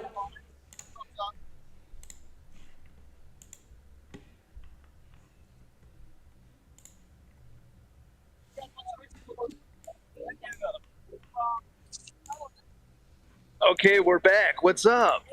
What's up, man? Folks, where are you? I'm in upstate New York. I'm at a NASCAR race. What the fuck? That's so random. It is so random. So what were you guys doing? Were you guys playing a heated Catan match or what? I was trying to listen in a little bit. Unorthodox, bro. It's the 3-year anniversary of my first Catan stream. That's where we're at. Oh, let's go. Yeah. Yeah, so we're just playing some video games, just playing some games with the people, just hanging out, you know? That's awesome, man. Good to hear it. Yes, sir. Yeah, I did some interviews. Yeah, What's up with you, man? hang on, I'm taking a couple photos here. Trying to multitask. Unorthodox, one of the DAV band, one of the lab featured streamers, one of the best to ever do it. What a legend. Yes, sir. So wait. Okay, so you streamed, and who did you have on?